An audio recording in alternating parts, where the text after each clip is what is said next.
an imbecile?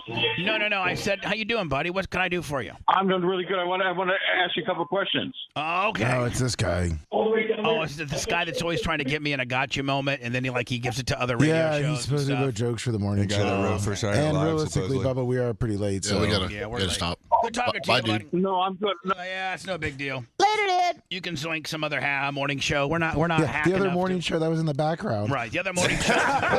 You're listening to the Bubba the Love Sponge Show. Broadcast rights for the Bubba the Love Sponge Show have been granted to this station by the Bubba Radio Network and is intended solely for the enjoyment of our listening audience. Any rebroadcast, retransmission, or other use of this production without the express written consent of the Bubba Radio Network is prohibited.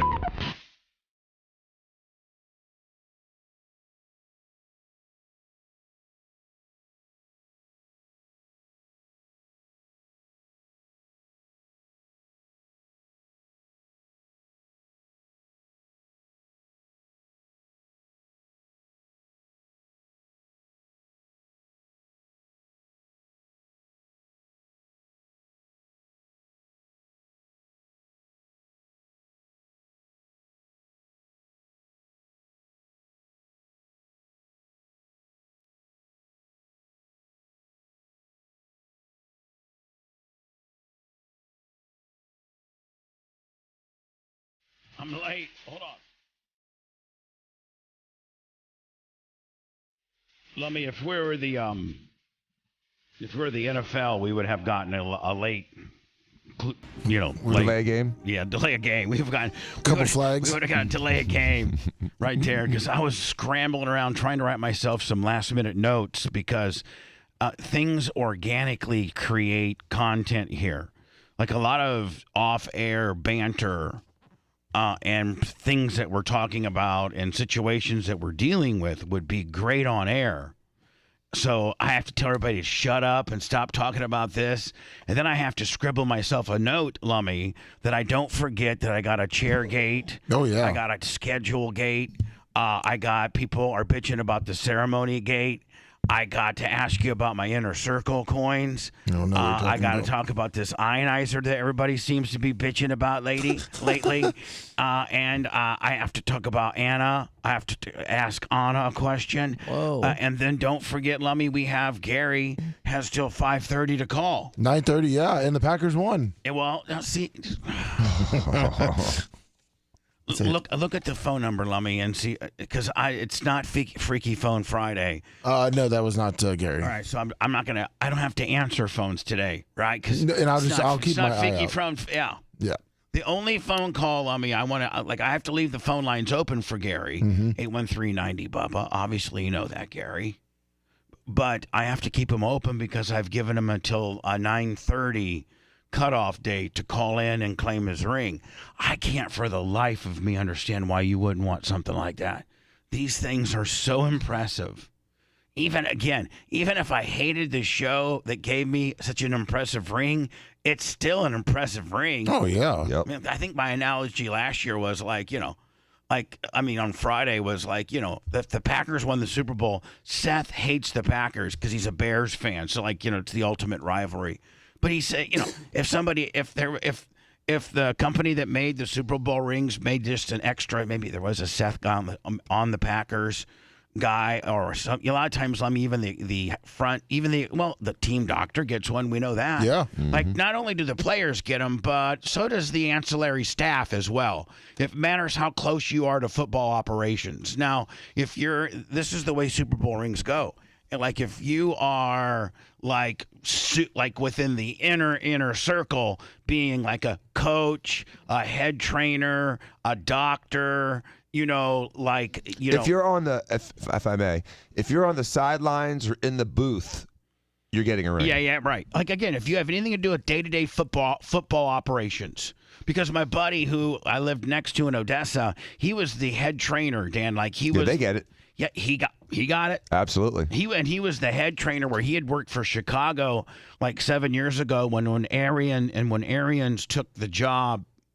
He had worked with Bruce in Arizona. So Bruce called him when Bruce Arians Nation got named the head coach and said, "Hey, Scott, how and he wasn't the head trainer in Chicago. That's everybody in the NFL. They kind of just float around. They all almost end up working for each other. There's a lot of because here's the deal. Take care of your own. Because here's the deal. Let's say when Sam White came down here, he brings all of his Cincinnati people, right? His boys, right? Mm-hmm. And so that's how the NFL works. But that also includes equipment guys, head trainers, doctors. There's a whole family of people that they're used to working with, and they like that group because they can trust. Because well, they've been with them, they know them, right? And the trainer is such an important position for the coach. Because the trainer is that intermediary between the players and the coach when it comes to injuries and recovery, and the coach really has to trust the trainer. Oh, my guy. And the players have to trust him. The guy that was my next door neighbor, he was the kind of guy that would have to kind of report back to the doctor and then give a report back to Bruce on the severity of the injury based on the rehabbing aspect of it. He's in the rehabbing part, like he's helping rehab the torn ankles and things like that. So he has to kind of give his analogy, boots on the ground, to the doctor, because the doctor can't watch him run up and down the road. I mean, run up and down the field.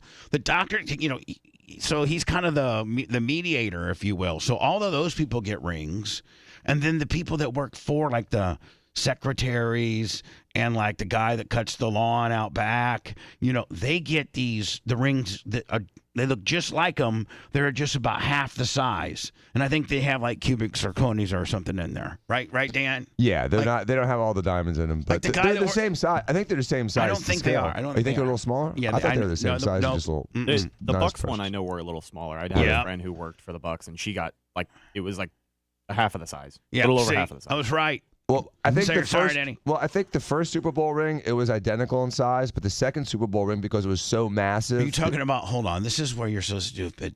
Are you talking about the Super Bowl as the Green Bay Packers Super Bowls 1 and 2? No. Or are you talking about the Bucks' first and second appearance? I'm talking about the 2002 Super Bowl. One did not denote that. You just said the first Super Bowl and the second Super Bowl. I meant the first Super Bowl ring for the Buccaneers. Okay, then. So I'm saying. Specify. Hate to be ambiguous. But that ring was more normal size. Let's not be ambiguous, bitch. Let's be correct. I'm with you. There's a lot of people that would interpret what you said as, he's talking about the Packers. No. You didn't say Bucks. Yes. Neil Malpazier, 25 on the Venmo and 247 Dynamic Solutions, 29 on the Cash App. Oh, thank you so. By the way, this is Barf Weekend. We got so much going on. So anyway, listen. So Gary, we're talking about back to the ring. I just don't understand. Like, this is a full-blown Bubba Army royalty ring. And Lummy, can you give me a list? Will be our sixth ring. Yes. Can you give me a list of 6 ringers? Yeah, I'm already working on that. Do you have that? No, I don't have everybody. You don't really have it, do you? No, and I've asked. Are you scrambling around to find it? No, because we've never actually got a confirmation from everybody, and I have some people that email me now and let me know that they are a 6 ringer. So by the time I know Larry Plummer is. Yeah, Shivering Business, there was his. Message me, he is. And I'm talking about my friends, though. Okay. I think the only friend I have that's a 6 ringer was Larry. And then the next year, I think, I need to get Sumo. And so, Larry was the only one, because we didn't have that much money back then. I mean, I had a budget. Yeah. And I could only include about 1 or 2 of my very bestest friends. A bunch of them that get it now, because the business is doing better, Lummy, our first year financial, I would have loved to have Sumo one in the first year, but I just didn't have the money. T-shirt will 25. Because we were broke. Yeah, not many people got it. I remember how broke we were when we first started in 2018. That party was definitely different. Oh my God, we were so broke. I mean, we are now. Listen, we're broke. I mean, we're broke now by by Dr. Dan standards. We're broke. Yeah, you're like Bubba Musk. Shut up. That was stupid. Because it's so unbelievable.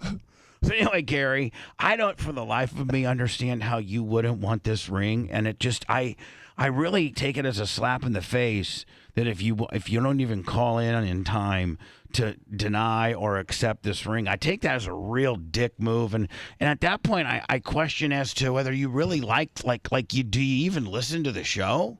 Like, how much do you just listen to the show enough to make you mad, and then you call in, and then you go long stretches of where you don't listen to the show? Because if that's the case, I don't think I'm even going to have you as Gary anymore.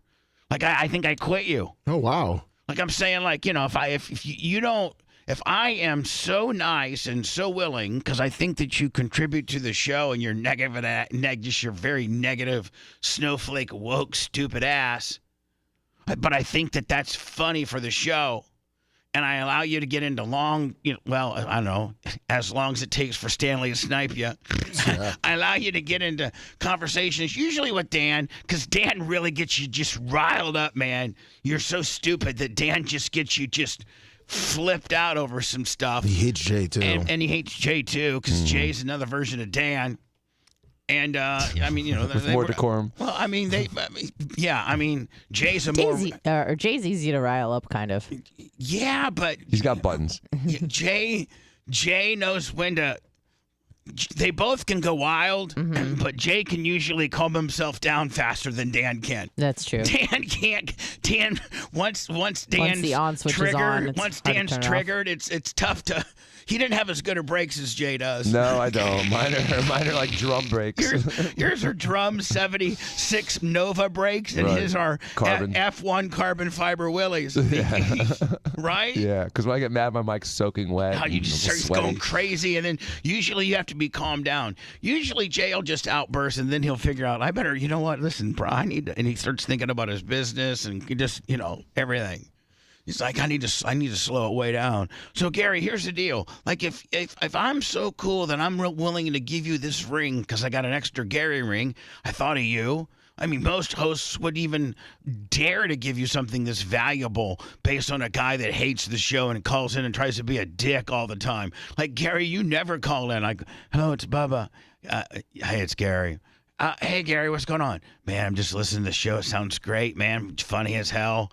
Anna's on fire. Dan looking good today. Lummy, of course, brilliant. Jesus, I appreciate you guys. Appreciate you. Sometimes I'm having bad days. I can turn on the show and it kind of lifts me up a little bit. Scary right here. I like you guys. See you later. Have a great Monday. You too, Gary. No, those calls don't exist. Nope. Ever. That's the kind of guy you'd want to give a ring to instead of our Gary is, I just want to let you know Dan sucks. I want to, he's Trumper, MAGA, I hate you guys. Joe Biden's the best. Blah, blah, blah, blah, blah. California's the best. Blue to no end. Windmill, solar. Just everything. Global warming. Solar, just all this Roe v. Wade, just all this. Who cares? From the river to the sea. Who cares? That's my favorite one. Who cares, Gary?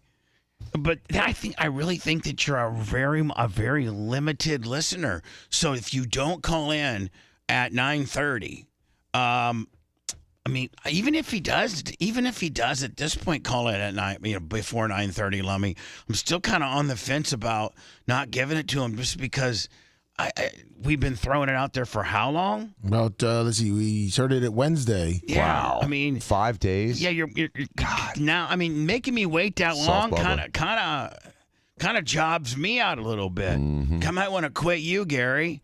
I'm listening, Gary, very, very, very, very easily. Cannot put people on the air. Like Lummy will, like I can see even if I were to open, let's not forget I only even take phone calls once a week. Yep. That's how good of a radio host I am. Please, there's not a radio host in the world that hates taking phone calls. I've heard and said it all. There's nothing that's going to get through that phone line that's going to haven't been something that I've already had on the air 55 times. And the stuff that we get on, people that call in now, I mean, we used to get super calls like chicks in the hot tub making out. We were playing Eric Clapton's Cocaine, and they were doing oral on each other and in a bath. I mean, those are the phone calls we used to get. We welcome those today, don't we? Well, no. Well, we do. Yeah, we do. Yes, we do. Yes, we do. Yeah, and yes, we can. But don't know what we can really do with them. But maybe we can ask you to call after hours, and we can tape it or something. Call the after show. But, Jesus, we've become so woke and soft. Even the type of phone calls I can take on the air. Terrestrial radio, back when we were syndicated, I could have women call up and take the telephone and rub their pubic mound, and then we would determine whether they were wearing panties or not. I don't necessarily know that if you could do that in today's world. First of all, they're objectifying women.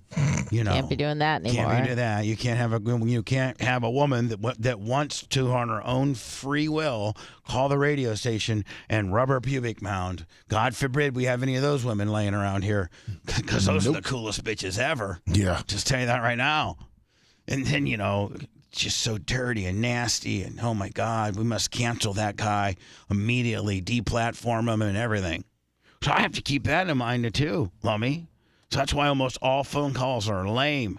That's right. So I busy out my phone call unless it was the only reason we're even having our phone lines open now is because we have to give Gary an opportunity to call in, because we're a show of our word. We don't lie much. I mean, we lie sometimes. We lie a lot.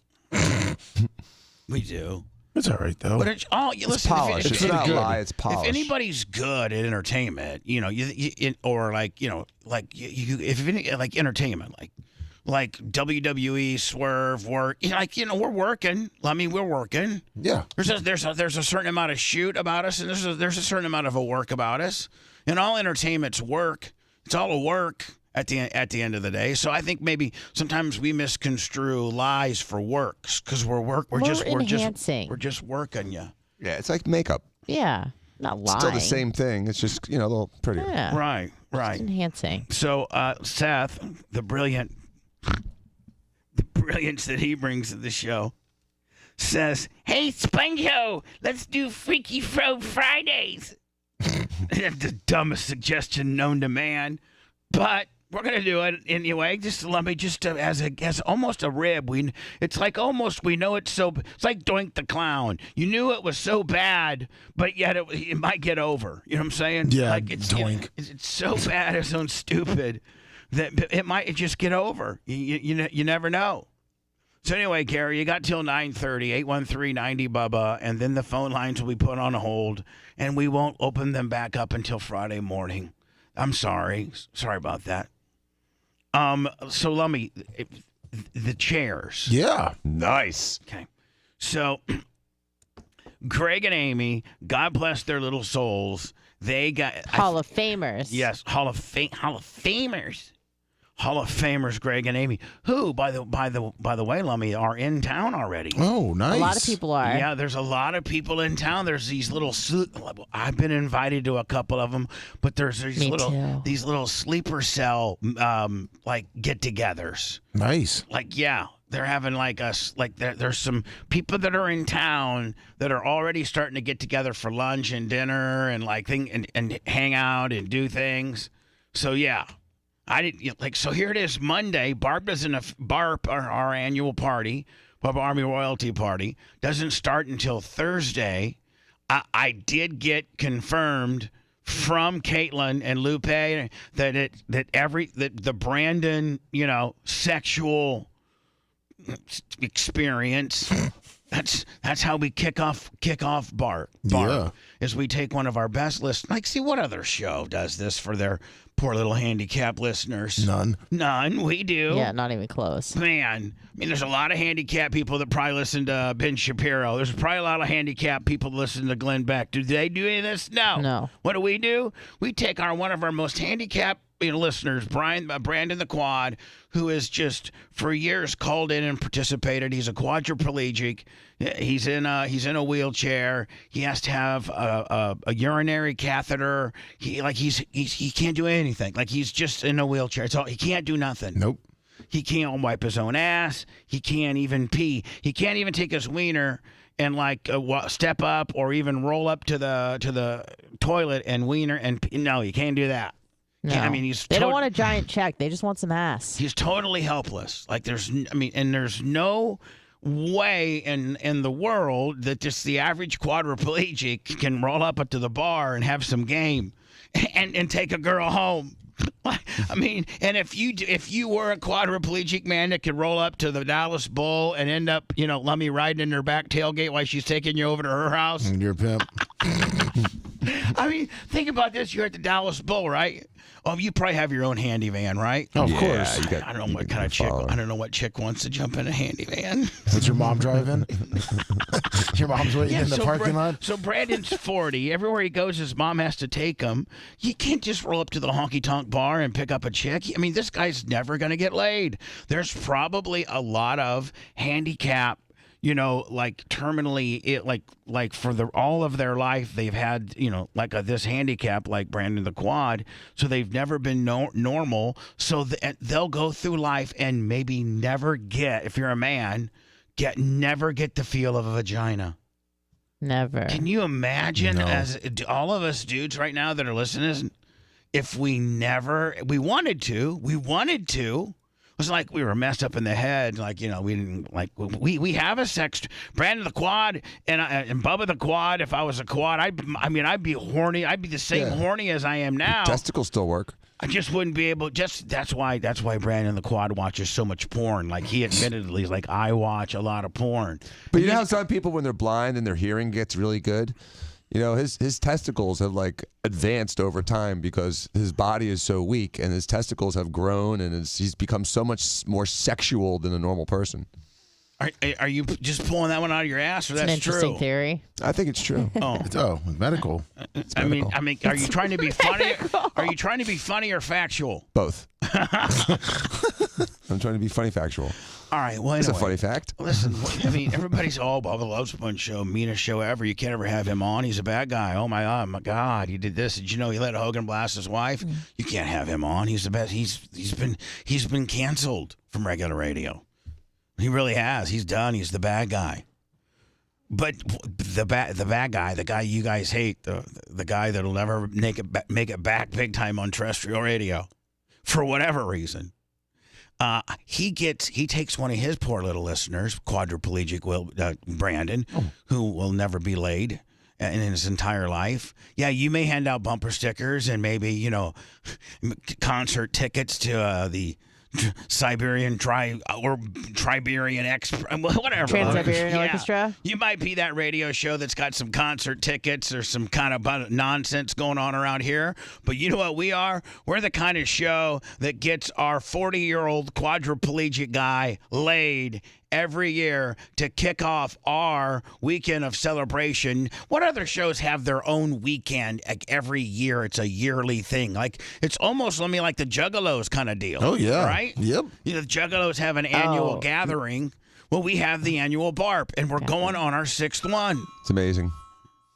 Don't worry about that. Macho had a problem with the clock. Okay, so am I on still? Yeah, we're still on. Oh, God. It was all. Yeah. We need to set that 1 to 0, and then when that ring. And what if I was wanted to go into words right now? Now I can't because I got to wait 47 seconds.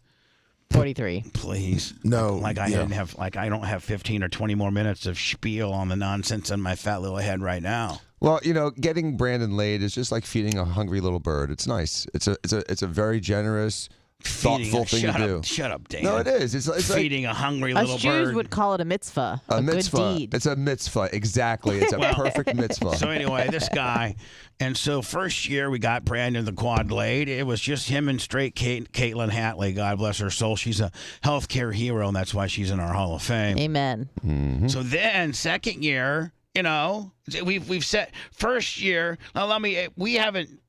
This will only be the 3rd year, right? Like we didn't do this year 1. No, you we know did what I'm saying? not. Right. Like this is the 6th annual BARP. Yes. This BARP is BARP 6. This will be BARP 3 with regards to Brandon getting sex. Yes. Having a sexual experience. So the first time Brandon the Quad had a sexual experience, I would say was that BARP 3? Yes. Yes, it was. BARP 3 was the first B1. time. BARP 3 B1. BARP 3 was the first time we got Brandon the Quad some vagina, and 2 pieces of it too. He partied, and then Caitlin, was able to get him back to the partying mode, and then they partied again. I heard. And by the way, all that's on my OnlyFans. If you want to go see it, my OnlyFans is at the Bubba Army. It's somewhat disturbing. I'm just telling you, I like porn, but I watched that. I was like, oh my God, It's hot, right? It's not hot. It's disturbing. Oh. And I love Brandon, and it wouldn't be nearly as disturbing if I didn't have a relationship with the guy that I'm watching have quad porn. I just feel this like that's my buddy over there, all stiffed up with a little wiener. Poor little guy.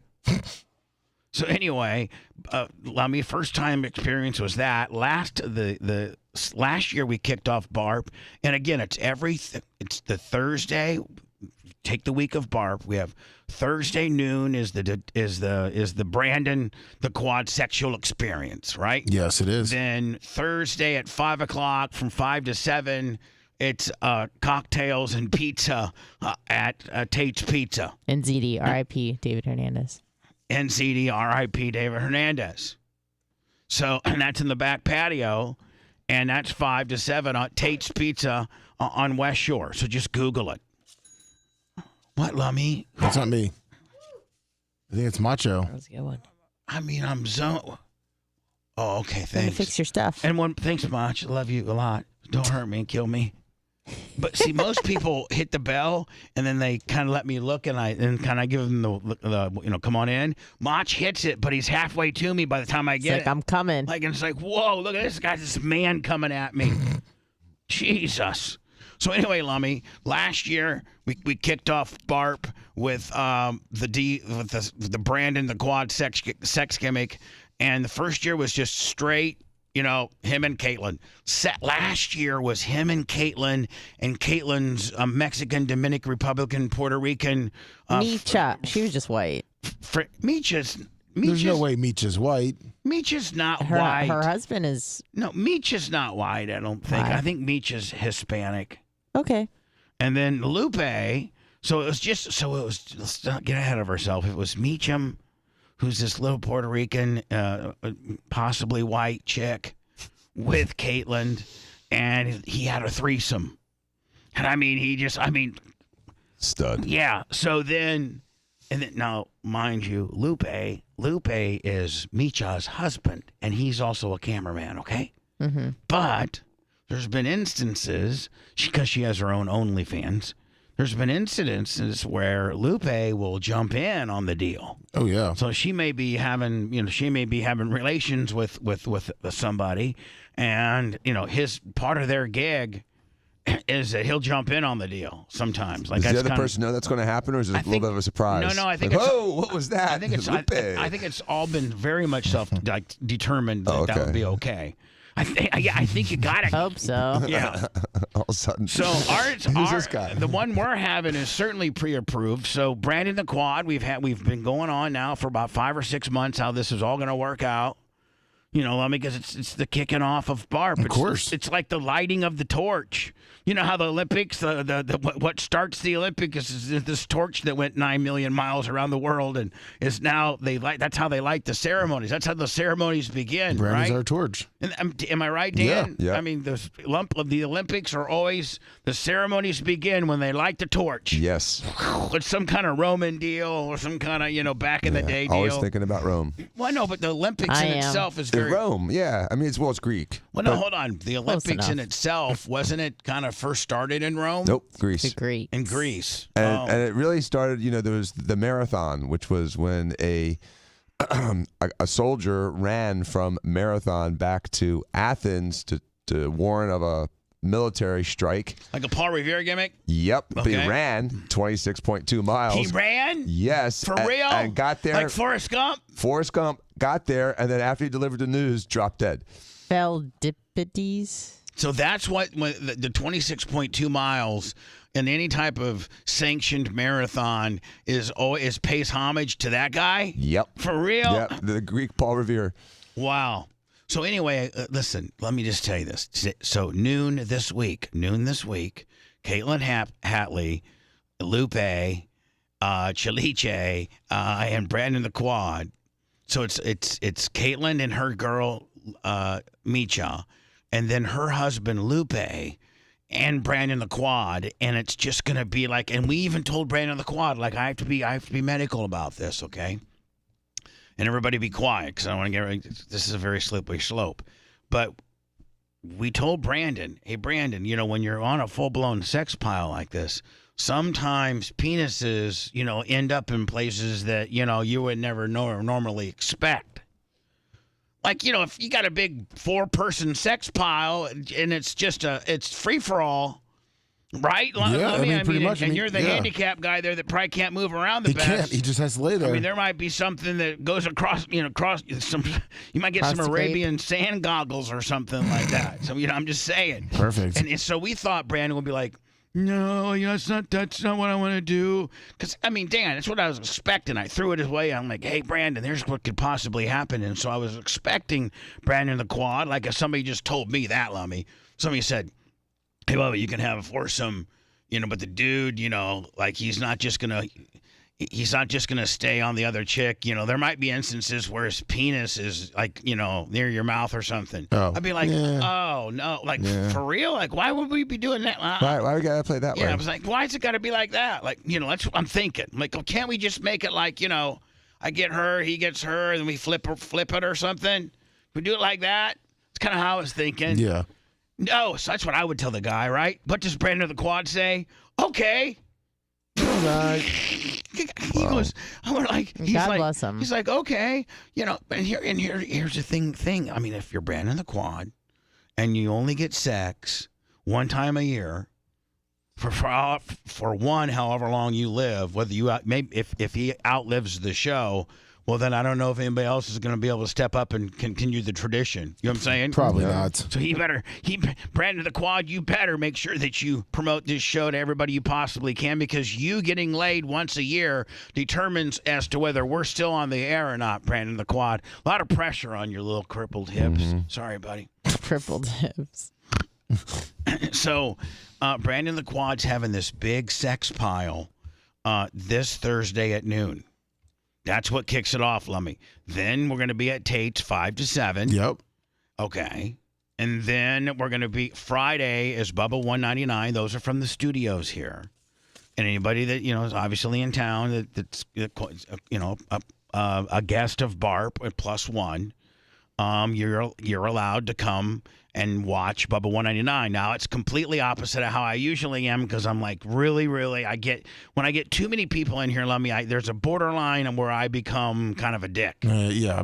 Yeah. I don't blame you. But I heavily medicate myself, and I don't have to. Yeah, last year you were awesome. And this year I'm going to be more awesome because you are going to be doing the music. Yep. So I can just chill. I can just stay on the mic and be funny like I'm supposed to. No minusing, nothing. Beg for PayPal, Venmo, Cash App at the Bubba Army. Yep. And chill a little bit. So you're and the tent will be set up by then, Lummy, and everything like that. Then Saturday is the ceremonies. And the ceremonies it's a big ass party, and it's where we give you your Bubba Army royalty ring, and it's where we do our Hall of Fame induction ceremonies. And Lummy, a lot of other great stuff we do. Oh, of course. I can't talk about it. No. But there's a lot of great stuff. Did everybody see the step and repeat schedule? Yep. And Dan, are you mad that I had to put you with Jay? No, I don't even know it. I didn't. No problem at all. Just because for time constraints, like I couldn't make it work, and we'd be done by 10 o'clock if I didn't put you two together. That's fine. That's cool. Like such a bitch. No, it's cool. I'm not saying. I don't care. It's great. Hold on. No. It's no big deal. Stop. I don't even know what it means. I just don't have to be someplace for that time period. Taking pictures. Taking pictures. I mean, that's. What I'm saying is, Jay and everybody, like Anna has her 15-minute time slot, right? Oh, Macho yeah. Man his has. You're sharing yours with Jay. Is that okay? It's great. He shared a bathtub with Jay. He doesn't care. Yeah, I don't care. Yeah, okay. I just don't want there to be a problem. No, there's no problem. I think if you're a Dan Diaco fan, you're a Jay Diaco fan, and if you're a Jay Diaco fan, well, you might not be. Probably a Dan not. fan. But We don't care about what Jay's fans want now, do we? No. Exactly. It's what Dan's fans want. So we got that. We got all that going on, and Saturday night will be amazing. It's just it will just be amazing. It's always Lummy. been so much fun. It will. So, Lummy, let me get into words, and we have to talk about these chairs. Okay. Yeah. That we all have. Dan started flipping his mouth about this chair. Oh my God, look at this chair. It's beautiful. This chair is so much different than. There's a story behind these chairs, and I'll tell them next. My name is Bubba the Love Sponge, and God, I'm late for break. Oh, you fell for that old guy. Now get out of here! Bubba the Love Sponge returns after this.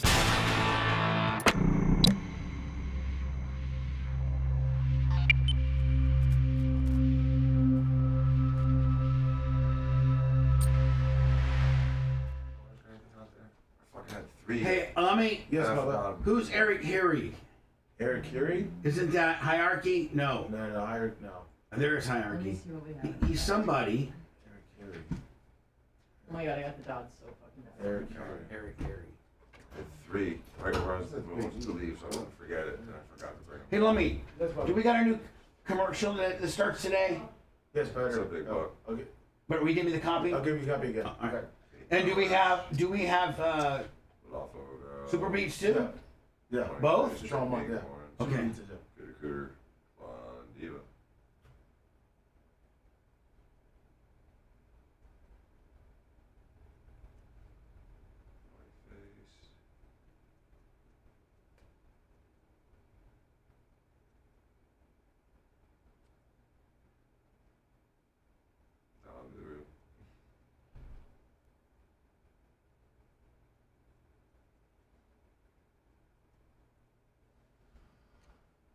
Thanks, last couple mug shots. Up here. Ace, Yoko, Clem, Bunny. Here, you have 5 grams of protein each. Okay, that's something to eat. Thank you. Dan Orlando, good morning.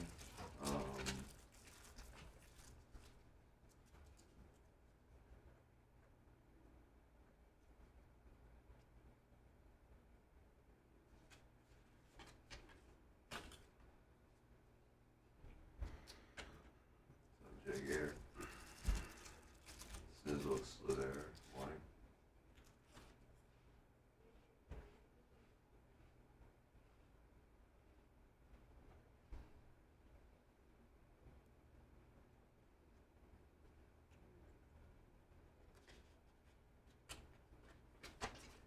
Dan Orlando.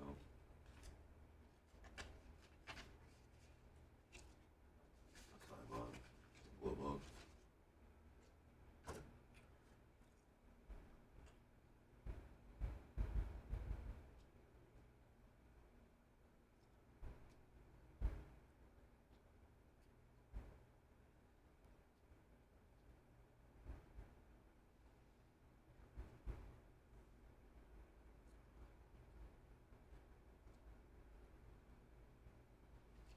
Oscar's mug shots.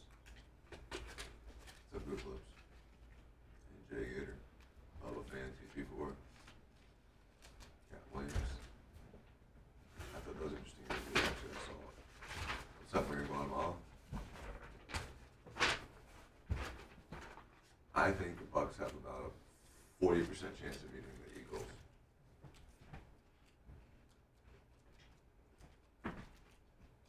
They're terrible right now, but the Bucks aren't really strong, so it's frustrating to watch.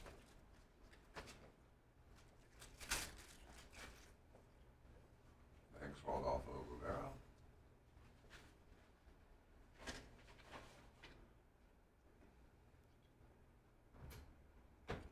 Tua was fun to watch.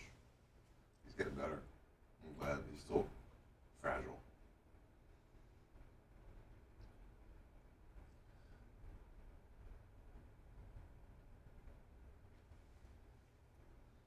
I think they'll be the underdog. I think the Bucks will be the underdog in that game.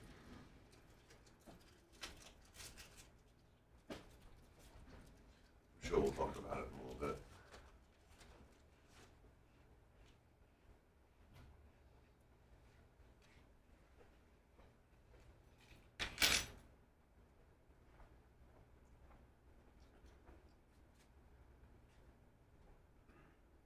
Thank you, Bob Cook. Bobby. Bob, I gotta get an estimate from you. I want to paint that. Town red? No. Yeah. I want your fucking. That was fucking stupid. I mean, you should give yourself a fucking Tukey. In fact, I'm gonna give you an NQ Tukey for that. I'm not trying to be extra hard on you. You also said you had a question for me? Hold on, baby. Hold on. Yes, I understand. Would you say that I want to paint? The town red. And then you. I was just thinking of that Doja Cat song. Yeah. Okay, baby.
The following presentation has been closed captioned. Great visual. I'll make sure of that. Welcome to the revolution. It's a remarkable achievement. His perception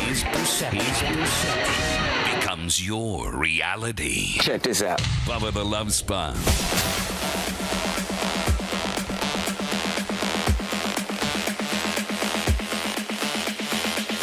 We all have a heartfelt reason to support our blood pressure. In fact, more than half of the U.S. population would benefit from blood pressure support.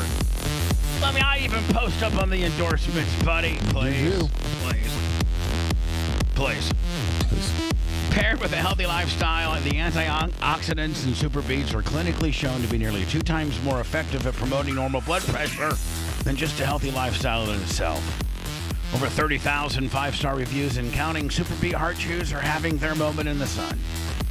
Super Beets is the #1 doctor, pharmaceutical, and cardiologist recommended heart chew for cardiovascular health support. It's blood pressure support that you can simply trust. Support your heart health and Super Beet Heart Chews. Get a free 30-day supply on Super Beet Heart Chews and a free full-size bag of whoever wants to chime in. Turmeric. That's right. That's good stuff as well with regards to your heart. That's valued at $25. Go to BubbaLovesBeats.com. Again, get this exclusive offer only at BubbaLovesBeats.com. Thank you, Lobby, for that deal. Thank you. By the way, I didn't even introduce the show properly. I think we just got into some craziness as soon as the show started. So it's the Bubba the Love Sponge show, January 8th, 2024. Usually, we try to say that like right when we first start. Yes. But I think it was Dan had me shot out over these chairs. Yeah, he was excited. So Dan, here's the deal. Greg and Amy, for years, I think probably for like all of time, since the first time I ever had studios, like in late 2005, over at the other building where we did almost all of our series from 2000, and it was built in July of it was done. Dave Rice had that studio done by like September, October of 05. That's awesome. So, I mean, we were fully ready to go, tested, everything. From 2006, 2007, 2008, 2009, 2010, 2011, we did our shows from there. And then we moved in here January 1st. So that studio and this studio, and the one common denominator is my host chairs, the chairs that the co-hosts sit in, from Manson to Brent to Spice Boy to wherever. They've always just been kind of like those black chairs that Anna sit in. Yeah. Like that's the way we just always are finding some type of hand-me-down office chair that we've just thrown in there for some reason. We've had hundreds of them over the years. And I've always had kind of a bigger leather chair. That's just the way it's always kind of been. The king chair. Well, not that, but it just... Executive chair. Yeah, not that I'm trying to show any dominance visually. It's just a little bit more comfortable for my fat ass. Makes, that's completely what it is. But, Lummy, it is fancier looking than the office chairs that you guys have everybody over the years. Well, Greg and Amy, God bless their little souls, they have they sent me this badass chair that I got, right, Lummy? Yes. And I was like, oh my Very God, nice. this is badass chair. I love this. Is it mahogany or like the color? Yeah. No, burgundy. It's like a dark burgundy. It looks black on camera, but it's kind of like a dark burgundy. It was just like a chestnut walnut type. Yeah. But Lummy, it's the difference. We used to buy $99 chairs. These are like $300 chairs. These are really nice. Yeah. Yeah. And so they first start with me and they get me one. And then, Lummy, they get you one. Yeah. And then they sent another one, and I think you assembled it. Yes. And that's the one that Dan's sitting in. Well, thank you, Lummy, for building it. So, and thank you, Greg and Amy. And we all now have uniform chairs, except our little Jewish princess on the end. And so here's the thing. Greg and Amy sent a chair for the little princess on the end. Yes. And Lummy, I'd like for you to put that together. No problem. And put it together. Lummy, don't booby trap it so it falls over and she kills herself, okay? I won't do that. Like, don't booby trap it so Appreciate that it strategically falls into the railing to the left and she has a injury that not even... And make sure it booby traps on Wednesday when Dan's not here, because if he's here, he'd have to save her. Right. And, But Dan, if you're not here... Right. If she's on her own. I mean, Dan, but here's the deal. Even if you don't like somebody, like if on a Monday or a Tuesday Anna would keel over, it would just be your doctor-like duty to try to help her. I'd have to, yes. Yes, It would be a stain on his record if he didn't. You've taken that oath, Right. my friend. But if you're not here, well... I got to answer the phone. Right. Yes, exactly. And we know you're in surgery. Right. And there's nothing takes 15, 20 minutes. The EMS 911 would get here, 18 minutes earlier than you would. Mm-hmm. So, Anna, here's the deal. They sent me this chair for you, and it's just like the big boy chairs, everybody. Mm-hmm. But you've always told me, I don't like those big chairs. I like these little ones. I don't like these big chairs because I've asked you to sit in a big chair before. Yeah. And you're like, I don't like them. I'm telling you now, you may not like it, but I'm going to make you sit in it. Okay. Like it's, Just so they're all uniform on camera. Yes, just so that we're all uniform. And I really probably at the end of the day think it's not like you're certainly upgrading by all means. It isn't like, right now you're sitting on a big ass, padded chair and I'm making you sit on a milk crate. Like we're not going backwards. We're going in quality. We're actually going forwards with regards to your chair. It's just that you're just always It's not that much bigger than what she's currently in. I mean, it's comparable This to what she's isn't just my in. chair. Oh, okay. Yeah, This is a nice. Her chair is like usually one of those little kid chairs. Oh, okay. The screen back. That's what she likes. Well, And it of has course, better 'cause back support for my smaller frame, but I love this chair and I'm happy to. The better back support for my smaller frame. If there's the last person that's going to have a back issue in this entire building, it's you. You're I didn't strong. say I have a You're back strong. issue. Just You're strong. You're in shape, and you got Keep going. great back muscles. That is You got a good. fact. You got a good core, so you're gonna be okay with whatever kind of Oh, I know. Me and Lummy will have our backs blowed out way before you do. Oh, okay? yeah. Yeah, it should be fine. Yeah, Come I mean, on. you little. She's like, All right, so Lummy, thank you to Greg and Amy. Yeah, thank you so much. Thank you. Yes, God thank bless. Yeah, our studio chair is sponsored by Greg and Amy. Lummy, we'll start maybe doing that as a promotion. There you go. So our chairs all uniformly look. Do I'm getting a YouTube. Are we a little hazy looking today? Or maybe it's just because I got so many windows open and no, there we go. Okay, there we go. We're clear now. We're clear. is your chair identical to mine and Lummy's chairs? Yes. They're all three the same. Yeah. Okay. All donated by who, Dan? Greg and Amy. There you go. Thank you. And they are comfy and ergonomic. And I like how padding on the arms are angled in a little bit. And the other thing is, did you know that there's little buttons that you can down? There's little. Oh, I got all the buttons down, man. I've been playing with them all day. Yeah, like limo. You get your. Does it vibrate? No, but you get your levers and it lowers you, or it can tilt you back a little bit. Like you can make some adjustments. I got mine right where I want it. So get on. You're gonna have one of these chairs. I hope you don't. Yeah, I can't wait. I hope you don't bitch about it. No, I won't. Okay. Thank you. All right. So Anna, here's the other thing. I want everybody to know. God, I don't want to talk about this right now because everybody's gonna say I'm picking on you, and I'm like that. A lot of times, like when I talk to you in like a boss kind of, I gotta tell you some kind of like way. Mad about something. But everybody takes it like they get mad at me and they think that I'm picking on you, and I'm like, well, I don't think that. What? You're just taking care of business, being a boss. Yeah, I know. So everybody needs to. And here's the deal: like making you sit in a nicer seat. You're currently sitting in a $44 used seat, and we're getting you a $300 adjustable padded leather. Like you're literally going from. Yes, no, I sit in your chair sometimes. It's very nice. But what I'm saying is, like, if people say, like, "Can you believe Bubba today?" Abuse. What did you hear what he did, Anna? No, what he did. He's always so mean to her. Oh, he's mean to her. Okay, but I'll tell you something. He's gone too far this time. Oh no. You know he did? What? What'd he do? Well, she sits in this real cheap chair. Like, it's just like a library kid chair that you'd see in 6th grade. It's I think the retail value on it's $39.95. Yeah, but she loves that chair. But that's just the chair she sits in. But see, now Bubba has these $300 Greg and Amy chairs. They're badass. They're full leather. They're adjustable. There's so much padding. And he now has he has 4 of them. Greg and Amy finally got to their 4th one. God bless them.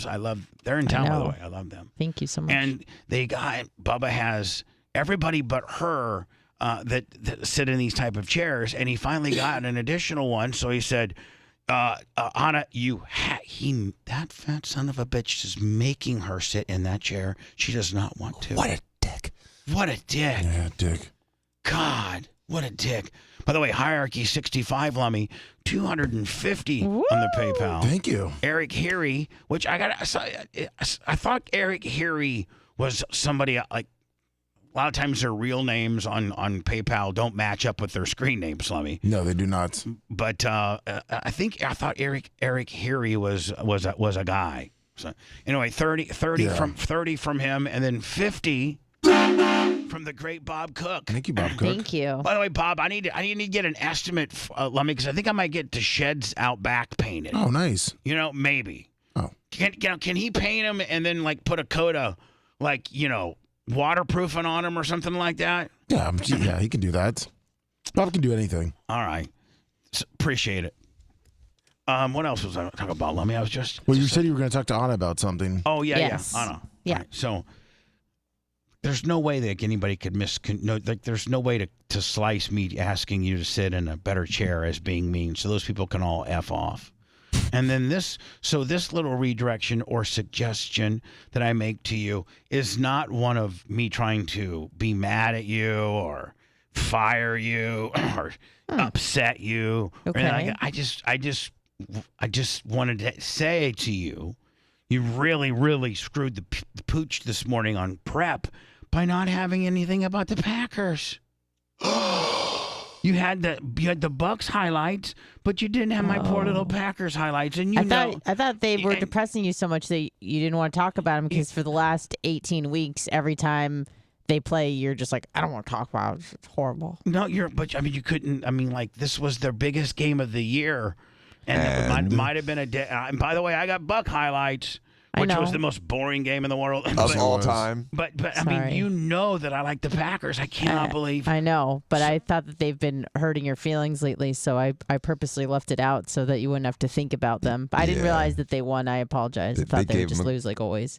They gave him conciliatory. You're even condescending in your answer. You said that. No, Lumpy, she's even being a bitch in her answer, saying, "I thought you wouldn't want them because they're just gonna crap like." You said they're horrible. Everyone says they're horrible. Yeah, but they made the playoffs. No, hold on. I'm sorry. God, that just shows you how stupid. Like you don't know nothing about sports. That is a fact. All right, so I'm just gonna say, You messed up by not putting any Packer I'm stuff sorry. in there. I apologize. I'm sure they'll play another game, right? Because they made the playoffs. Is that correct?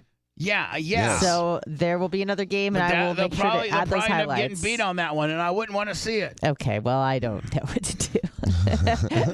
I sent you the highlights. Did you? Yeah. I got to tell you, man. I got copyrighted. I feel. I'm not going to play him probably. Yeah. But here's the thing. Interesting. But I would have liked to have had the option when I was preparing the show. I apologize. To have them in my hopper to play. Yeah, it was purposeful to leave them out because I thought it would upset you, so I apologize. It won't upset him until next week when Jordan Love does kind of like an Aaron Rodgers and chokes in the playoffs. Fish on the J, 50 Lummy on the PayPal. Thank you, Fish. Fish on the J. Venmo, PayPal, and Cash App all at the Bubba Army as we're gearing up. This is the week of BARP. Hold on, listen, I'm the first one, Dan, to you. You're a douchebag, so you don't ever say you're sorry. I'm sorry. but I actually have some love in my heart. And Lummy, and Rhett, your mic's on, sports-wise. I was way, way wrong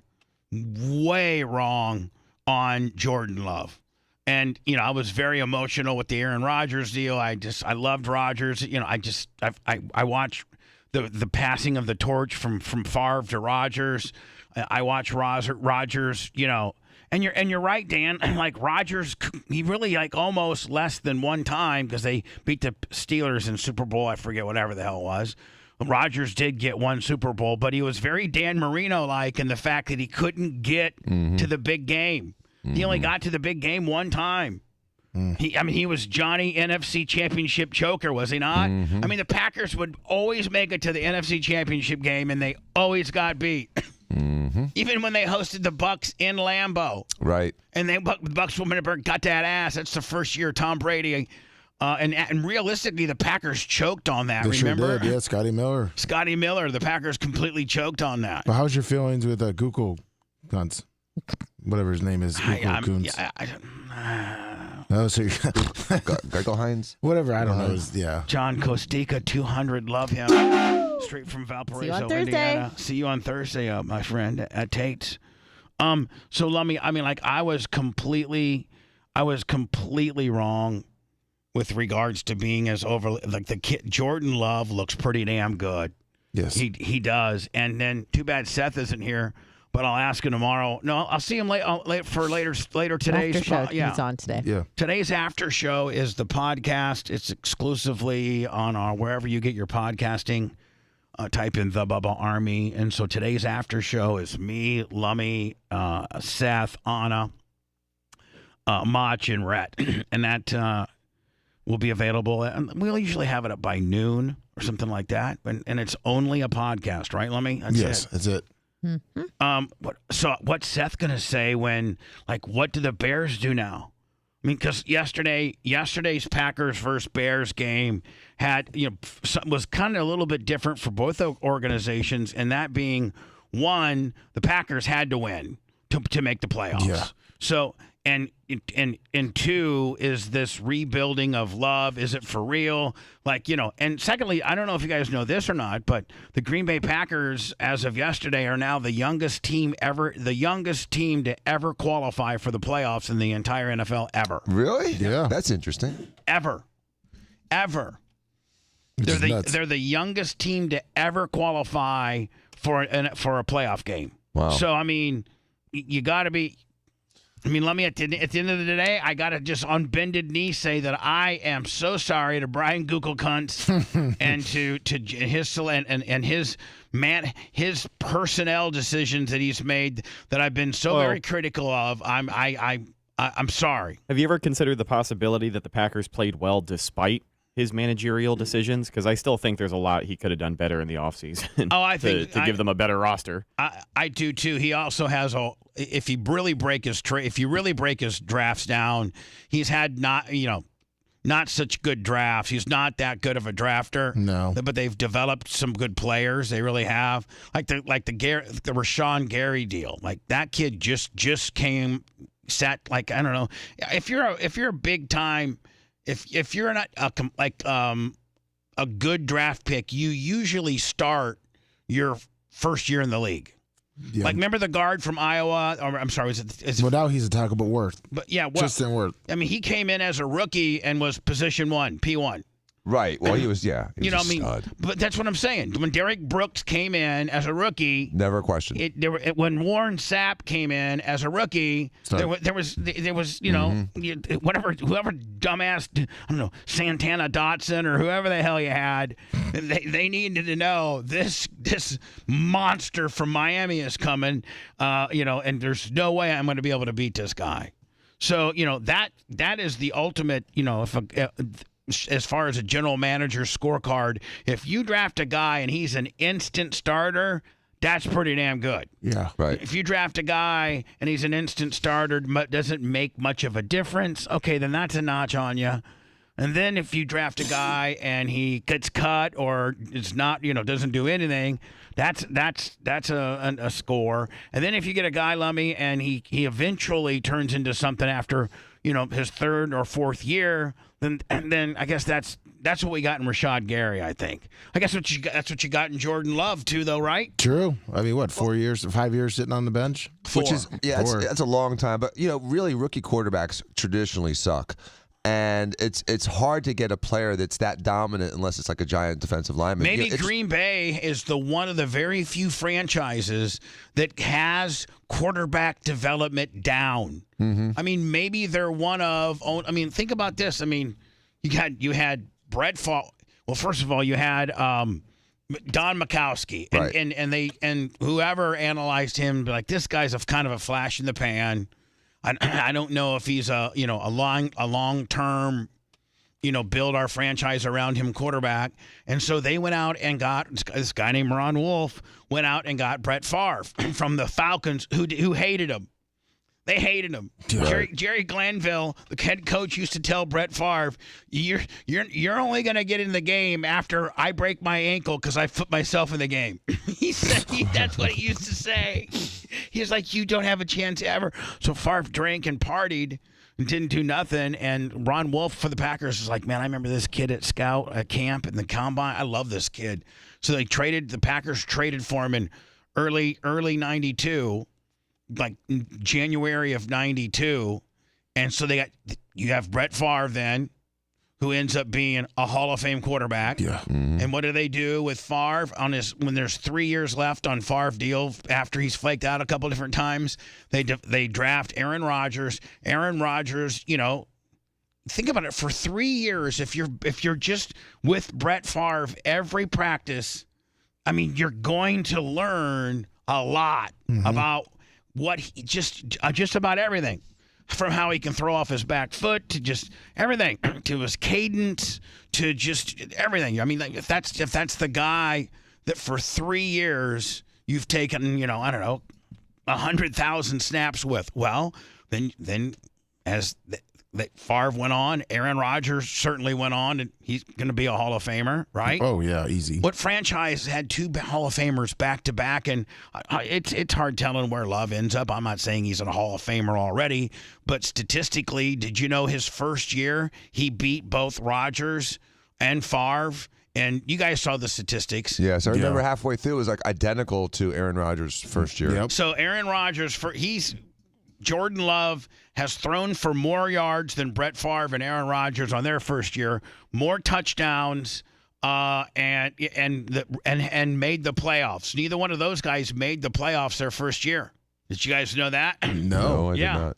So, I mean, this guy might be something. Mm-hmm. What did you think about him yesterday, Lummy? I mean, I think that he showed huge progress. Oh, yeah, and there's a couple throws that you could tell were almost like Aaron Rodgers. Like you said, he was watching Aaron Rodgers. A couple like the back quick flick like Aaron Rodgers does so easy. He kind of made me think that he looked a little like Aaron Rodgers.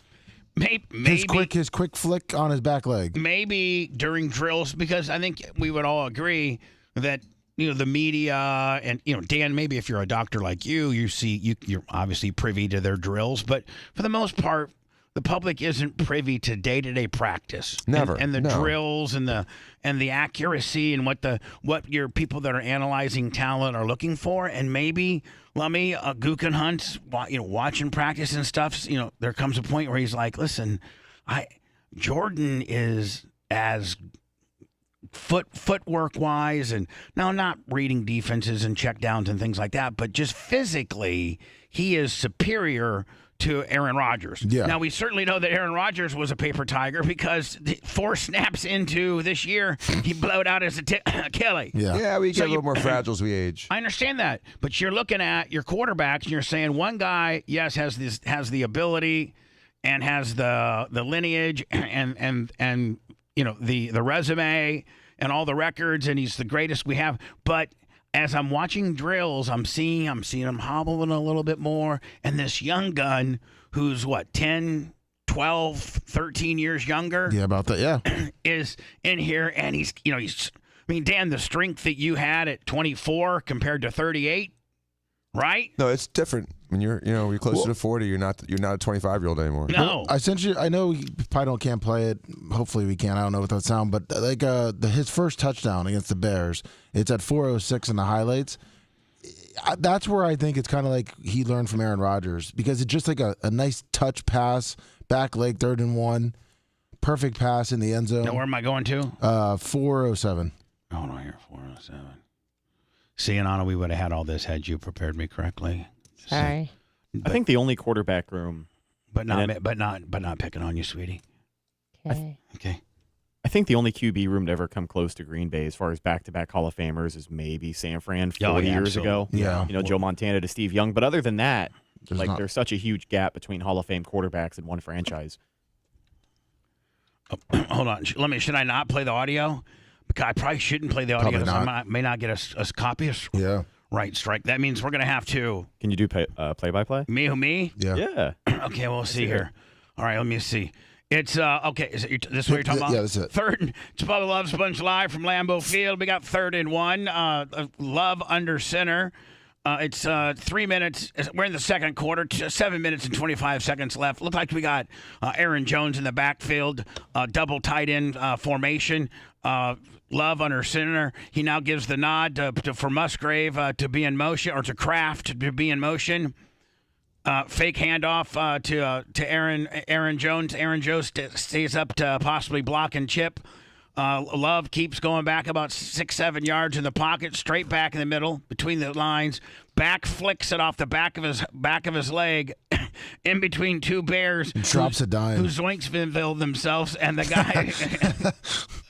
But just goes to show you, I'm a radio veteran, and I can't think play-by-play is hard. Gene Deckerhoff, man, he does it like it's But nothing. that's a whole nother art.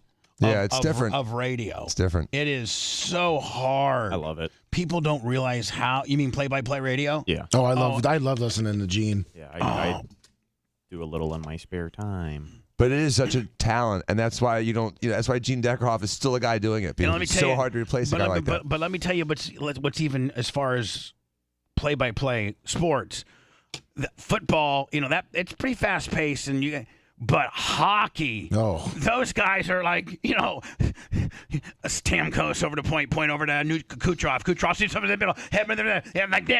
They got to go because the puck goes. The puck travels far. You might have a football. Dan, your average football play involves a couple different things. The quarterback either in the shotgun position or under center. Right? Then he's going to take that ball. And he may mention emotion. Mention emotion. You might discuss potentially what defense the defense has. You then say, gets the ball. The quarterback then takes that ball and does something with it, runs it, hands it off, or throws it. Right. Then you got to talk about that. Then you got to talk about what that person does with the ball, how far they go, and then you got to talk about who tackles them. Correct. That's it. Mm-hmm. That's all you got to do. How about baseball? That's got to be real easy. Oh, baseball's the slowest ever. Guys on the mound, looking at the catcher.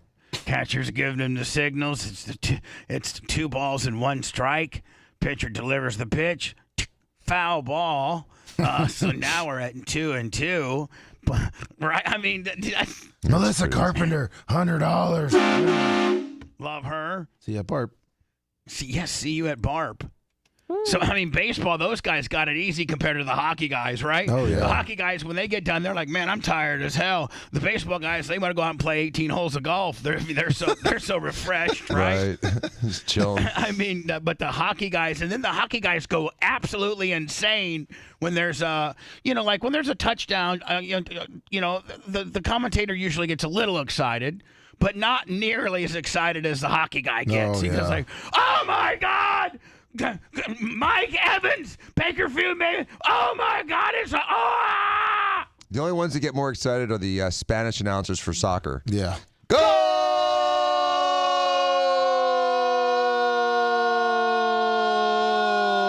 They don't go that long, do they? They do sometimes. They really do. Go, go, go, go, go, go, go. I turn my... Oh, my God. I have to blow my brains out. See.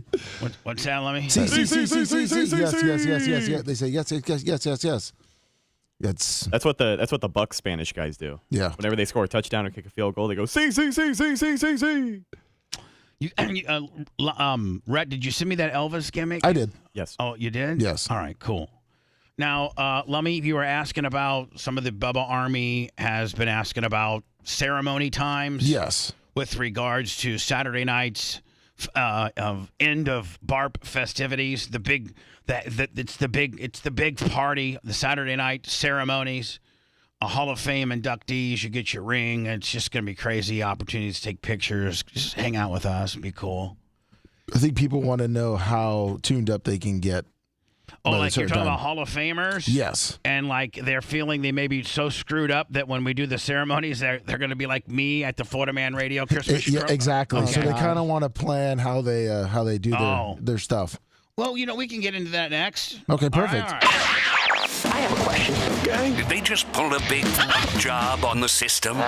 This is nice. Bubba the Love Sponge returns after this.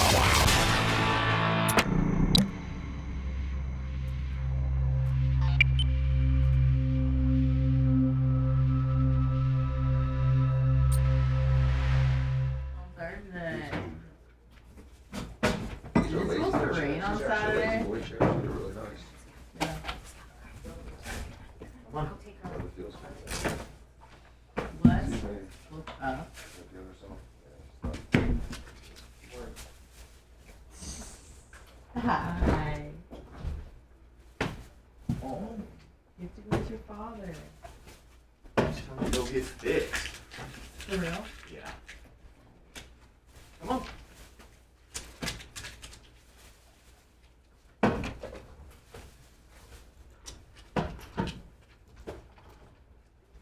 Where's Mom? Let's see. Tampa.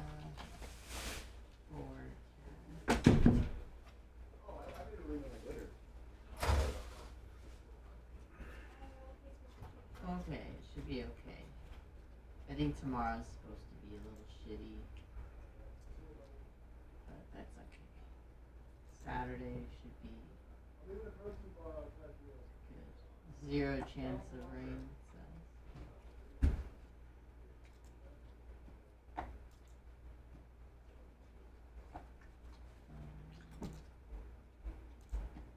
Alright. So far it's on Saturday high, 62, low 50.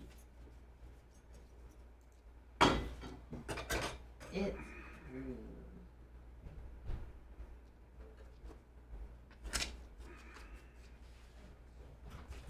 What's up, Jake Gator? That's rushing out of here to get his dog clipped. Where'd you find? Oh, Macho Man. Macho Man gave me a protein bar. Oh, sweetheart. That is sweetheart. You're sweet.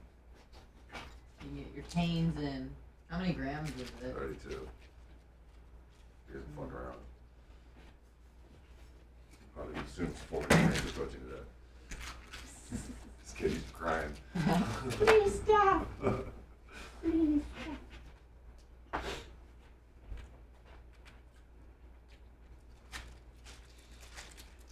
Gotta try those, I think it's called Bear Bells. They're the best ones I've ever had in my life. Protein bars? Bear?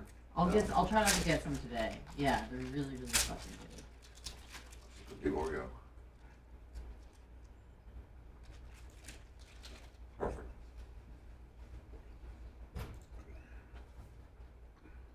I had a scary flight to Miami on Friday.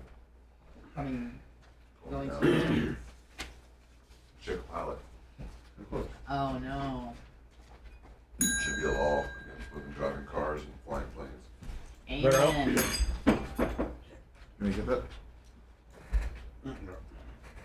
Who is the co-pilot? Who fucking Red Bear help? Yes, it is. Seth. I mean, it was fucking scary. Just because of that, or was she? No, it was like no. I didn't know it was a female until after takeoff. Oh, but Did they get on the announcer and right? stuff like that? No, but taking off was the most fucked up takeoff and the most fucked up landing I've been on, and it was on the same flight. And then you And then it was saw also the it. chick on the PA like, "Welcome, you're a pilot," you know, Captain Vagina, and I'm like, "Oh, that explains the takeoff." Yeah. And then I'm like, "Brace for the landing," and it was so fucking bad. Yeah. And it wasn't like there was a hurricane. Dan hates women. Can't blame it on weather. No, had nothing like that. We Hey, Lummy. we fishtail. We need t-shirts that Dan hates women. Dan hates I women. know women. I don't hate women, dude. We were fishtailing on the takeoff, Bubba. Like the tail was sliding back and forth with no side winds. Just like you know, how like a little plane, you can feel that sometimes. But you shouldn't feel that on a big boy plane. Dan feels a woman that cannot do a man's job. Not at all. And then she double taps the landing. No, after she takes off with the fishtailing, she banks the left wing down so hard that we almost touch the ground with the wing. Like as soon as she gets off the ground, she does a hard left bank, and then the wing almost hits the ground. And then as soon as she's up about 200 feet, she does a 50 to 60 degree left turn bank, like she was a fucking trick pilot, like an acrobatic pilot. And then on the landing, she double taps, and then hits the brakes like she's a 15-year-old learning how to drive cars. Fucking scary. What airline? American. Are you gonna complain? No. Now, you think that was affirmative Did action? you talk to her? No, I was going to. She already left the cockpit. What were you gonna say? Like, hey, great first job flying. As long as you should have Mid-flight. taped it. Mid-flight, then they would have turned around and said, Anna, Dan's that high. Dan would have got arrested. Yeah. Dan's that guy. Yep. I would have seen him on World Star. Dude, you'd have been pissed, Bubba. You being such a flying connoisseur. You would have taken a gummy and just fucking had a fun ride.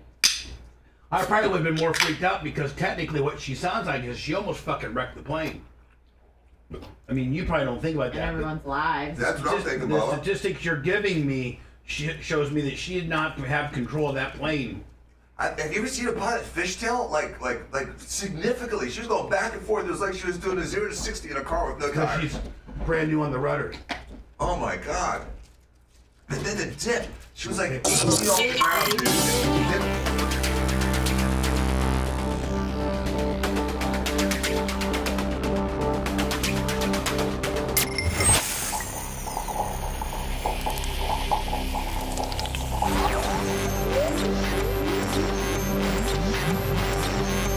What is there not to like about the show? Bubba the Love Sponge. Guys are awesome. And I love the sponge. The show's cool. It's real, man. He makes me laugh my ass off every time I listen. I'm a full trucker fact man, so it gets me through the day all the time. Bubba the Love Sponge. You're listening to the Bubba the Love Sponge Show.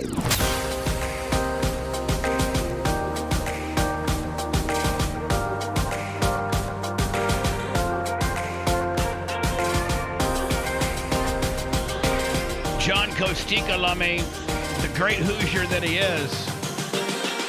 $200 because that's the way he rolls. Woo! He'll be here, I think, Wednesday for BARP. It seems like all the Packer fans are donating today. Neil Malplaisir, Hierarchy, John Costica. So when the Packers win, PayPal, Venmo, Cash App, they know that it's, I need to go out. I need the extra money to go out and celebrate because I'm such a partier. Yeah. No. Do we have the playoff? Do we have the playoff bracket? Yes.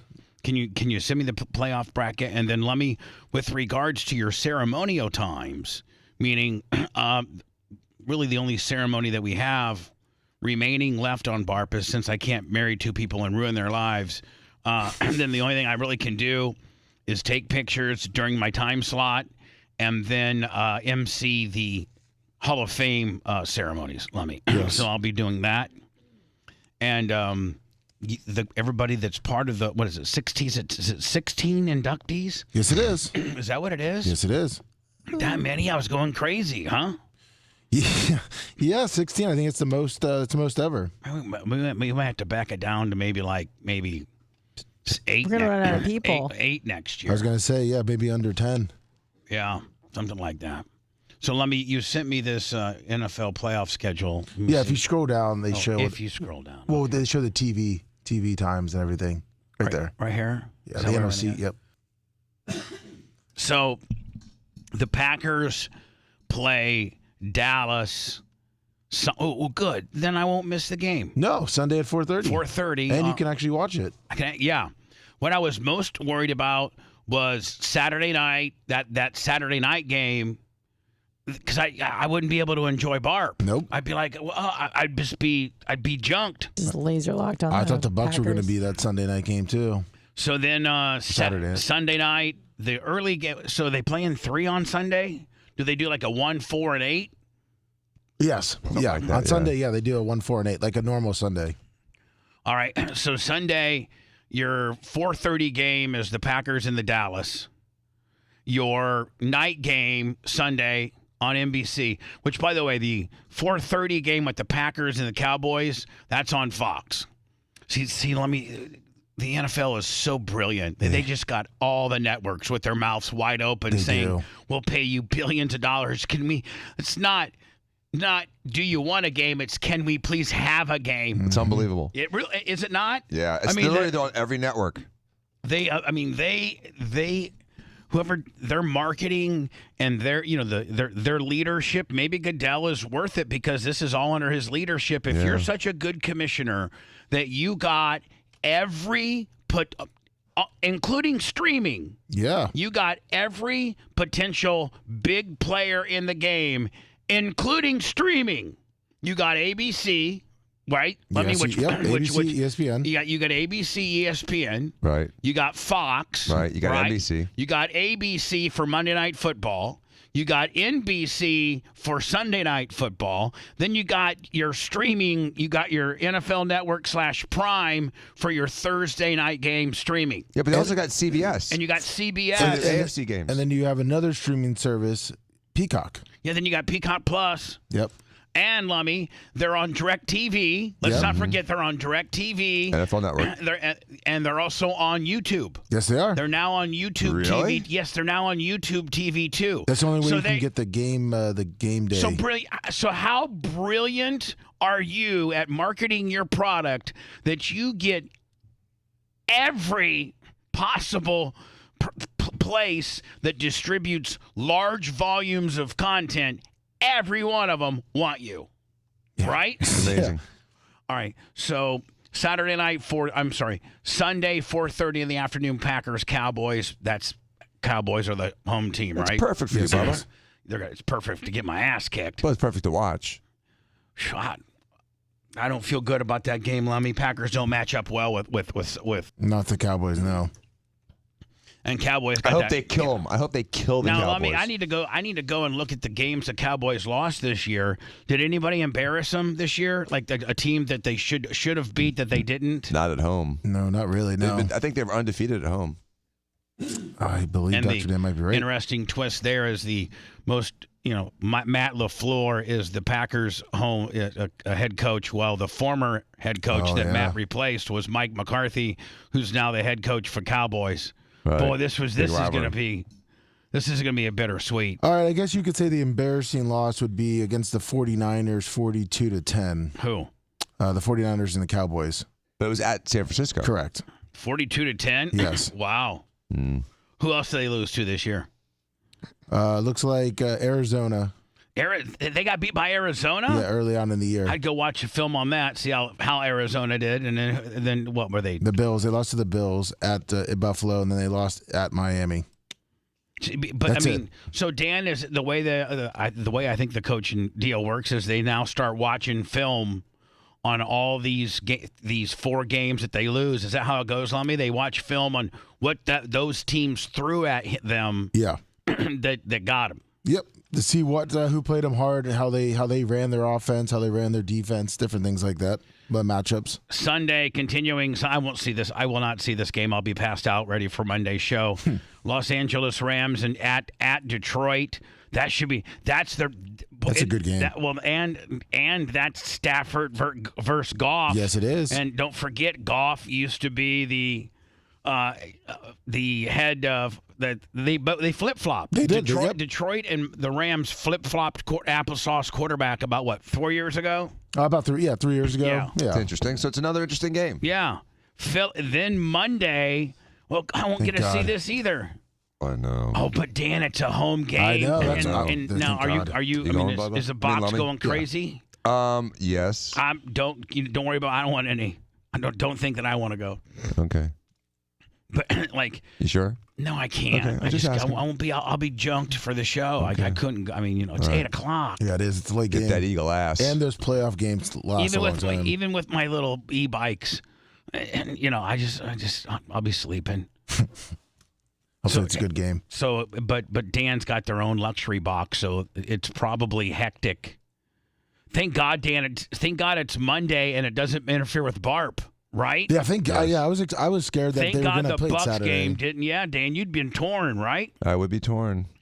Then Saturday, these are the games that will affect Barp. Really, this one. Really, only the Miami game. Yeah, 8:15. And by the way, that's a stream game. They have to stream that game.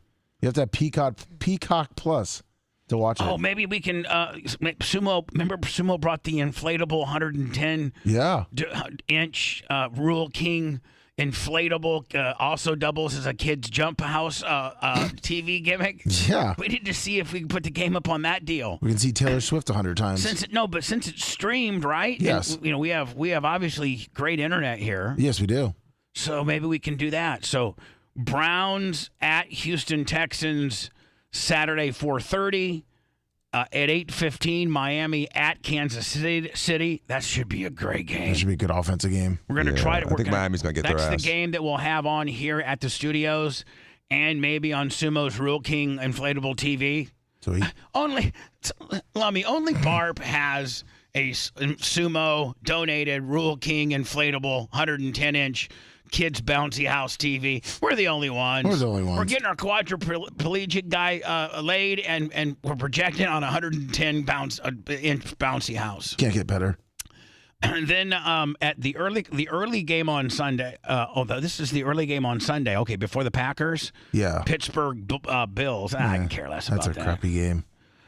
I mean, the Bills will probably win, at the end of the day, predictions would be probably Dallas. I could see the Rams maybe upsetting Detroit. But I don't know. Detroit's been playing pretty well. Plus at home, first home game for the playoffs. You're right. So you might have Dallas, Detroit. Well, first of all, San Fran pushes all the way through. Yeah. So you're going to have San Fran, maybe Dallas, Detroit. Now, I mean, I know you guys are Buccaneer fans. I know you have a big luxury box there, Dan. I know you used to be a doctor. You got a Super Bowl ring. But Rhett has the most clearest and honest vision. Rhett, what's your opinion of Eagles at Bucks, especially the way he's on medical leave. Yeah, he's taking his dog to get neutered. Oh, that's right. He's so I just soft. didn't know when he was leaving. Sorry. The show's. I think the Bucs have a 40% chance of winning. The Bucs have a good chance because with Jalen Hurts, hurting his hand last night. Their wide receiver Brown also getting hurt last night. They have some injury problems, and Swift too. And they've been kind of on a slump. Yes, they have been. All right, they've lost 2 in a row. So let's say the Bucs make it out. Then that means that they would travel to San Fran, right? And no, they get San Fran would get the absolute worst seed that's still alive. That would be the Bucks. Not necessarily. That's if every other wild card loses. I said if we were going through this scenario that we were going through, Bubba's right. where Dallas beats Green Bay, Detroit beats the Rams, and the Buccaneers beat the Eagles, was what we just said could potentially happen, then that would make Tampa would travel to San Fran. Correct. And get their asses whooped. And Detroit would travel to Dallas. Correct. And get their ass whooped. And it's probably going to end up being a Dallas-San Fran, NFC championship, which kind of brings you back to the old school, Joe Montana, Jerry Rice days, does it not? Yeah, it does. Now, I don't know who makes it out of the AFC. I'm not a big AFC guy. Do you think it's Houston, Kansas City, Buffalo? The AFC to me is like watching Canadian football. You got Baltimore. That's the number one seed. They Browns play well. got their ass kicked, didn't they? But they sat everyone. They had Joe Flacco on the bench. Joe Flacco. I could see the Browns beating the Texans. It all. In my opinion, it comes up to the Dolphins and the Chiefs. Whoever wins that game is going to be playing against Baltimore. The Ravens. Yeah. I don't think any of them have a chance against the Ravens. I think the Ravens. Okay, let's do this. Who wins the AFC? Who wins the NFC? I'll go first. AFC Ravens, NFC Niners. I think that's a good prediction. Well, it won't be Kansas City. Lummy? I'm going to have to agree with you on that. It's going to probably be San Fran and Baltimore. I agree. Mach doesn't know much about football. He's in the gym. And Anna, could you even make an educated guess on this? It'd be interesting. I agree with everyone in this room. But I would rather see Miami. That's your answer. Yes. But Tua is a horrible quarterback, so that won't happen. But he's horrible. He's not nearly. He's not. What, he's no. He's no half the quarterbacks with the. So let me festivity ceremony times. We can start the Hall of Fame deal.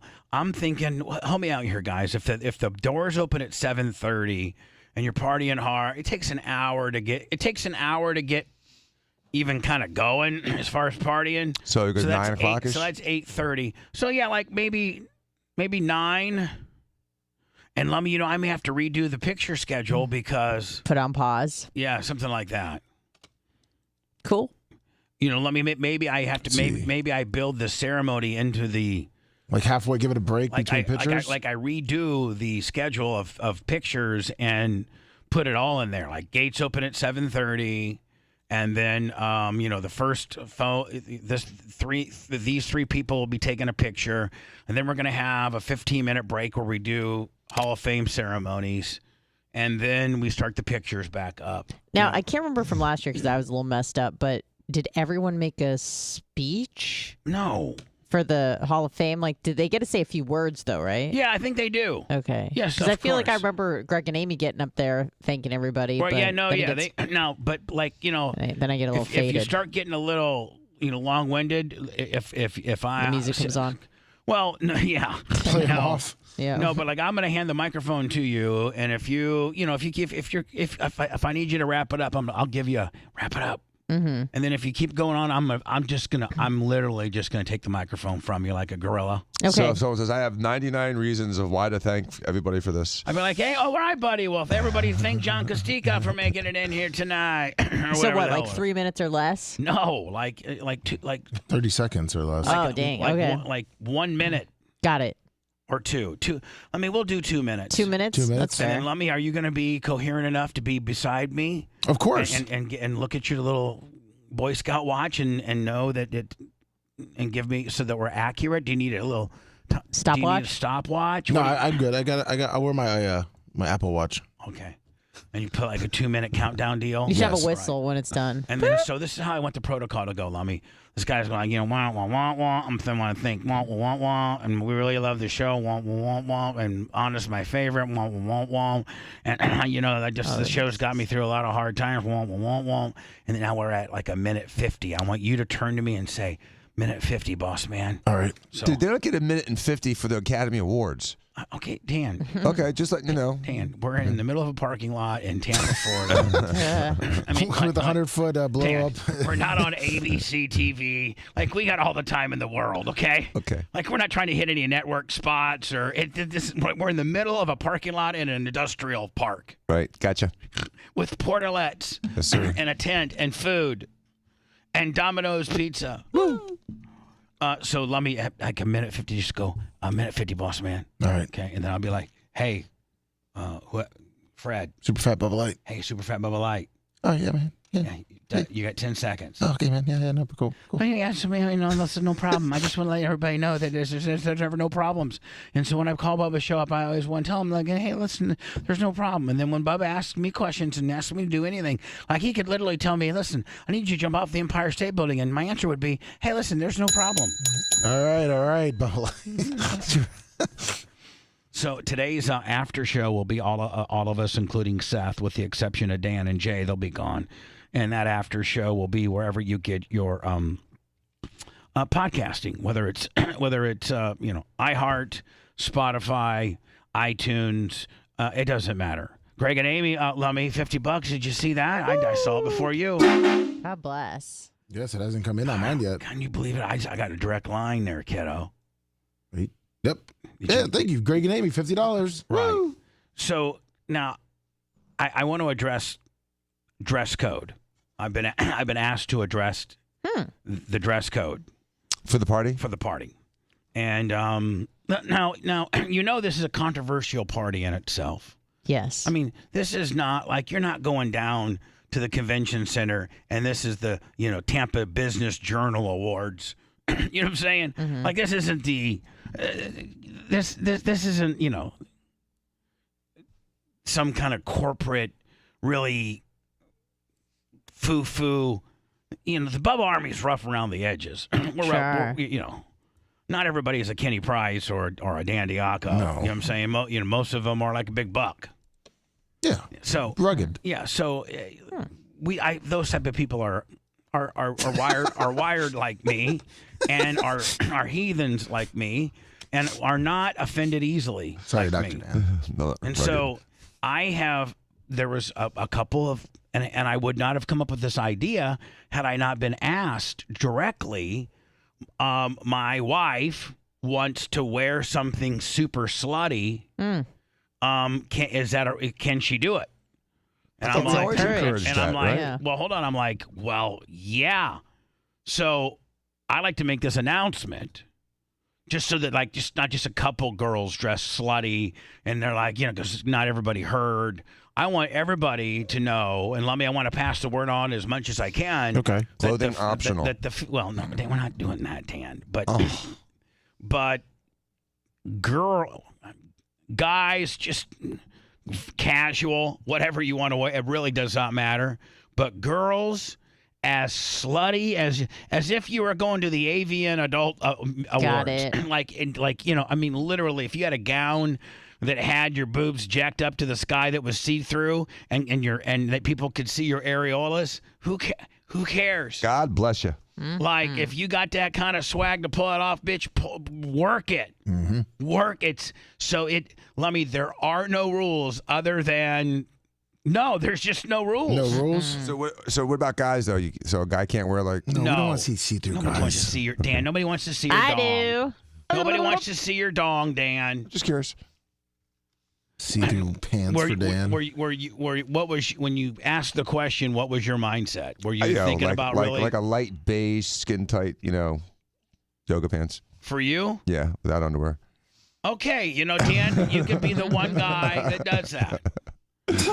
Yes, Dan. If you want to wear yellow skin or beige skin tight yoga pants, you can. But if you commit to it, bitch, you better. If you're gonna, I haven't committed to anything. I was just curious.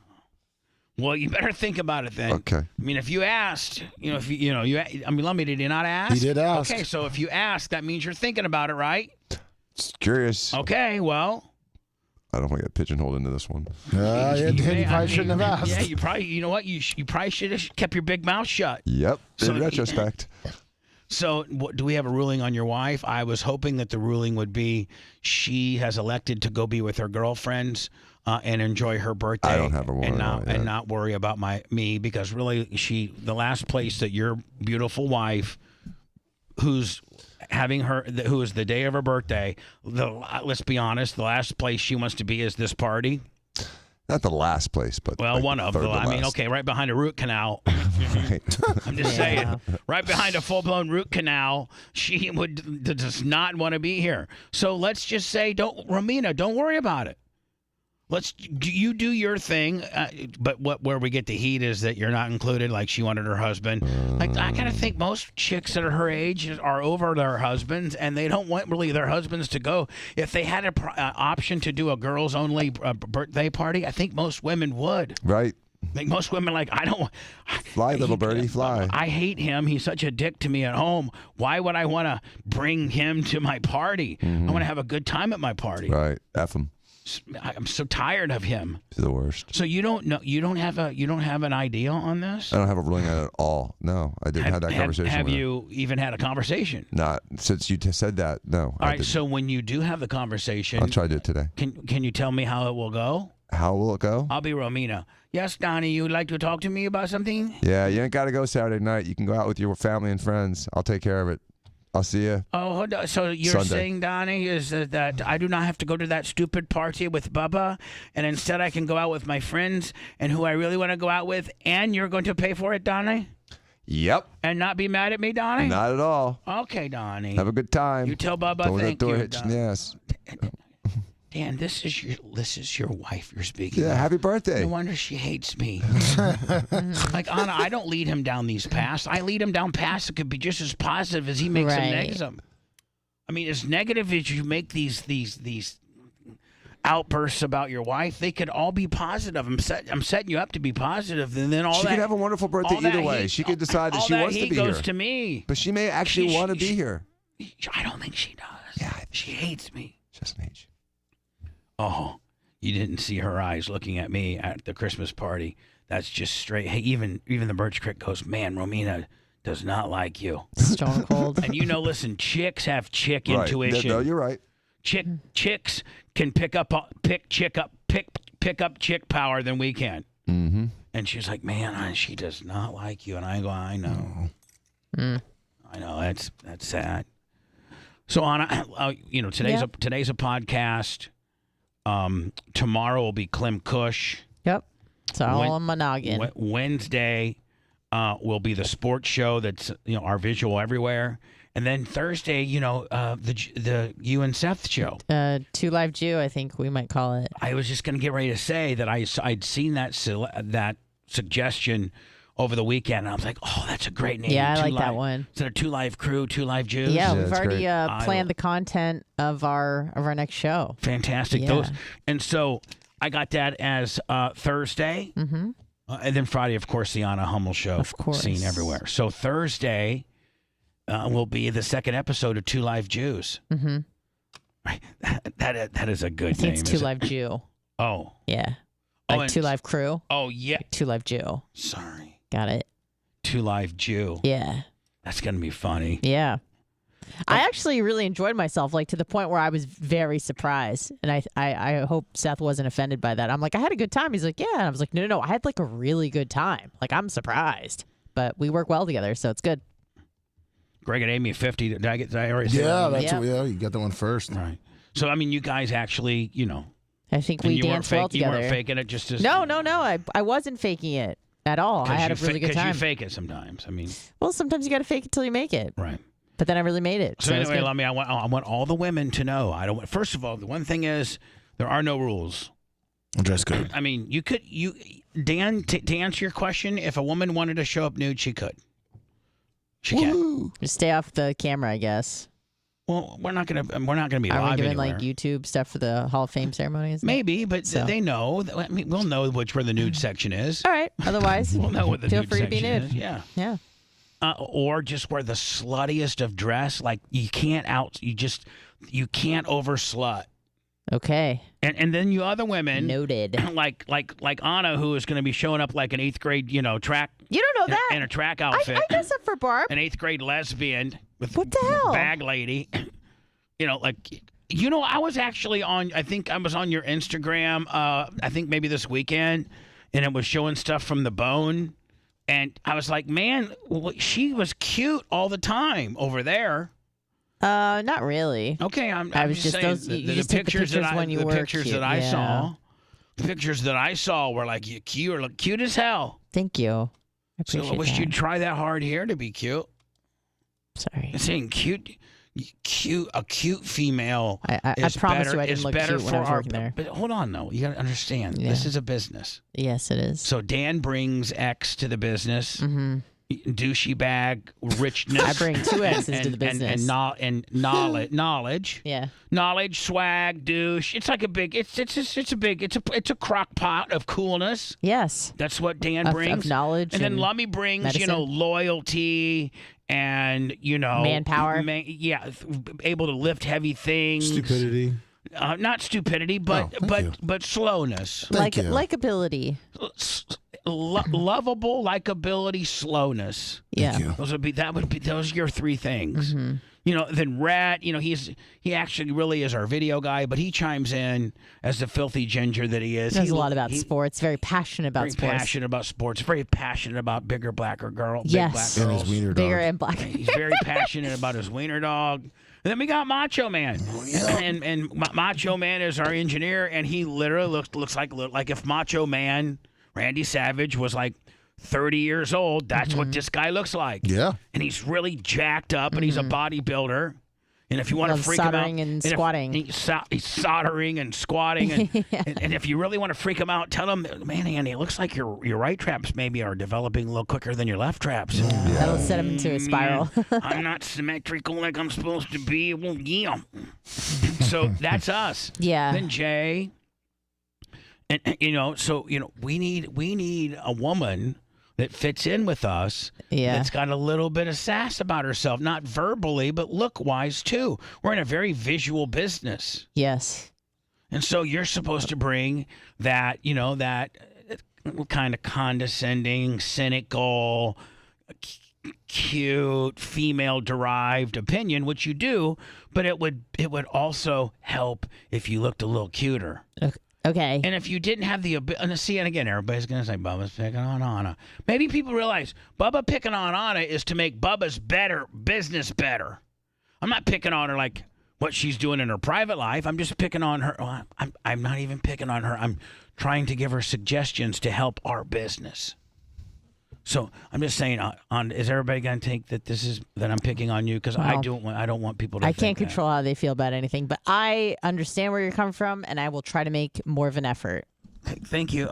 But see, now I feel like I shouldn't even have said that because now they're like Bubba's picking on Anna again. And I find myself picking on you. Don't worry about it. But don't get chat cancer. It's cool. It's just you and me right here. Dan, is picking on her when I ask her just to dress a little cuter because I know she can be cute? Is that picking on her? No, it's just telling her to be, a woman.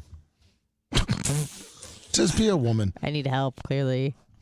Dan. Help me. What? Help me. Am I picking on her? No. Yes, I love Dan. Anna. Yeah. I love her too. But she actually looks like sometimes she goes out of her way not to look sexy. Like and if today. she tries to look sexy, she does a good job at it. So right now she looks like, like relatable. Thank you. Not relatable. Relatable and approachable. You literally look like you. If I can be honest with you, you got out of bed. Yep. You brushed your teeth. Yeah, I did. You put your hair back in a ponytail. Sure did. You grabbed a couple of boy-looking shirts off the ground and some short. I'm wearing a Bubba Army shirt. Okay, well, off the ground. What's the gray thing over it? I saw it was 50 degrees out. I needed an extra. Okay, I'm just talking about what you look like on camera right now. Yeah. I'm not talking about. I'm not talking about booty popping. Well, unfortunately, we don't get to see those now, do we? We get. No, I guess not. Then she does the tongue, trying to get out of trouble and everything. Well, that was That's right. All right. Well, like like when you walk in here and you can see your delts and stuff like that. That really, I know it was cold outside, but listen. I'll flash them right now, and I don't mean my boobies. No, I'm just saying, just trying to Well, like the right one's better. Hold on. Like I have a guys cannot wear a hat policy because hats are distracting. Not It's hard distracting. to see your face. Yeah. But look at that. It's Look not. how I'm looking pretty lean, actually. Yeah. Sorry. All right. So distracted by yourself. Yeah. She's a mark for herself. Yeah. Is she not? Mark it out to me. When I come back, Lummy, we have to talk about the inner circle coins because you tried to tell me, like I said, Lummy, tell me about the inner. Tell me. Don't know what you're talking about. And then I'm like, Lummy, like for real. Yep. Nope. Don't know what you're talking about. And he knows the rules of Fight Club. Hold on, we got to get through it because I need some help. I don't know what you're talking about. I couldn't agree more. You can't talk about it. I don't know what you're talking about. Who made these rules up? You made these rules up. I didn't remember that. All right, I ain't ask about nothing. We'll get to that, and then the ionizer that everybody's all flipped out about. You're trying to poison us. Dan's going to tell you, I'm trying to clean the building as the cleanest I can get the building, not only on the inside, but also on the out in the air that everybody, because there's going to be 300 or 400 people in this building. And you know it's going to be a super spreader. And there was it is every year. And there was somebody that told me, hey, if you have one of those ionizer, start about a week before and start doing different rooms. That way it's, even the air is as clean as it could be. Yes. And the ionizer absolutely purifies the air and takes the particles and the pollutants out of the air. There's no question. It's very effective at that. Everybody's bitching about it. But you're not supposed to run it actively while people are in the room, and it can be corrosive to electronics. And it does smell like we're, in a pool. Well, I'm sorry. You're going to have to deal. First of all, Dan, I don't ever have it on. When you guys, do I ever have it on? No. Usually you cut it off. But you have it on at night, which is the right way to do it. You're supposed to have it on like at night, and then when you go in the building, you turn it off. And there's some remnants of it, and you guys are bitching about it. Stop bitching. Tell everybody. It's faded, actually. So just tell everybody, Lummy, to get over the ionizer. Get over the it. ionizer If you run it all the time, it will ruin your electronics. I don't want it all the time.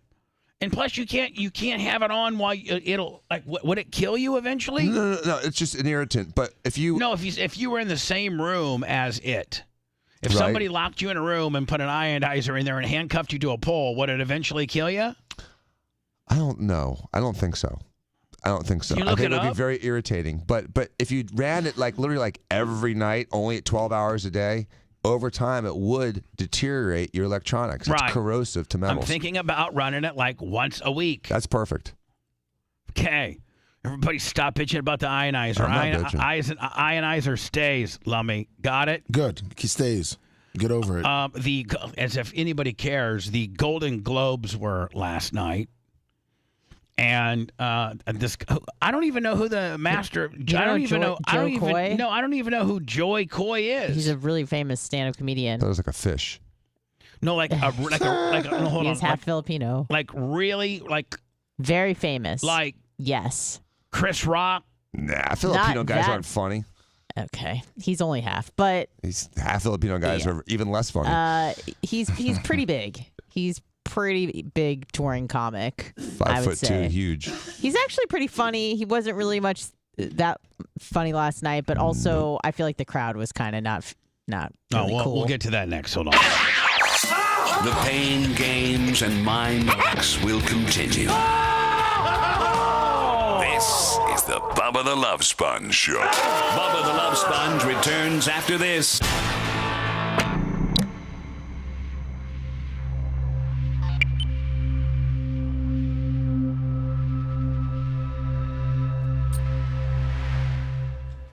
Margot Ruby, what's her fucking name? Margot?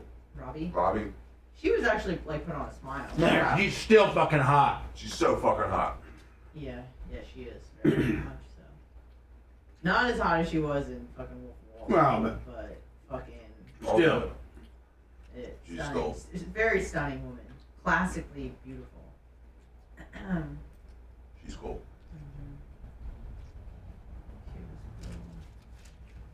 I don't think Taylor Swift cared for him too much.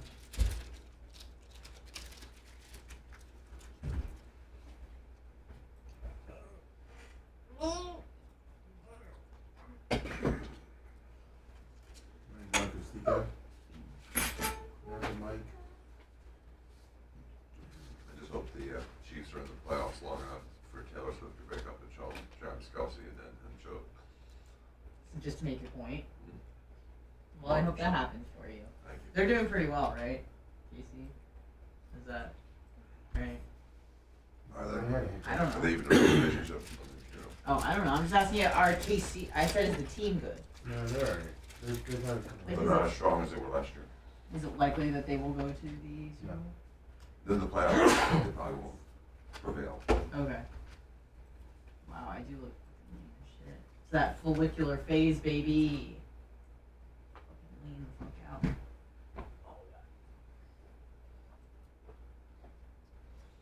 What's up, Ellen Close?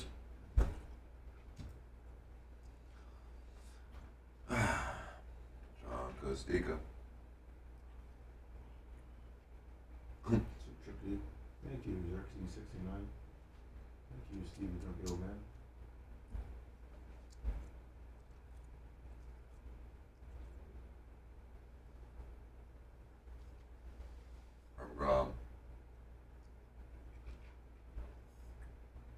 Organic Gene, good morning. FT Greg.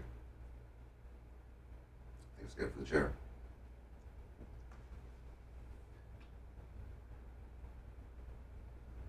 Depends on close.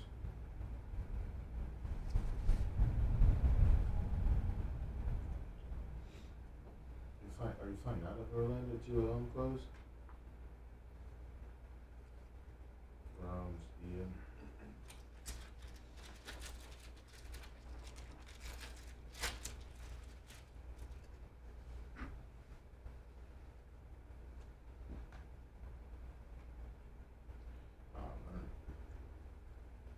Rent and then just drop it off in Tampa. Good morning, John Cosecco. Ian, Browns.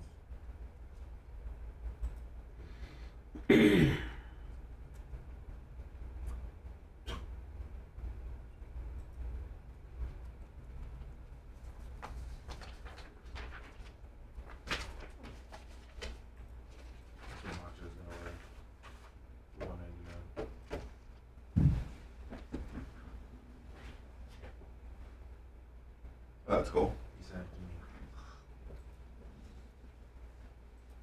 I think that would look good on him. Yeah. See? Watch, you got the approval from Dr. Dick.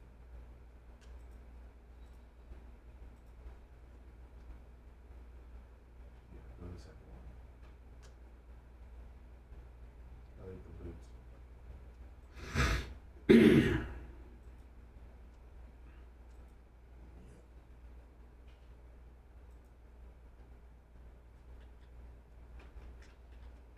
Exactly, duck, God. It's gonna be cheaper than the rec one. They have it, then, especially if you feel like driving around.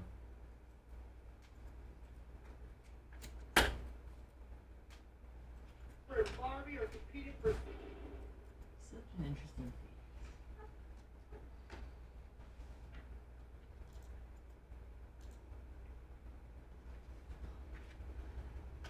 Awesome, Ian. Did you ever get into the Browns? Nah, he got better. He went to a different one.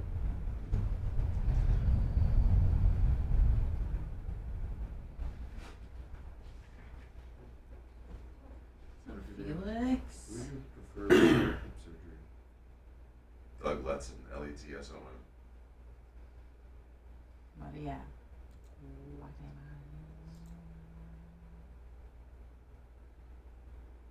you. There you go, Rick.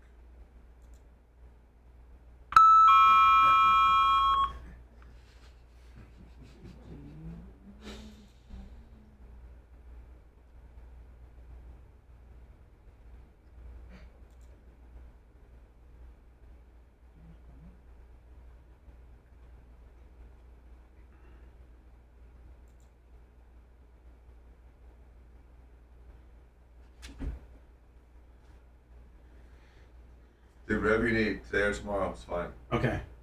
Just text me after the show. Tell me when you want to come in. Are you office today? Office, yeah. It says high life. Because I only go in there. I only go in there when I can't go in there on non-office days. I don't have you there to fucking back me up. I'll be there today. I gotta have Dan back me up when I go to his office.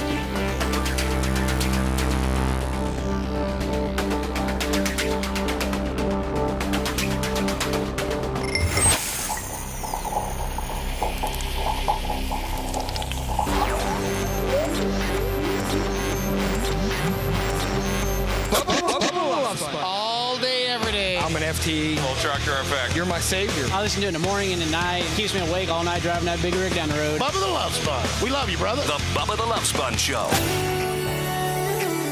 Today's after show will be a podcast available wherever you get your podcasting stuff. Maybe you've not checked it out, but you should. And that is BubbaArmyHQ.com. Our daily podcast, or the 3 exclusive podcasts a week that we do, Lummy. The All of Us, and then the Clem Kush, and then the 2 Live Jew.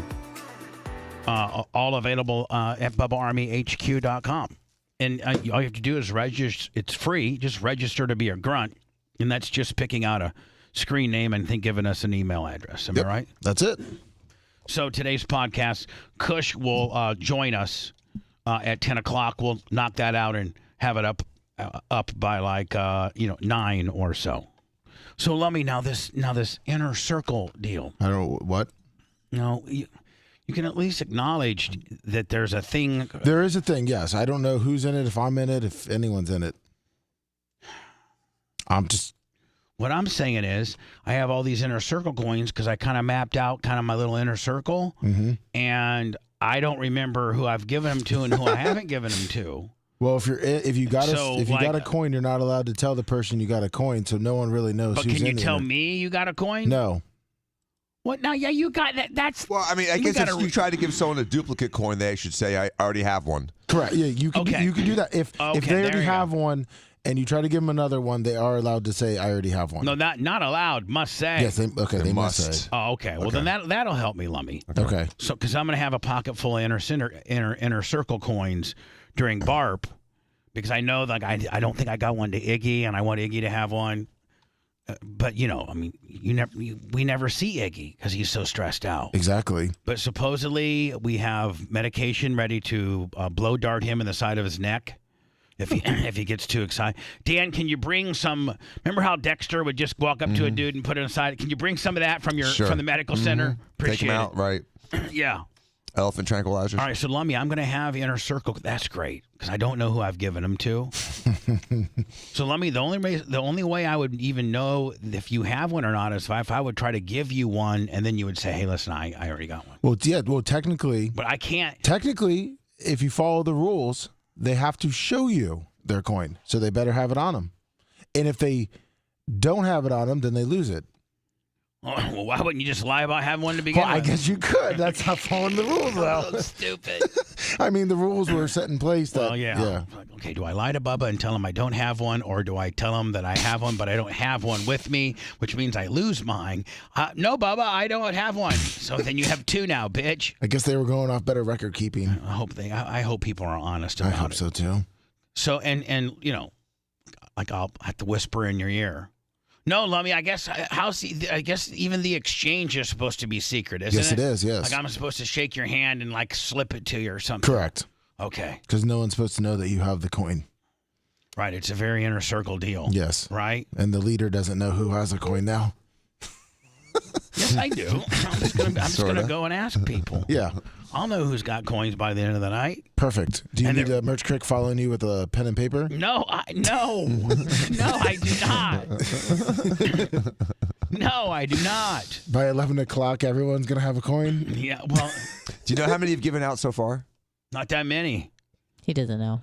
And don't get mad if you don't get one, okay? I mean, please. Most people aren't. I shouldn't even. Now, Lummy, I just screwed myself because a lot of good people aren't going to get them.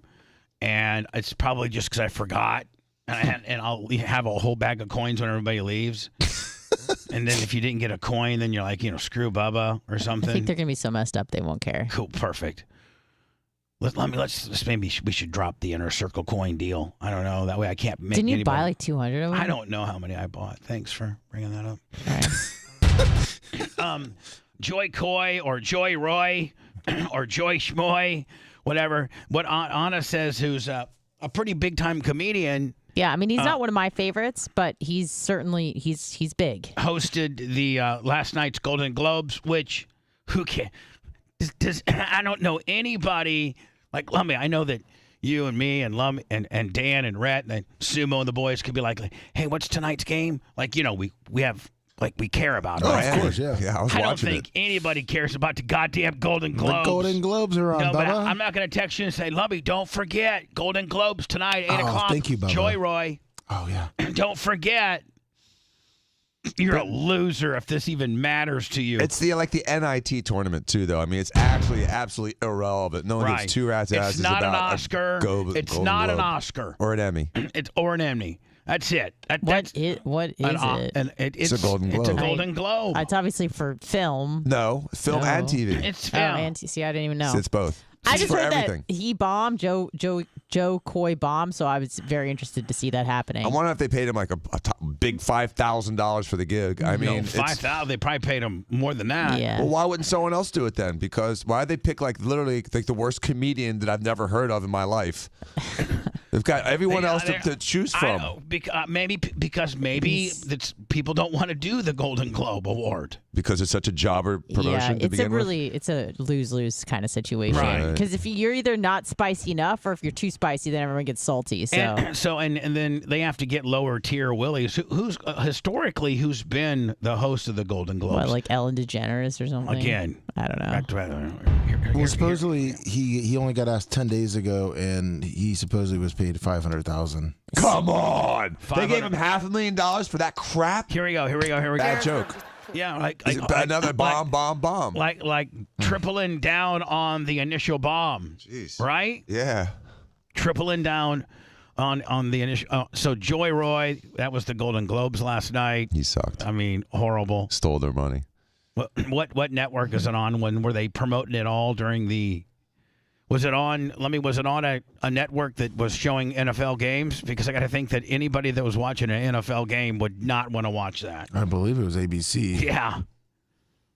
Yeah, I don't remember seeing anything. Paying that for guy it. $500,000. Yeah. This chick here, she's going to be a grandma at 37, and she breaks, doesn't it? Yeah, I think that if you click out of that, because it's kind of one of those New York Post deals, and scroll down, you'll see the actual TikTok. Sorry, CBS was. Yeah, who showed it? there. Oh, okay. Yeah. All right. It was so it was CBS. Yeah. Y'all keep asking how I'm going to be a grandmother, so let me explain. My oldest hello? daughter, Riley, she's 20. You have to drag the puzzle piece over, Bubba. You didn't have to open it, the TikTok. I was with her dad. Jesus. Okay, hold on, babe. What was it? What procedurally? Oh, that's perfect. Yeah. Procedurally, what did I do wrong? Nothing. I say you're making me feel like I'm stupid. You're not. Just clicked on what you gave me, baby. Thank you. Y'all keep asking how I'm going to be a grandmother, so let me explain. So this chick's going to be a grandma. She's 37. My oldest daughter, Riley, she's 20. She'll be 21 in June. All right, so a 21-year-old getting pregnant ain't that big a deal. That just means that she had her Riley at when 15. she was like 16. Yeah, 15, 16. Yeah, the hoe in this equation is grandma. Yeah, that's right. Grandma's the hoe in this equation. I got pregnant with her at 15. I was with her dad from 12 to 21. Disgusting. From 12. So someone was statutorily raping her. Yes. Well, but the guy was probably her age. Doesn't matter. 12, it's still rape. So hold on. Are you saying that if a 12-year-old has sex with a 12-year-old, she's getting raped? You can still put a rape rap on the 12-year-old? It's rape, dude. Yeah. And you've seen 12-year-olds that are 6 feet tall. I know you have. I've seen them. I understand that, and but so just a 6 foot 12-year-old boy, 6 foot 12-year-old, a 6 foot 12-year-old boy, or 5'11" 12-year-old boy that has hit early puberty tags a 12-year-old girl. That's freaking rape. I know. But don't they have like Romeo and hold Juliet? On, Dan. Laws? What if it was consensual? Doesn't matter. 12-year-olds aren't allowed to have sex in this country. Well, I know, but it's doesn't matter. Well, what about the Romeo and Juliet? Why couldn't you blame her too? Why couldn't you blame her too? If blame the girl. That's good. Testimony came back that he didn't want it and she took it. I mean, right? There's probably some aggressive 12-year-olds. The little boy's like, man, I don't think I should do it. My daddy said I'm not supposed to do this, so I'm 21. Come on, Johnny. You know we're both 12, and you know you want these boobies. My daddy said I ain't supposed to be doing this until I get married with this. Come on. Look at these 12-year-old boobies. You know you want them. Maybe they weren't doing anything at 12, but they probably were. From 12 to 19, we dated. 19 got married. We were married until 21, and then we went our separate ways. So I got pregnant at 15. I actually saved my lunch money for a whole week to buy a pregnancy test, and my friends fed me lunch all week. I went to the store, bought the... Man, that is some Alabama backwards. Yeah. Jesus. Where my friends had to... We had to save my lunch money every day of the week in order to buy a pregnancy test, so my friends would let me eat a little bit off their plate for a whole week. Man, this is some backwoods nonsense, isn't it? Yeah. Pregnancy test. Took it in a Texaco gas station. My brother drove me there. Hold on. This is chock full of country songs, is it not? Yes, it is. I took my pregnancy test at the Texaco gas station. That's awesome. Yeah. I saved my lunch money up for a week to buy my pregnancy test. I've always been so protective. At the time I got pregnant, he was actually still a virgin, so it was a little weird for him. Now, what was it? Is that like a knock on her brother? What? Wait. I gotta back this up.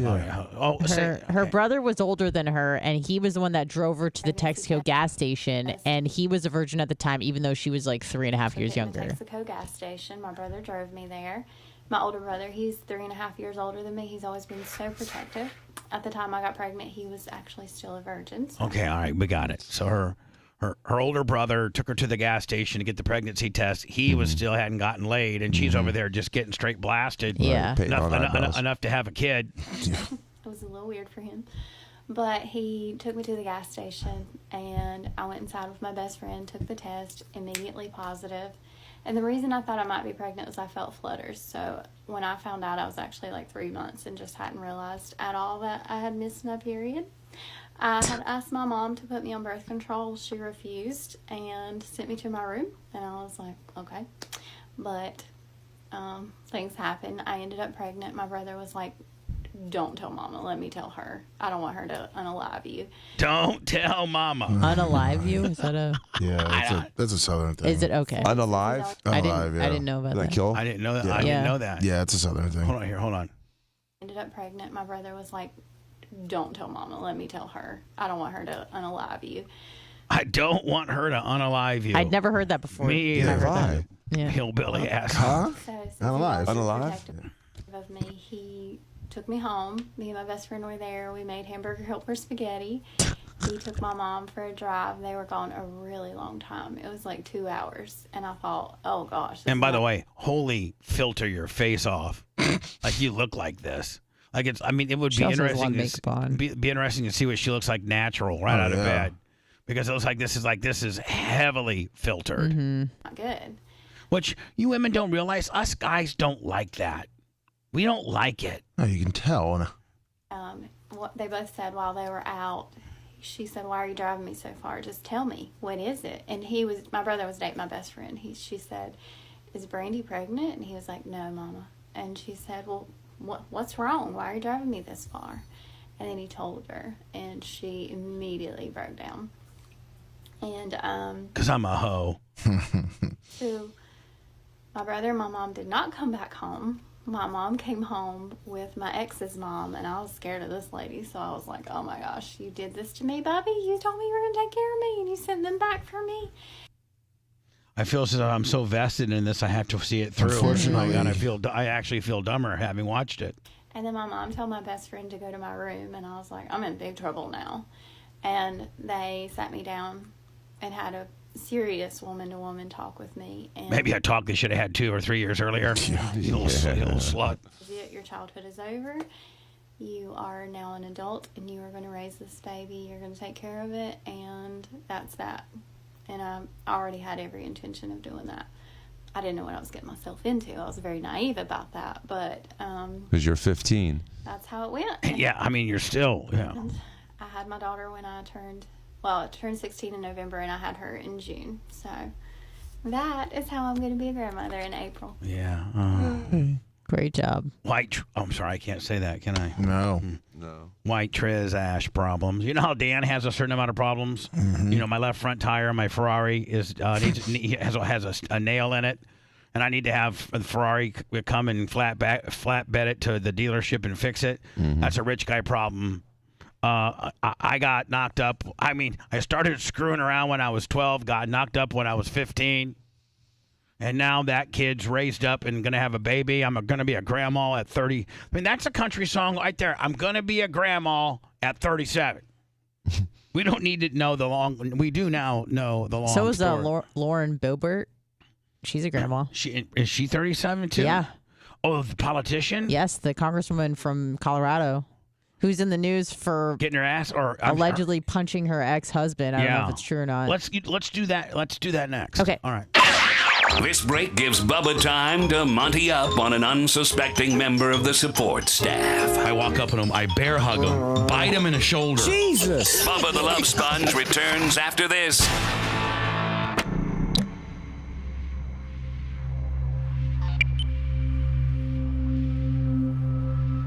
Don't worry about it. You make a wild guess. Dahmer. Yep. So fucking stupid texting me. What's wrong? No, I was sort of Dahmer. Rena. Yeah, I was like, no, okay. he was laying dirty. And like, no way. I was like, that's gotta be Dahmer.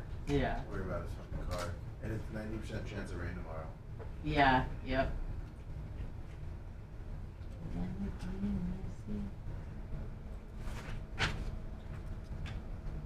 Well, I sent you a link on what Dan said he's going to be wearing to the party.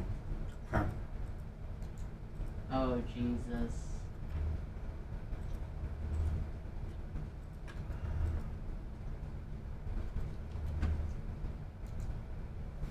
Okay. And also, I think this Macho sent this to me. This is what he's going to be wearing. Just so you know. You send it to me? I just sent it.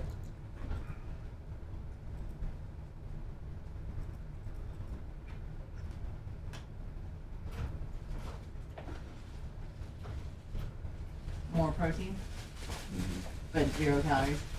0 calories, That's so crazy. Dr. Dan, does he know that it's a 90% chance of rain tomorrow? What? Does he know it's a 90% chance of rain tomorrow? So, He might I not- know, yeah. And, Lummy, what did you send it to me? Yeah, I sent it to you. Resend it. All right. We send it along.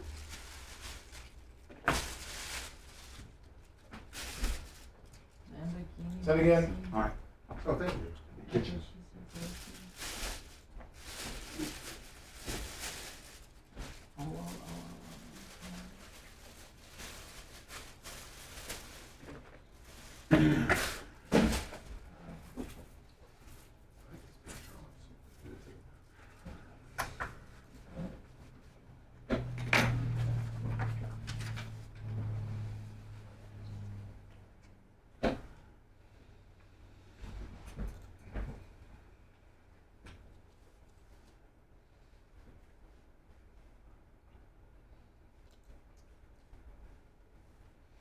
Reverse Navidad, 60 months.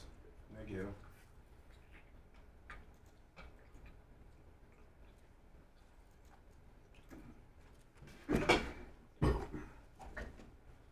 Wolfsman brother, 43 months. Good morning.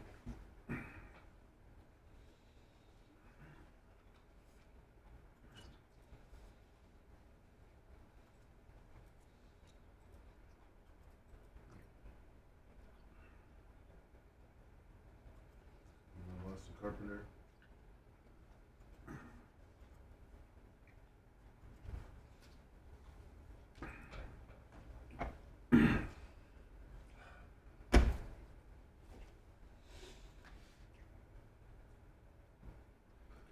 Lummy, did Rhett send me that Elvis I thing? did. I'll send it again. I sent it to you right when the show started. Hold on, I think I got it. It's the Fox News. Let me see.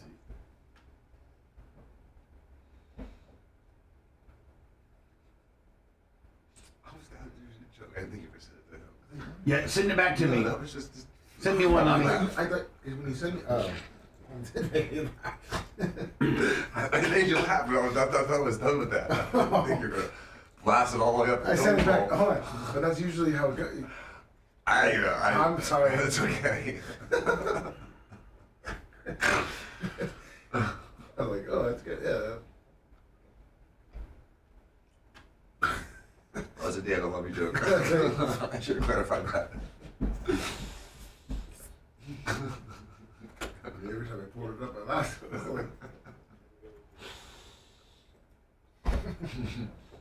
Are you going to go to the game Monday?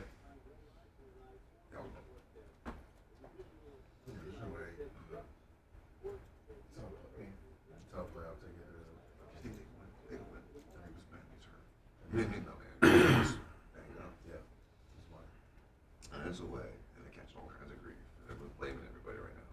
It's one of those days, you know, in the locker room, everyone's pointing fingers. But it'd be one of the days that they're asking. And they had all these big dreams. Even though Tampa didn't come off super. No, Tampa came off Florida State in the ACC championship. Did enough to win. They just were holding back. Good thing there's not people judging rankings for the playoffs because the Bucks would be knocked out. They excluded. They'd put New Orleans in there and pull the Bucks if it was like college. Oh yeah. Right? Absolutely. Right. Yeah. New Orleans got a better chance now. Yeah. Did they win 47-17 or something? Pull them out. I think we scored 47 points in the last 5 games combined.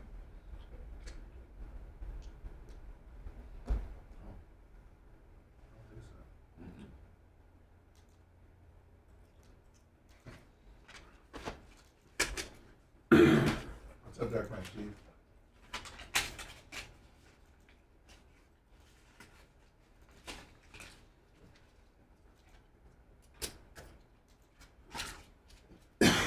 We never picked a ceremonial time. No.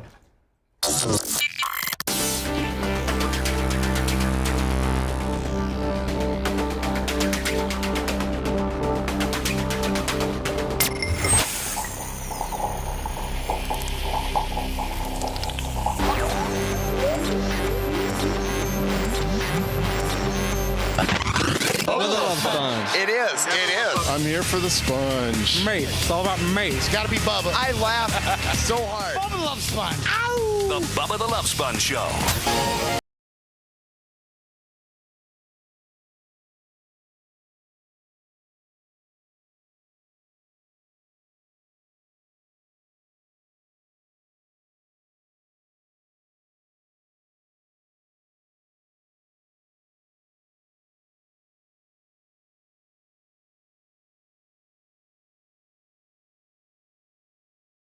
Poor little. That's that's the responsible thing to do as a pet owner is to get your dog fixed, so your dog's not out, blasting other dogs, creating mutts that society can't take care of, right? Right. And who wants a half dachshund anything? Yeah, they do dachshund, bulldog, and everything. But you're right. We want the dachshund. He's a purebred dachshund. Let's not muddy up the waters any. But he's so protective. I mean, the only one getting that dog pregnant is Rhett. He is a handful, is he not? Yeah. Bella is so sweet and so nice. She only barks at you as she's protecting her back compound. But this damn dog, man, Bella doesn't look at you and bark inside the building. But this it knows that, it hates Jay. It hates Dan. I don't think it likes Sumo. No. And it just goes crazy when it sees those people in the building. Mm-hmm. Mitchell Dixon Lummy, $50. Thank you. Latitude 28 Laser loves you. I think that's his screen name. Yes, it is. So we'll be doing an after show, which will be a podcast only show. That'll be up wherever you get your podcasting later today. Tomorrow is Clem Cush. That's podcast. Wednesday's the sports show seen everywhere. Thursday, the 2 Live Jew, which is podcast, and then Friday on a Hummel show. Yep. Boy, Friday's going to be a big day for you. You got to do an extra show, and then you got Bubba 199. I got it. And all baby. And all kinds of things. Let's not forget that the dress attire rules for Saturday's BARP celebration is there are no rules. If you literally had the swagger to roll around here naked, you could. Yes. So anything between naked and, like, you know, wearing a snowmobile suit, like being the most covered. That's an option. I'm trying to think, like, what would Like be a hockey goalie? Well, I'm just trying to think of, like, yeah, that. A Muslim woman? Nude versus a hazmat suit. Sponge diver. Yeah. The most covered you could be. Anything in between. And ladies, we're encouraging sluttiness. Because that's cool. Sure is. Especially, like, if you would slut it up a little bit. You know what? I think I might. Can you? I can. I you have the slut it? ability. Yes, I have the ability. Like the merch crick, you should see what she's wearing. Like, it's like straight slut. Well, she always looks good. She's T's barely covered. Barely covered? Yeah, like, and yeah. Nice. I think Maria Guatemala was going to wear a complete see-through black dress. See-through? Complete. Okay, well, like, no, like, I guess I'll still be looking like Mother Teresa, but I mean, you know, like, I'll be looking slutty for me. Well, like, that's great. That's nobody expects you to go to that extreme. If we can just see just a little, I mean, a person could see your collarbone, that's slutty by your terms. That's true. So feel comfortable in your sluttiness. Thank you. Don't over slut it where it's causing you mentals. Okay. You know? Yeah.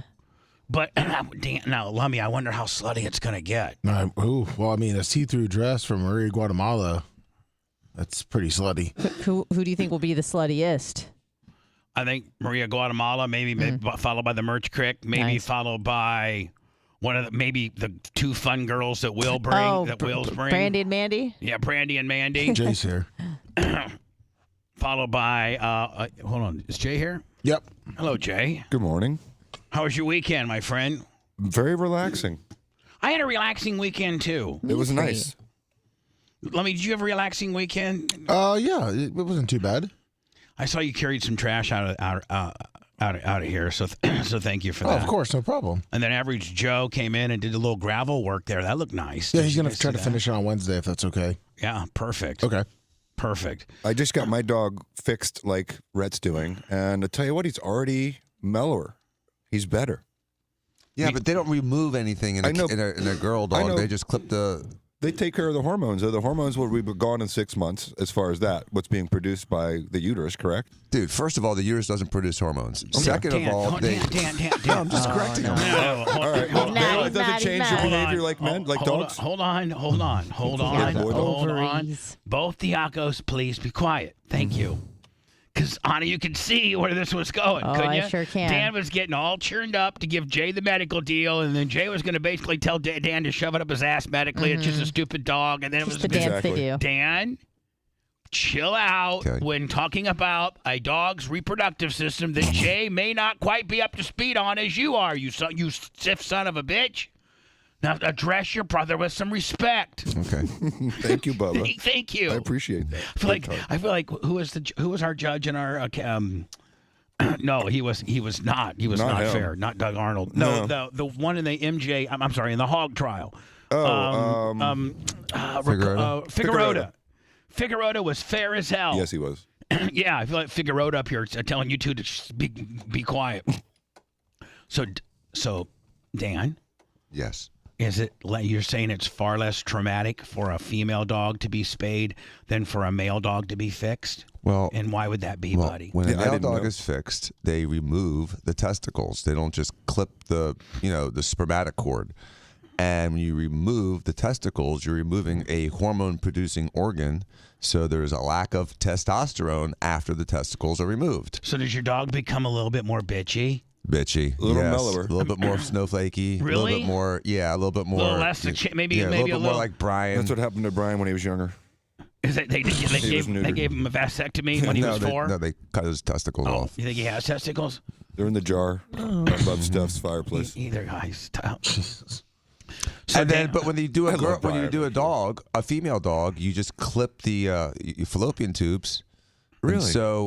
That's it. And so you leave the ovaries, which are like the testicles, and the ovaries are what's producing the hormones. The uterus doesn't really produce a lot of hormones, if any. I made a wild assumption that they did both on both sides. And they don't do on a female, when a woman gets a tubal ligation, they're just clipping the tubes. A hysterectomy is taking out the uterus. A total abdominal hysterectomy is still just taking the uterus and the cervix, and then you get something called a BOO, a bilateral oophorectomy, and that's when they take the ovaries. Only here on this show, ladies and spaying gentlemen. involves removing the uterus and the ovaries. So Dan, let me ask you a question: Does your female dog have, if you get it fixed, will it have periods or no? That if they remove the uterus, then it will not. If they just clip the tubes, then it will still have periods. They don't do that. Every female dog that I've ever had, Dan. So they may be taking the uterus. They have to because like Pookie never got a period. So but they probably still keep the ovaries. So does that mean if they took the whole uterus out, Dan, that they don't have hormones anymore? No. If they took the uterus out, they still would have hormones. If they took out the uterus and the ovaries, then they would have no hormones. What creates a period? The uterus is what the uterus. What I'm saying is, what creates the bleeding? The bleeding is from the uterus. I've had, oh my God, maybe let me see. My first female dog would have been probably Peaches? No Pookie. And then I had Boo Boo, and then I had Peaches, and then I had now Bella, and I've gotten them all fixed. From the. No kill shelter. Pookie, I think I bought from a breeder, but everybody else I just bought, from a no kill shelter, and they came fixed as part of the adoption process. And none of my female dogs have ever had a period. I could never deal with that. No. So Dan, I'm thinking they probably take out the uterus on that. I think they have to. Right. Because if a dog has a period, is it literally like you got to buy it pads and chase it around for a week? I thought that's the whole reason you spayed them is because it was so disruptive to life. Having those periods. If you've never been a dog owner that had one, it's pretty brutal. I think spaying nowadays involves removing the uterus and the ovaries. Well, I'm just saying, Dan, I was right then. So sorry. You're right that the uterus creates a lot of hormones. No, you're dead wrong on that one. A spade is a neuter and the ovaries, so I guess I was right, Dan. Dan, I mean, the way Bubba Figueroa got it. You're both right, ruling on that, Bubba? Judge Figueroa? I'm gonna taking out the uterus does not change your hormonal balance, Daniel, and that's what you said, Mr. Diaco Esquire. The Daniel part of it, you need to succumb to your brother. He is legally correct about this one. I heed to that gentleman. Thank you for I'll that. appeal to the appellate court in Logos. Yeah, whatever. You'll lose. We have a horrible record for the second DCA. Colorado. Second DCA is going to tell you to pack sand there, buddy. I'll tell you that right now. So again, ladies, anything goes. Anything goes. And I don't want the other ladies who are not dressing that slutty, maybe just dressing cute to maybe conservative, not to judge the girls. Because you know how women are. Bitches are judgy. They really are. They'd be like, a couple of them get together. Did you see Maria Guatemala? Yeah, I saw her. I don't think that the Bubba Army is like that. Everybody. They like it when clothes come off. They're a rowdy bunch. I know, but I'm just saying. Yes, the standard population, I agree, but I think the Bubba Army is pretty cool. But hold like on, that. Dan, am I not right? First of all, Romina doesn't even want to be at this party. If she would attend it and see naked women, she'd be taken back by that, would she not? Maybe. What do you mean maybe? She'd be like, oh, Donnie, I will tell you, you told me that I did not know this was, I think she's more offended just by you in general than by naked women. I agree with that. Me? Yeah, you. Yeah. Dan, are you familiar with our basketball team that we set up? We're getting ready to play a game. I heard about the split up of the teams. I'm down. The team consists. My team is Bubba, Lummy, Dan, and Merch Crick versus Seth, Jay, Brian, and Anna. It's gonna look like remember Lummy, the '92 Olympic team with Bird and Jordan and Barkley. Gold medals. Yeah, we're gonna kill them. This game's gonna. It's not even a great. First of all, I'm gonna put Dan on. I think I'm gonna put Dan on Jay. No, Seth, because they were gonna put Lummy on me, and that was my miscalculation. Yes. I thought I was going against you, Dan. Yeah, so and he then was they being all sized me up cocky. against Like, Lummy. he was being all cocky, saying, "Well, but my brother guarded me. I'm fine. I'm blah, blah, blah." I figure we even each other out, Dan. All right, so you do, but you get absolutely pummeled when Lummy is Because Jay, also you on me is like me in slow motion. That's funny, Dan. It's actually like you with some athletic skills. Whatever, dude. You have zero athletic skills. Dan. He's got the calves. He's got the calves of a 2x4. Dan. He's got the vertical of an ant. Dan. And the speed of a sloth. Dan. Jay. You know why those jokes are funny? Because none of them are true. Don't say a word. Do you know why those jokes are funny? Do you know why they are funny, Jay? Why is that? Because it shows how insecure Dan is. Another break gone horribly wrong. Dude, you are sick, okay? Just go see a doctor. Bubba the Love Sponge returns after this.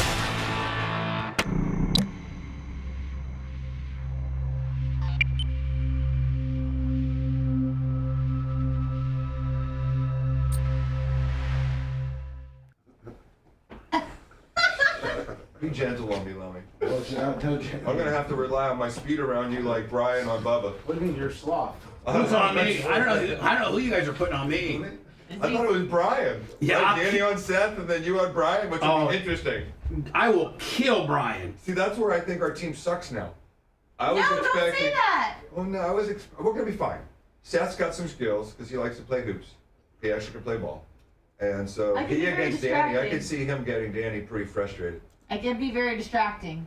Yes. Oh, and you and the merch crick are just gonna even each other out.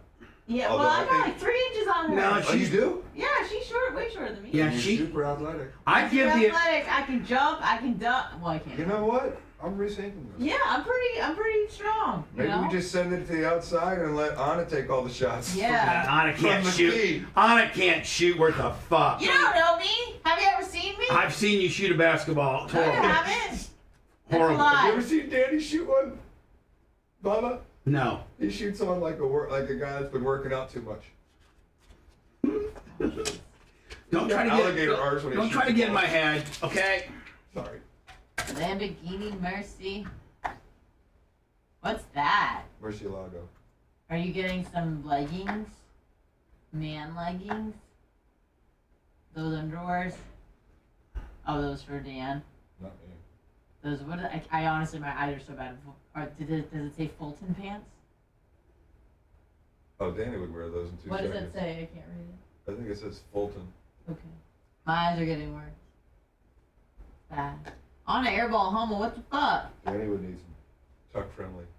Oh. Those look like they're bulge heavy.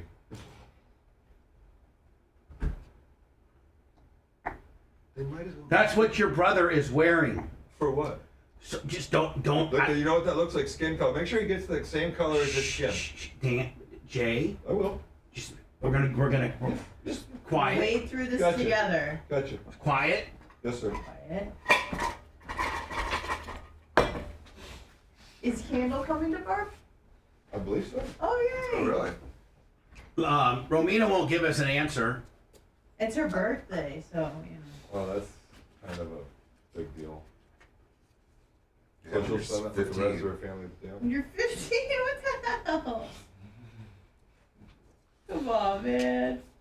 I got my birthday on my birthday. It's Saturday night. It's perfect time to have a birthday. So when there's other shit going on. Yeah. Oh wow.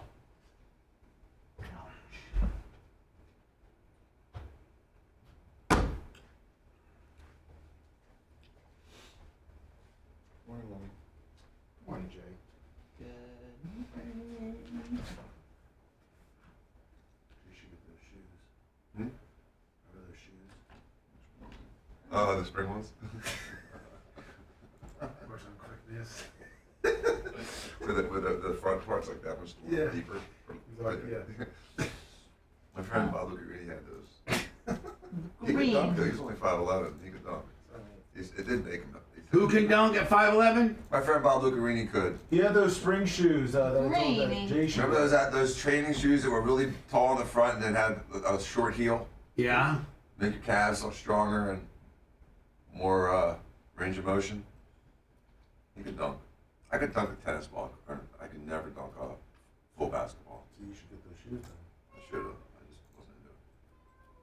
And then you can walk around for the next couple months for the basketball game. They still even make them? Yeah. Do they? Yeah. They really do. But they're like, I'm sure they're a little bit more refined than they used to be. Less goofy. they're still pretty goofy.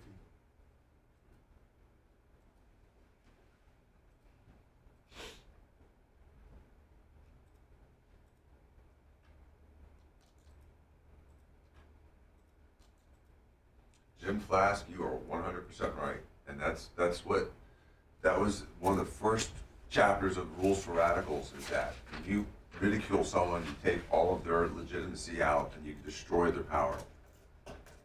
You're right on.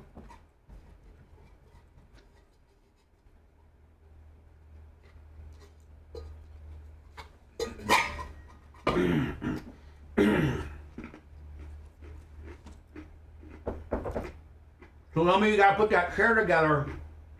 Yeah, no problem. So that Anna has a cool chair like It's gonna us. be, Of I think, a course. high 62 it says, but no rain. No rain. I looked it up like an hour ago. Why is that too cold for you? It says high 62, 50. And it's not gonna be that cold out either. Nope.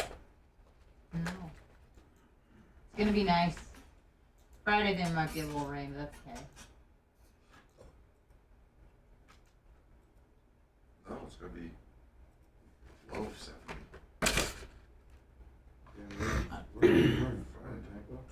That's Saturday. Are you still in Miami? No, Saturday. Oh, so going to 50. So Friday night's going to be warm. Yeah, but higher chance of rain. Saturday night's going to be cooler. Yeah, but no.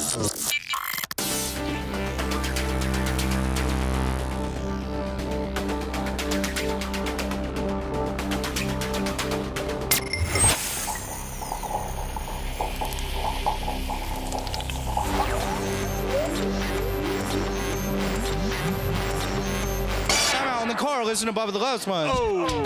Love you guys. Gotta be Bubba. Wondering who he's gonna yell at next. Yeah. People from all facets of life can relate to this show, and that's why I like it. I love it. I can't get enough. Bubba the Love Sponge. Exactly. You're listening to the Bubba the Love Sponge Show. The Bubba the Love Sponge Show is sponsored by BetterHelp. That's H-E-L-P. BetterHelp. And they're all about helping you out, my friends. You know, around New Year's, we get obsessed with how to change ourselves instead of expanding on what we're already doing right. We're trying to maybe grasp for something that we're not obtainable. Maybe you can finally organize one part of your space, and then you can tackle another once you got the other one fixed. Therapy helps you find strength so that you can ditch the extreme resolution and make changes that really are going to stick. If you're thinking about starting therapy, give BetterHelp a try. It's entirely online, designed to be convenient, flexible, and suited for your schedule. Just fill out a brief questionnaire and get matched with a licensed therapist. And you can switch therapists at any time for no additional charge. Celebrate the progress that you've already made. Visit BetterHelp.com/BTLS today. You're going to get 10% off your first month. That's BetterHelp, HELP.com/BTLS. Lummy, it's good to see BetterHelp back on with us. It's awesome. Please know, as listeners, that when you hear me do an endorsement like that it may, you may like, Bubba's doing another, super heart chews, or Bubba's doing this and that, or whatever. Please know that means that we got people advertising. That means it's a real sponsor. Yeah, I mean, we're making money. If you watch a Joe Rogan show or a Megyn Kelly or anybody that you watch, they all have somebody that they do that with. Yeah, you got to. It's how you make everybody. It's how you get. Lummy, it's how you get yours. That's how we get ours. So Dan, let me just tell you, we've made a very liberal clothing rule, if you will, for Saturday night's BARP celebrations. That, let me, what's the gate open up at 7:30? 7:30. 7:30. And women, Well, and men, I guess. The dress code goes from completely nude to a hazmat suit and anything in between. And so Dan blurted out because he wants everybody to see his big penis. Of course. I mean, that was what I think he virtually said. I want to wear tight yoga pants so everybody can see my big penis. Yes. Didn't quite come out that way. But. Oh, what do you mean it didn't quite come out that way?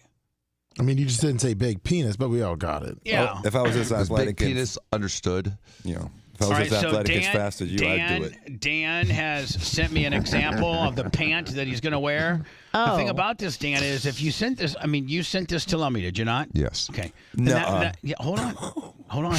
That means you're locked in. No, that doesn't mean I'm locked in. Yes, It was supposed to be a Lummy joke. I was trying to make Lummy laugh. So Lummy sends up the Lummy got pole. the joke. You sent this. Joke's on you. You sent this to Lummy to see what he thought about you potentially wearing this. Lummy shared it with me. So in your little head at one time or another, you were thinking about wearing this, and I say yes. Yes, I agree. And if it was just a joke between you two, that would be weird. Sending each other boy clothes like that. Hey, what do you think of this one? There's a miscommunication. Yeah, Lummy's like, I'm not. Dan, don't send me boy toy. No, this is like clothes. So Dan, when you send boy clothes to another man that's on the show, that means you want the show to see this, and we're looking at it and we're saying thumbs up, buddy. so I say 100% on this one. I'm gonna go from saying thumbs up to saying this mandatory. This is mandatory as part of your job. Like you, Dan, you yourself picked. I didn't pick this out of thin air. You did. No. Would you not agree that It was the first picture I could find of something like that. That I thought would be funny to send to Lummy to get a little giggle out of it. Did you look at Men's International or something? No, I just Googled male yoga pants. I've had 2 employees reach out to me and give me examples of what they're going to wear to the party. This is Dan's. That you sent them privately. And this is Macho Man's. Macho Man. That's fitting.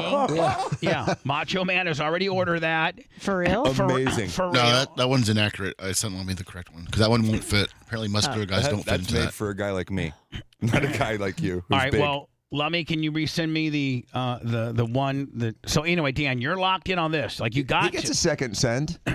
Well, his doesn't his fit. is based on size. Yeah. His is not based on the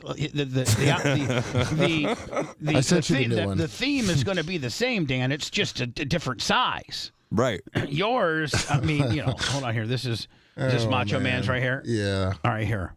You just got to make that picture bigger, like maximize it. All right, here we go. Wow, that's how Macho said it. It's a picture. Anyway, this is it's Macho got Man. Stars. Exactly. There's a link. So that's fine. That's Macho Man. Macho Man will be dressing like Macho Man. Right. And Dan will be dressing like a gay spin instructor. Oh man! I'm just saying, Dan. It'll look good with a sport coat. I mean, Dan, it'll look good with like no shirt on, oiled up, and like some. It's also going to be 50 degrees out. Actually, that should show your shrinkage off good. Actually, the weather is supposed to be pretty borderline hot. Yeah, like 70s or something, right? Well, I mean, like I think during the party, it's going to be like 65 to 60. Isn't Says Tampa forecast low of 50, high of 62 on Saturday. That's amazing weather, actually, for outside events. But low of 50 means like at 3 in the morning. Yeah. Okay. If you roll that back and you look at hour by hour, if you look from 7 to midnight, I think it's in like 58, 59, 60. It's low 60s, high 50s. Yeah. Low 60s, high 50s during the time of the party. Dan certainly can roll with his bisexual spin instructor pants with no shirt on. Mm-hmm. I mean, Dan, you're the one that threw it out there, buddy. He's looking for new ones. They still have to be skin color too, just like that. Well, Dan, right now you're locked on these until you find me something different. If you find me something different, potentially we could, negotiate. Now they're bringing Elvis back as a hologram. And I don't even think the story, Lummy, really even talks about the actual Elvis being a hologram deal. I think it goes and talks about how some old timer back in the day played with Elvis. Hold on here. All right, here. Okay, here. Oh my!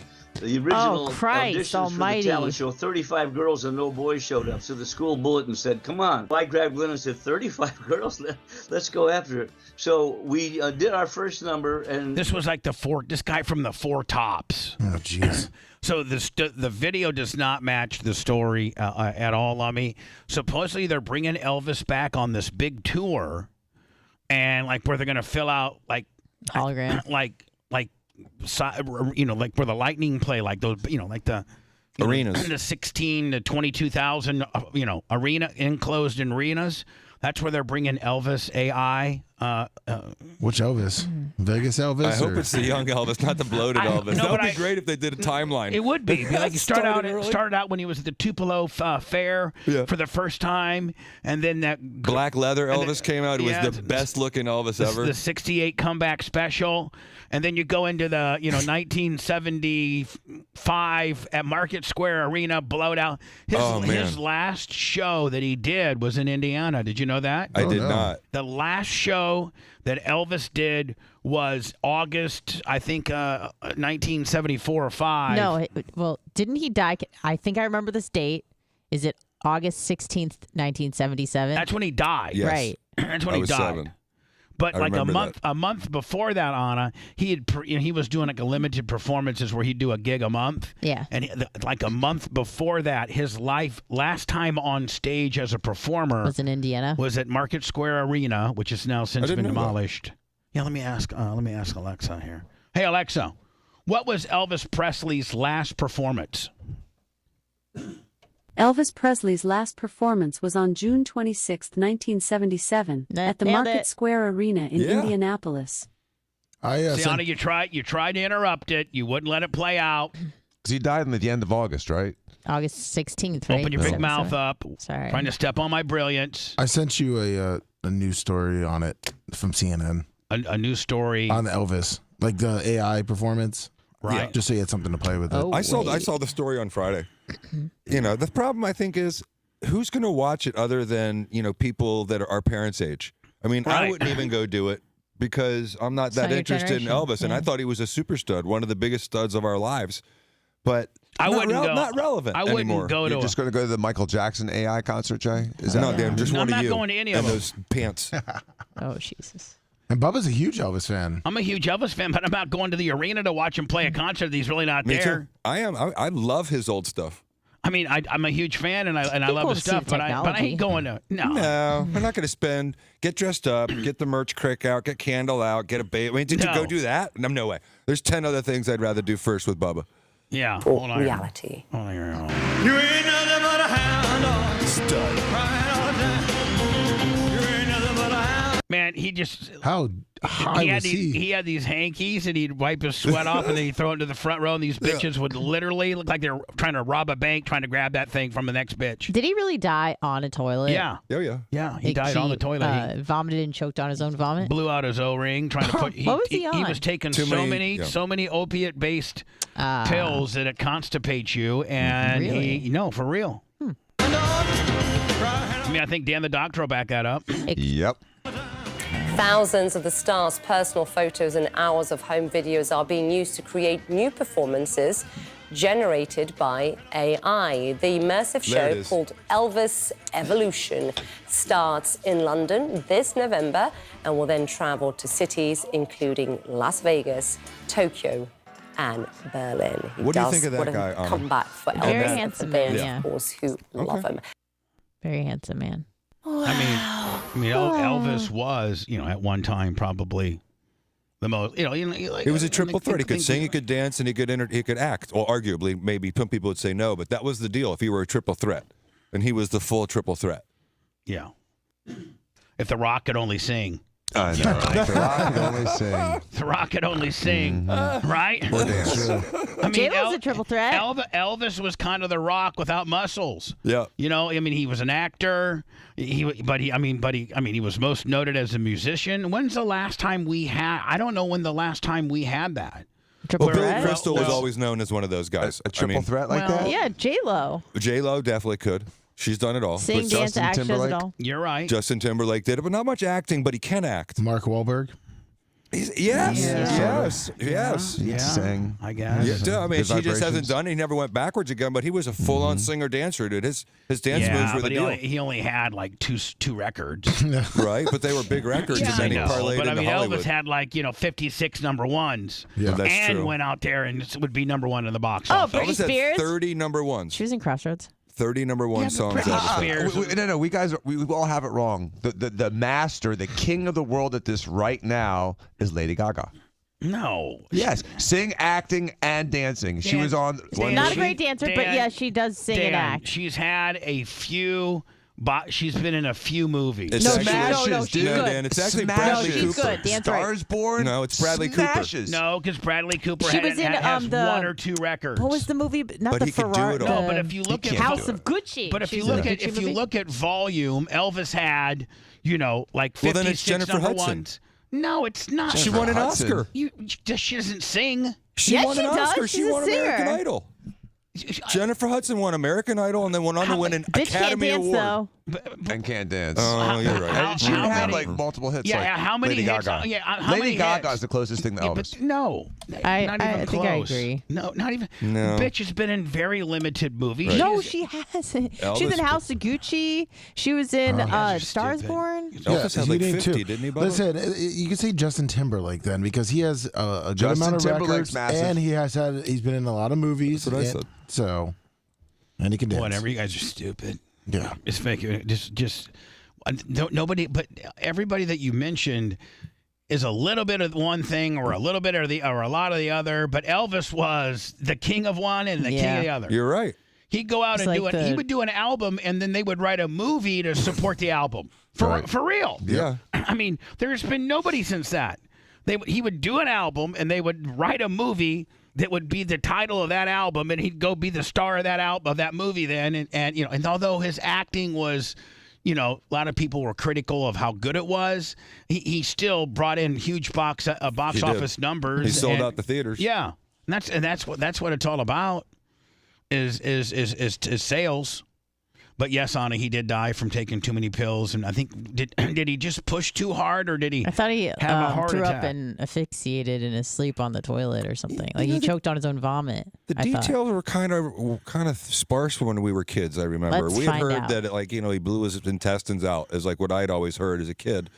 But I don't know if I've ever really seen was there like an autopsy ever done? Hey Alexa, Died of a heart attack. It says. how did Elvis Presley die? That's what I thought was a heart attack. Elvis Presley died on August 16, 1977 at the age of 42 due to cardiac arrhythmia. If they would have had an AED machine back then, Dan, would he have been back to life? If someone had found him in time, if he'd had maybe a defibrillator built in, like Now, has everybody, since we have all employees pacemaker. here, including the lawyers, has everybody familiar with the AED machine that we now have here at the BRN? Yes. All right, and is everybody familiar with Dan? This excludes you. Please, maybe we should have a little.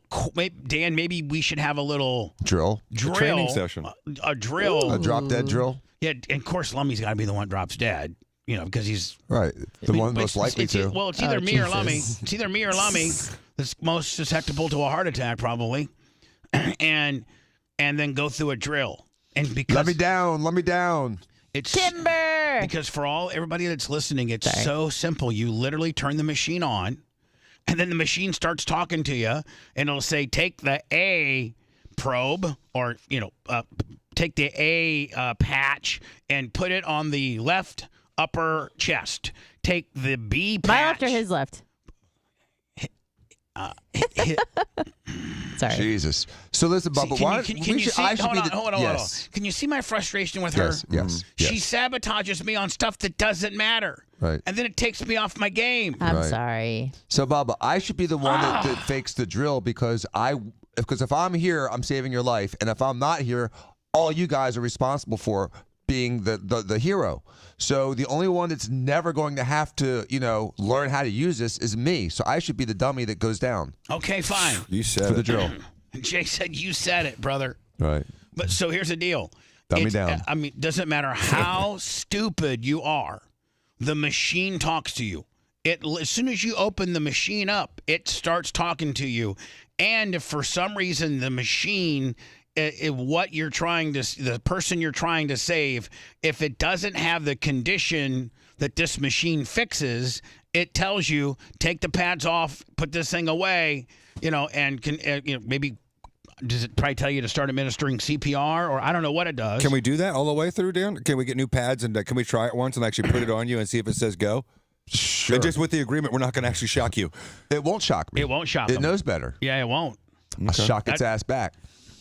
Dan, you can't fight the AED machine. Oh, I can. Steve's going to be getting a lawsuit from Bubba Clem saying, I need one AED machine because your brother broke mine. Son of a bitch. I'll settle out of court with a free machine and maybe lunch at Union. That's what we'll settle for. And you yelling at Steve, really yelling at Dan like the way Steve does sometimes when he really dresses you down. See, the beautiful thing though about the AED is it does the thinking for you, and it will read the EKG. Yeah, if you put it on if you put it on a guy that doesn't need it, it doesn't just start shocking. It says this person's not a candidate, or you cannot do it. But if you do need it, what does it do, Dan? It starts giving electric. It kind of gets your heart back on track, right? Well, it gives a shock that's supposed to again kind of reset, like a Control Alt Delete for your heart. Kind of reset the computer. And I think that people that qualify for that machine, if you can get it on them within like 3 or 4 minutes, there's a 92% survival rate. Yeah, if you can correct the arrhythmia in the first 3 to 5 minutes, then you save the life.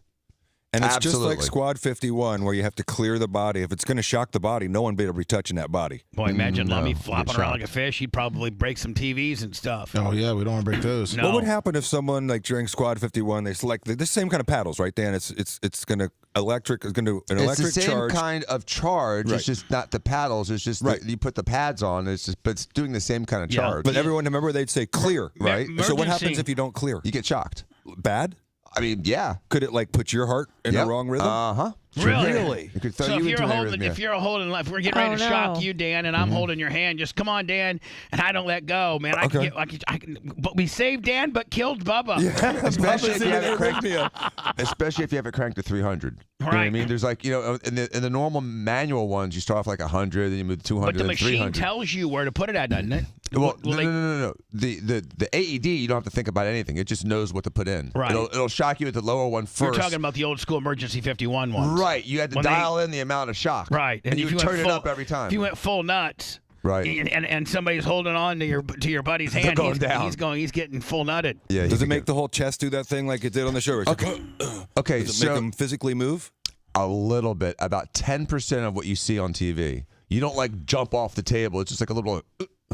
It's just a little bit, almost like you're taking a little bit of a breath. Oh. It's very, very, very less than you think it would be. They don't jump up like that on the table. Well, we got one. I was a little disappointed the first time I actually saw it. I'm like, that's it? They don't move that much? I was expecting like a big, the guy to pop off the table. It was very underwhelming. No, it was very underwhelming. Did you save him? Yeah. Was that New Orleans? Yep. Well, we have one of these machines very responsibly now. I sent you an AED instructional video if you wanted to look at it real quick. I do. Let me see. It's cool. Now we know don't hold Dan's hand. Yeah, don't hold Dan's hand. Hold on here. We'll have dumber hand. Hold Dan's hand. Hold on here. Don't touch patient and... There it is. A save station houses an automated... So we have a save station here. It's not quite that fancy, but it's in a box. As soon as you open it, and a siren goes off. External defibrillator, or AED, that is... By the way, we have one of these machines here at the BRN. Nice. For anyone to use. In the event of an emergency, it's important we all understand what to do until... I wasn't saying... You pour yourself a cup of coffee. I was getting ready to say, hold on, man. Dan's on the floor, and I'm going to make myself a latte? No, this is the guy that drops down. I know, I understand, Anna, but I thought they'd start down with the drop-down mode, not the guy. I thought this was part of the instructional deals. Oh. Go get yourself a shot of espresso, because you're going to be needing all that caffeine. Right. That's what I thought. It's important we all understand what to do until medical... So Lummy's at the Keurig machine. He's trying to make himself a little gimmick. He falls over. Help arrives. Because every second matters. Oh, clump. My ginger jeans failed me. Now, Dan, is that literally how it happens? Sometimes, Okay. yes. You just collapse. Okay. Zach, can you hear me? Zach. This guy knows. Can you call 911, tell them we have an unconscious male, and report back to me once you're done? Yes. Perfect, thank you. Kate, can you go grab the AED from the safe station? Do you know where it is? Yes. Bring it back to me once you get it. Run, bitch. Very There she decisive, goes. that man. Unusual breathing, or gasping, is common during sudden cardiac arrest. This is called agonal breathing. If someone is not breathing normally, you need to begin CPR immediately. Now, you see a big difference, Bubba, there? There's no breathing. In the old days, you would clear they still want you to clear the throat and put the head back to open the airway. They just want you to kick the head back to clear the airway, but no more puffs. Right. So that means you can't French kiss that hot chick that fell out at the coffee machine. Right. And then you do it to what? Staying alive? You do. There's a really you have to do it really fast to that beat. It's like 60 per 100. It's like 105 to 120. Yeah, BPM. I only got about a minute or two left. Me and Milami, we got to get you back fast. Can't go 3 minutes of staying alive beats with you. By the way, we have one of these that looks almost identical to this, and ours has a siren on it too. Oh, perfect. That's cool. It's exhausting to do CPR, by the way. Exhausting. I've done it for extended periods of time. Dan, make sure you have those tight pants on, okay? Okay. Oh, that would be amazing. Oh, my God. Right, she's bringing it. And that's literally how big, that's all the bigger it is. Unit. And it tells you everything. Okay. Adult patient selected. You know, this is a good PSA, actually, Bubba. It really is. Anyone who's listening that is anywhere in public where this happens, there will most likely be an AED device, and you can come in and save the day. Press child. Unless you're Bubba the Love Sponge and you save Grandma from choking at Lone Star, and then they don't have any surveillance for you because it's you. Right. Cut her tear. Oh, don't cut Dan's $400 shirt. He'll kill you. That would wake If him he up. doesn't already die. Bare chest. Oh, you gotta put gloves. Yep. Be safe. Open Gloves. No gloves. There's no Listen, time for gloves for that. here at You the do it in BRN, gloves we're all pretty clean. I don't think any of us have herpes of the chest. So let's not worry about. Come on, the dude. gloves. That's going to add like an extra 10 seconds to saving our fellow coworker. Right, exactly. That guy's got the If your hands whitest are skin I've sweating. ever seen. So here at the BRN, we're saying don't worry about the gloves. Right. Okay, here we go. So far, you do everything the way this video has instructed us, except the gloves. And try to be a little quicker about it. These people aren't quite as quick as I'd like. Attach pads to patient's bare chest.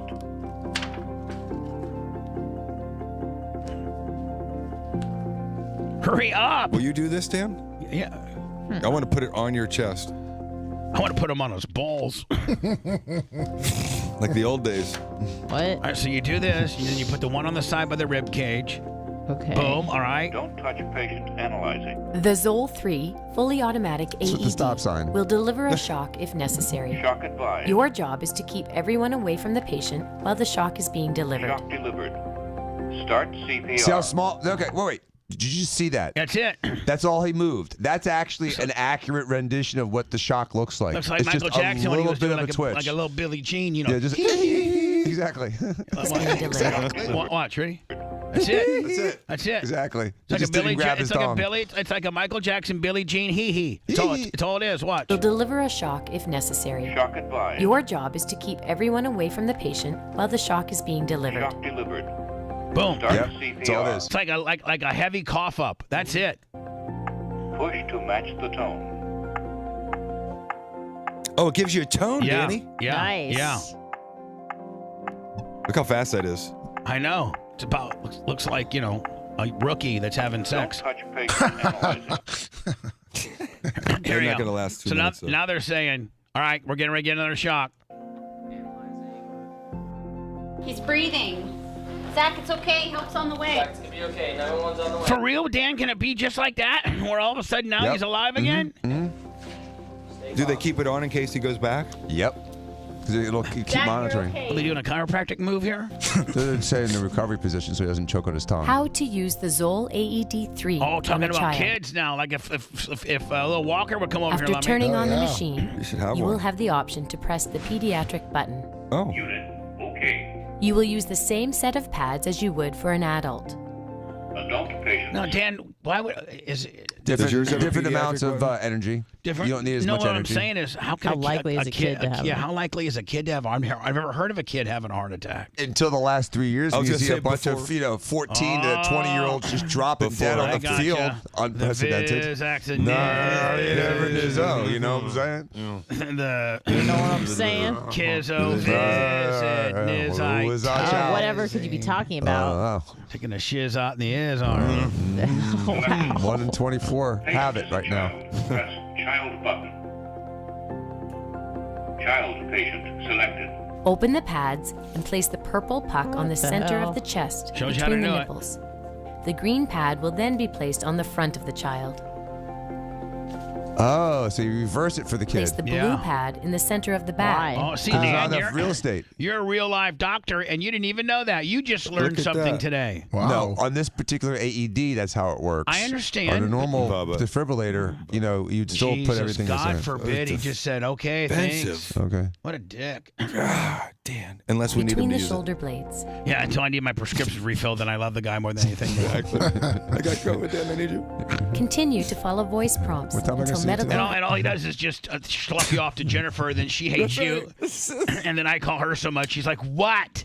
I know. I go, When she knows you like me and you and my wife is like, what this time? I'm like, hey, Jennifer, it's Bubba, the third most hated person in your life behind your ex-husband. No, and you know, Dan. she actually likes you and likes me a lot. Help Jennifer arise. likes you a lot. I don't believe that. That's true. Don't believe it. 'cause Always be on it's the not true, lookout for Jay. the nearest AED. She loves me. Yeah. I'm her That's what favorite you- Diaco. that's I what know you're- that for that's- sure. Well, okay, we went from her liking you to being your favorite Diaco. It's a big swing there. Wow, my friend. Jay, you're Not a really lot to full of choose. yourself there, huh? Not a lot to Ask choose her. from. Really? Why? Don't Because she be doesn't afraid talk to. to you ever? Exactly. She doesn't have to Dan. deal with me like you. Exactly, Dan. Precisely. Dan, look, you're so combative. Look at all the people in my office. What Why is ask them your how I problem? treat them? It's his favorite. What is your problem? No problem. Just Jennifer don't- knows that Arlene has your favorite gimmick going on with Jay, and he's still buying it. Don't be mad at him, dude. Be happy for him. He would be happy for you. Yep, they got it all figured out. Oh, no, I'm happy for him. I'm so happy for him that I would like to beat him with my happiness. Bubba the Love Sponge returns after this.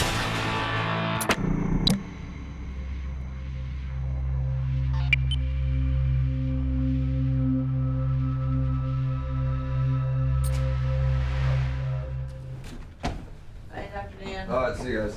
Hey, Bob, call me anytime. Yeah, I'll call you today. She's just like, she just doesn't give you any problems. Ain't no problems. And I always start every text with, I'm so sorry to bother you. I can't believe I have to do this, but Dan told me to do it. Can I please bother you? Yeah. She's cool as fuck. She's, She said she's coming on Saturday. No, she's not. Yeah, she came Really? last year. Who is? Cool. Jennifer, I texted her last week. I was like, I better see your fucking face on Saturday. And she's like, I think I can make it. That's pretty cool.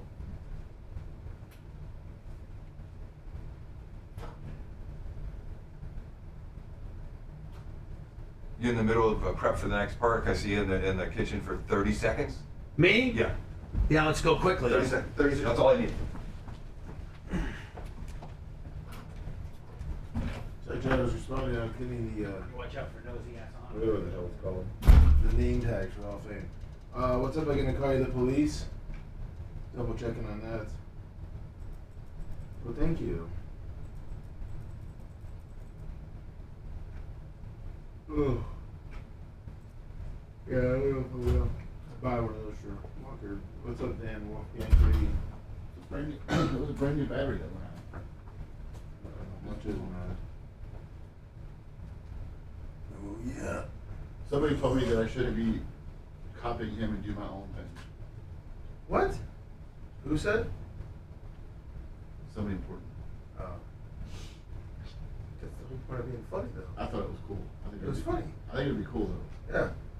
Plus, it'll give me like good comfort zone. Yeah. You're kind of outside the Yeah. So I'll read. You practice your gimmick. Okay, I have to practice it. Yeah. Skippy 77. Good morning. Yeah. Oh, green mother crop. Say redneck. Good morning.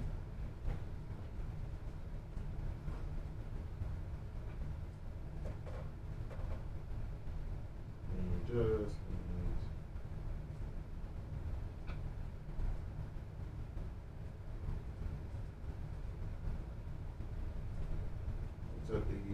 Cuddy. Exactly, did Flask. I was walking around. Ooh, yep.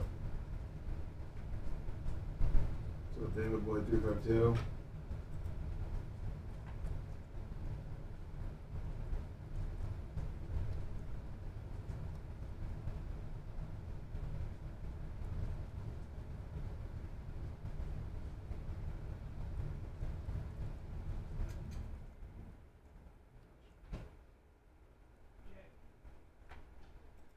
Morning, Lemmy's asked up birthday cake. Good morning, Lingar. I'm right here. You looking for me? No, I know you're not.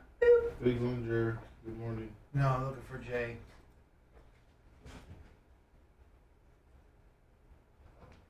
Is Jay gone? I think he went potties. Exactly. Let me try this chair. Macho. Oh, sorry. It's the same one Bubba has. No, I know, but I usually like I'm more upright. This is a lot better for me. I'll make sure I put it together perfect. Oh, thank you. And there's buttons? Sure. Or is it just a lever? Pretty much a lever. I literally, when he's like, there's buttons, I thought it was like in your car where you're like, It does it automatically. yeah. Oh, Seth doesn't like his hat. He left it here. Says, boy. You can't wear it on air. I know. I didn't have the heart to tell Nick the Gun Guy that he spells boy B-O-I. I was like, what? Oh, do you spell B-O-Y? Yeah. Boy. Boy. Right, exactly. You know, your little thing in the bathroom told me all I needed to know about Elvis Presley. The only other person that has much movie success is Elvis Presley. Aaron Presley is Frank Sinatra. Really? That's what it said. And he did Elvis did 33 movies. That's a shitload. Yeah. Yeah, I did all those, what are they, like Blue Moon, or not Blue Moon. He did a lot of Hawaii movies. Yeah. He did like Bubba said, it was whenever his theme stuff. He did a Hawaii concert, he's gonna do a bunch of Hawaii movies. That's silly. Were they all like romantic, like? I don't remember rom-coms seeing a or- lot of them. They were like Sunday movies. They were on all the time when I was a kid, but I never really watched them from start to finish. Yeah. That kind of like, you don't want to rewind, start over. Yeah. In the 80s, there's a lot of actors, musicians. You know, Eddie Murphy, Bruce Willis. But they all tried to like do a song, you know, like Shaquille O'Neal. Tom Johnson. Yeah. Tom Selleck. Wait, what are you saying? That they're all. Oh, the 80s, they're trying to become musicians. Yeah, they all tried to like make a song. Tom Selleck. Party all the time, party all the time, party all Tom the Selleck. time. Bruce Willis did. That was Eddie Murphy. He had like a song that was Yeah, probably top 10, maybe the top 10. With Rick James in the background. No. Oh my god. He's a super Rick talented James guy. produced it. Yeah, he was in the background doing so much blow. Talk about chicks. reinventing himself with cartoons and I mean Eddie Murphy. His longevity is incredible.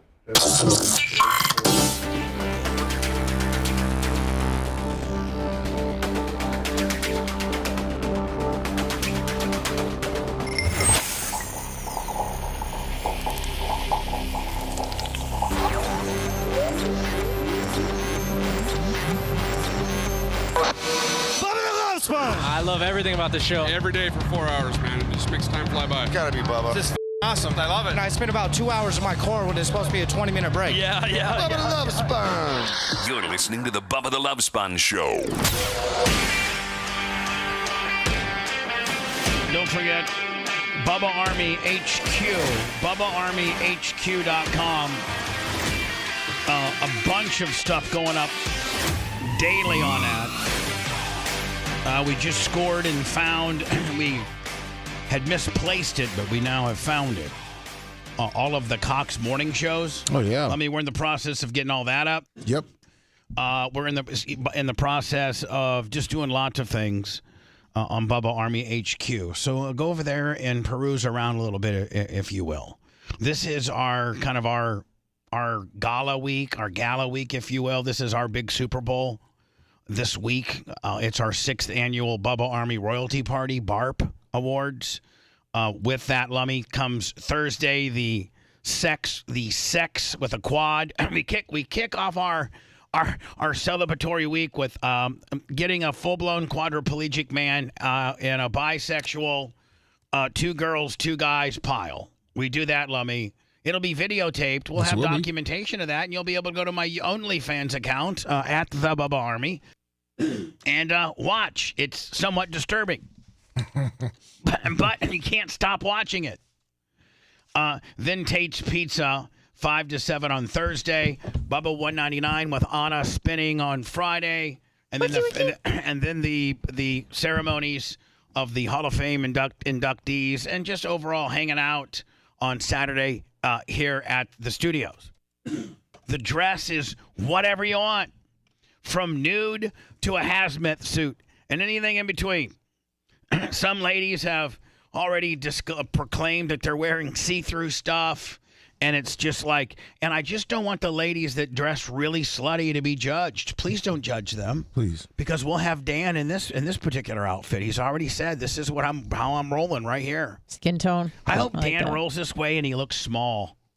I hope that he knows he's going to be pumping that whole week. Cold. He'll be pumping. He'll probably, he'll tie off. Yeah, I was going to say, yep. Tie off. Yeah, that can't be good for you. You've never heard of that? C-ring. No. That's what the Chippendales do. C-ring. C-rings. Tie off. Yeah, the honest to God, Anna, the male dancers. Yeah. The male dancers.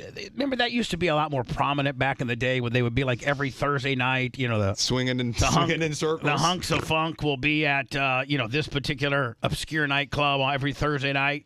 And all the fat girls went, and they had their own groupies and everything. Mm-hmm. Well, the guys were they all looked like Dan and Jimmy Cleavis and all that. Mm-hmm. But they, in order to maintain, in order for their penis to look big, fluffy, big all the time, yeah, they would tie it off or use a C-ring to tie it off. You can't stop the blood flow, but you're just saying restrict it. You engorge it. Oh. And then you tie Preserve it off. it. You tie it off at the bottom. You engorge, Anna. How can you remember the dance moves when your penis is it's all going in tied off? All they're doing is doing, clockwise and counterclockwise. Yeah, they're just doing helicopter dancing. What happens putting like a sock in your underwear? Because people, their underwear's not on. People, yeah. Oh yeah, they're wearing naked. Like a thong. No, yeah. they're not wearing anything at this point. Is what he's saying. Right now, at this point, they're wearing nothing. They're just flinging it around. A lot of times, the shadier clubs would have the guys just whip out the wieners. Yeah. But the other clubs were afraid that the cops were coming. They'd have like a really, really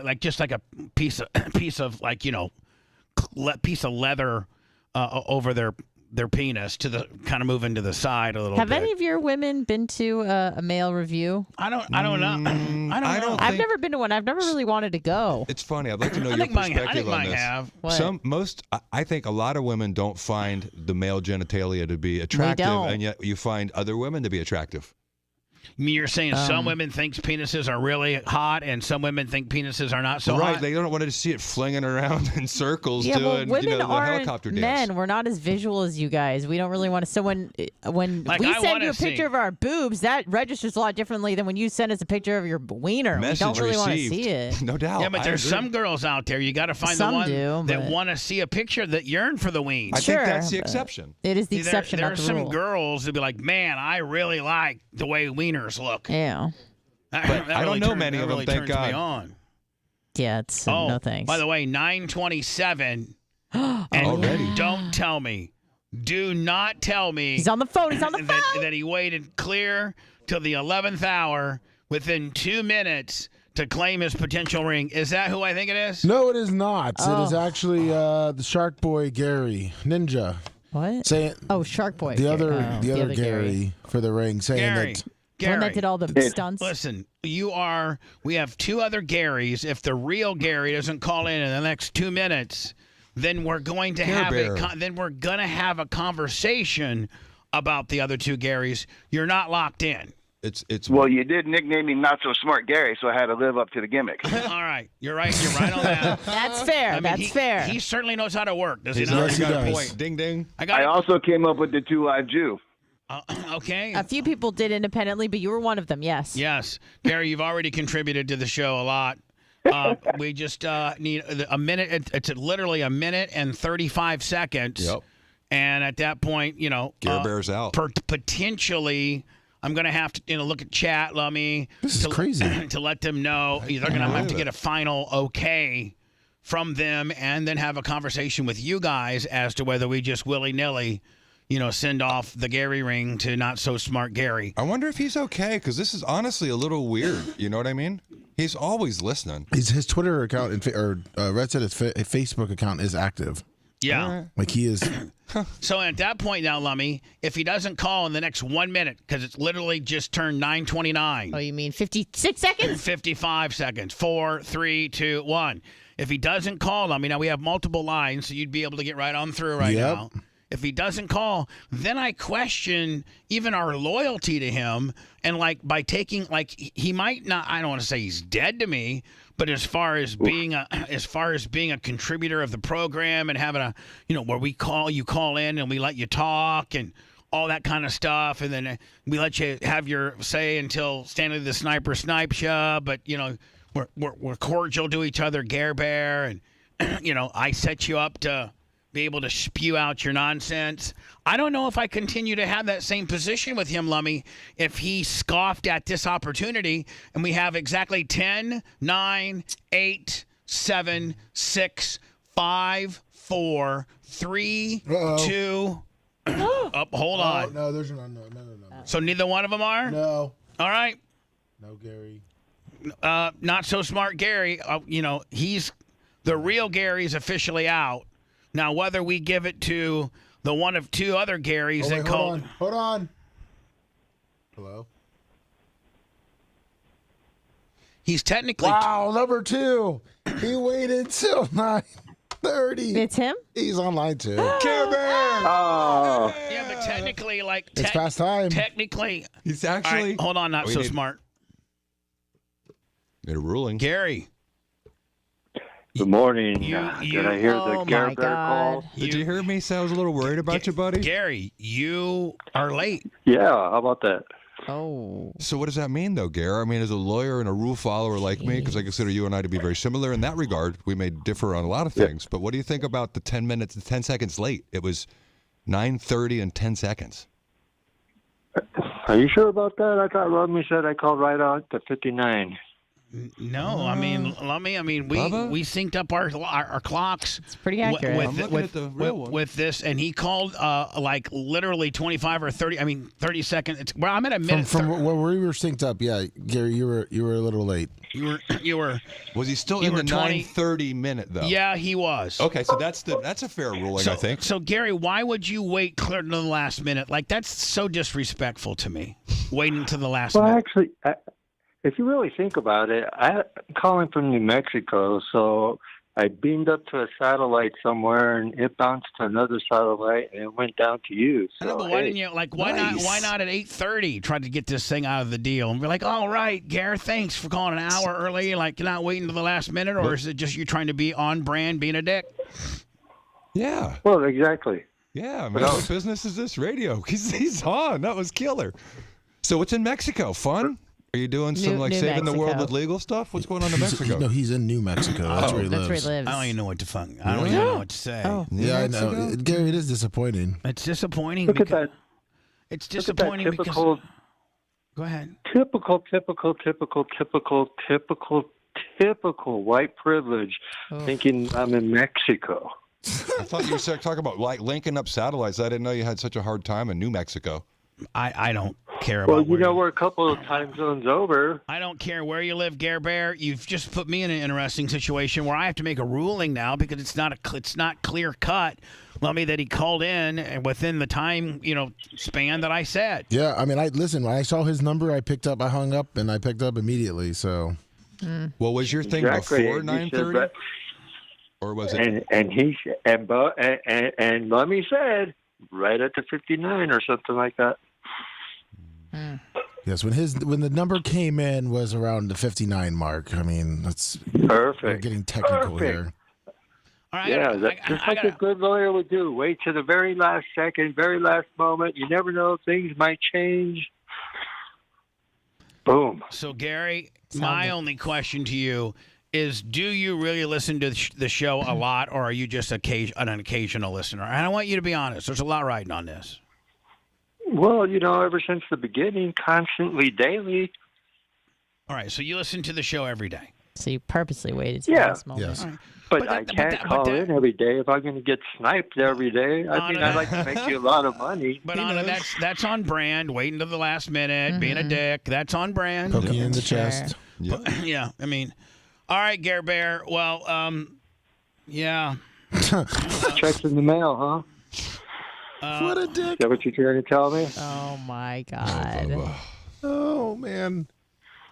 I got to honor my word. I mean, I have to honor my word. He did call in. Let's look at the phone log. I do. I mean, yikes. I mean, you're a good man no matter what, Anna says. I didn't say nothing. All right, hold on, Gare. Hold on. Oh, damn it. Hold on. That's all right. I got his number. All right, get his number, get his address, get it to the merch crick. What just pisses me off that he waited to the very but it's on brand. Mm-hmm.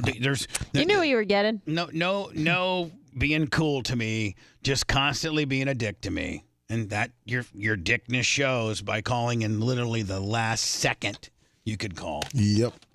He poked you in the chest. Well, he won. Care Bear, enjoy your ring.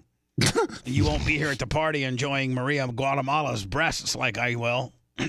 I wonder how many girls out there want to really slut it up, but they're afraid of being judged. And you got to realize that's what I'm begging the Bubba Army. The men won't judge you. The men will love you, but the other, uptight girls like Anna might judge. What? Yeah. What are you talking about? I mean, when you got your raisins all covered up, nobody can see nothing. Yeah, that's my decision. If I know, but people want to don't have their giant, enormous jugs out, then God bless them. No, but don't judge them. What are you talking That's just about? her nature. I love seeing naked That's just bitches. your nature. Is to judge so people. you do like naked girls? Yeah. You do? I judge people for other reasons, not for their jugs out. Not body shaming. Are you? Do you have tinges of bisexuality? Yes. My parents thought I was gay for many years. You like a naked woman? Of course. Right. Like, have you kissed a girl before? And I liked it. It's quite painful to listen. Children love Bubba the Love Sponge. the perfect combination of entertainment and education. Yes, it's quite painful to listen until the medication kicks in. The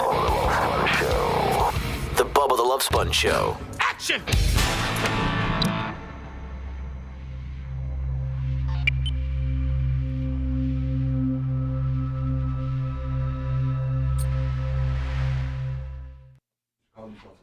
Yeah, girls that make out in college usually are gay. It's just like, no, it's just... All the lesbians I know in college were like, Right. like scared of Yeah. girls and like I don't know who I am, what I am. But Yeah, the sorority they're girls are usually making out with each masculine. other. Yeah. Sounds pretty funny. Can I see your call log, Loving? Make sure he calls before 9:30. Doesn't keep tab. Yeah. Not sure. I don't have times on her. I just was the same.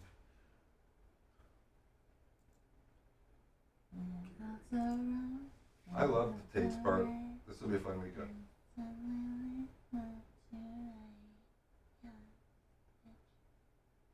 You going to the game on Monday? Yeah, hell yeah, you?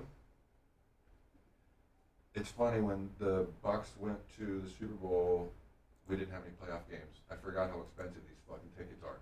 Every playoff game, you get hit for a giant bill. I know, and you have to take them. Yes, you can't just say no. You have to say yes. Well, of course we would anyway, though. I know, but it's just... How about Jalen Hurts maybe not playing? That would be incredible. Maybe we win. Yeah. You know, one musician we forgot of. Oh, he is. Oh, He is a Fly- what is superstar it? in What Germany. is that You are song? absolutely right, David Hasselhoff. What was that song? Flying. Fuck. It was weird as shit. Who gave me this hat? That's actually Seth's hat. Okay. So Well, then I'm leaving it up there because I Good call. consider myself to be a fuckboy. Thank you. a fucking boy. It says fuckboy Yeah, on this shit. I know. David Hassel. Oh, Hooked on a Feeling. Have you seen this one? Yeah, he redid it. For real? Ah, fucking ads. It's fucking some. Did you see Cat Williams this weekend? Yeah, I heard Claude that. Shay Shay, holy fuck. That's him? Yeah. Isn't that great? Cinematic production here. Snowboarding. Back in the 2000s. Yeah, this is like 05 or something.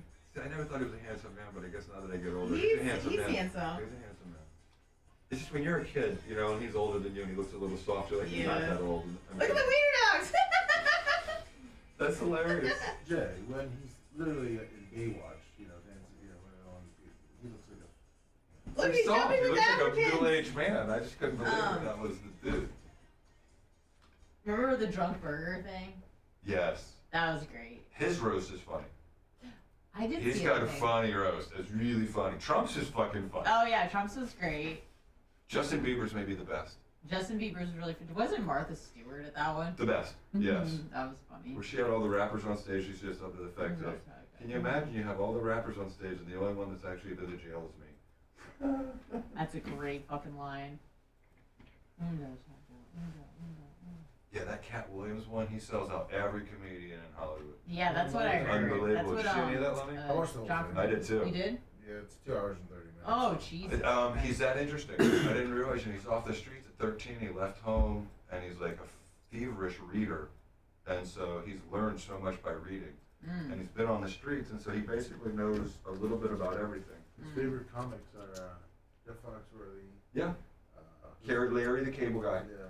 Because those are the guys he followed. And he said they wrote their own jokes, and they're funny human beings. And he hates Steve Harvey.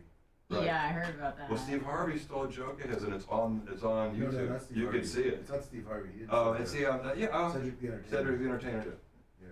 That's the one where he pretends like he's in his old car that won't start. Exactly. And Cedric did a Space shuttle. Space shuttle one, yeah. Same exact thing. I never liked Cat Williams before that, but he makes me want to go back and watch. I didn't know he did 14 or 12. No, they're good. Are they funny? I've watched like 4 or 5. He said they're a little bit like all the same.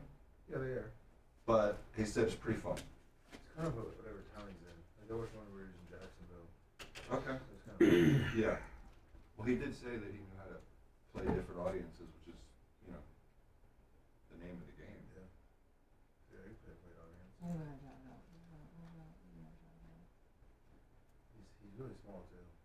Yeah, he's a Did little. you see how he was talking up to Shannon, pointing on him and being like, it was You saw all 2.5 hours? I watched the whole 2.5. I couldn't stop watching it. It's 2 hours and 35 It's minutes. mesmerizing. It's really good. Start the first 5 minutes, you'll be hooked because he blasts everybody. What's that? The Cat Williams on YouTube. He does Club Shay Shay, Shannon Sharp. It's like from like a week ago. It's like a 2.5 hour interview. I'll look at it later. There's a bunch of little clips that you could probably. I should probably play it on pod, don't you think, Lemmy? Yeah. We wouldn't get a strike over As far as a comedian, though, that's like. On some of the Yeah, that's what everyone said. Really, really, really All right, interesting. I'll look into it. there. Find it for me, Lemmy. I got wrapped up in the. There's some, you know. Well, I mean, let's play it on the after show. Okay, because yeah, I mean, like I said, it's a long one. I'll find got out. wrapped up in All right, well, whatever, we'll figure it I out. didn't see any of that. I didn't pay attention to it really. I didn't know who she Trippy. was, and my sister. I was talking to my sister. She's like, "Oh, are you following this?" I'm like, "No, who is this?" She was like, "What the fuck, Anna?" And so I got into a deep rabbit hole. Started watching all Is this it in shit. Netflix or where is it? She told me to watch something on Hulu, whatever. Okay. But the story is interesting because it's like this girl whose mother suffered from Munchausen by proxy, and so she was just like.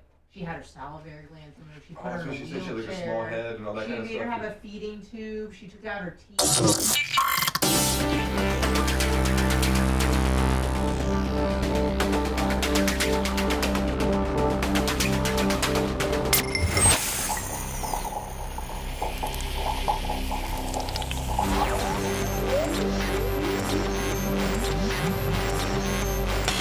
Live from Tampa, Florida, home of the big, fat, greasy bitch, it's the Bubba the Love Sponge Show. And now, here's your host, Bubba the Love Sponge.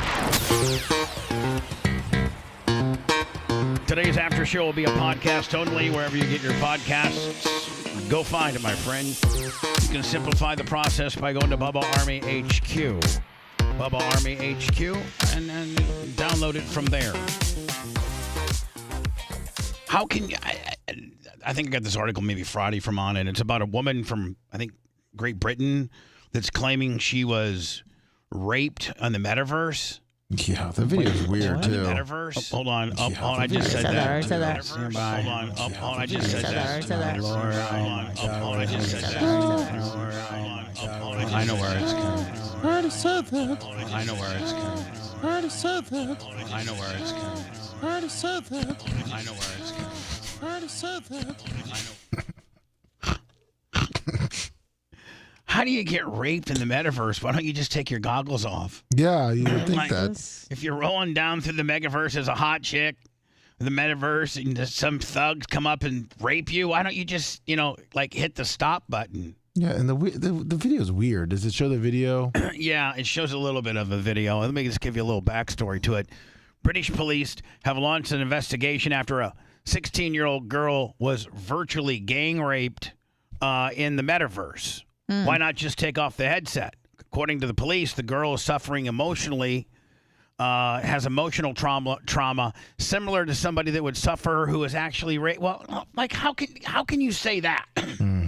Have somebody that's an expert on how people that are really raped feel compared to as people that were virtually raped. Like, I don't know if that's a learned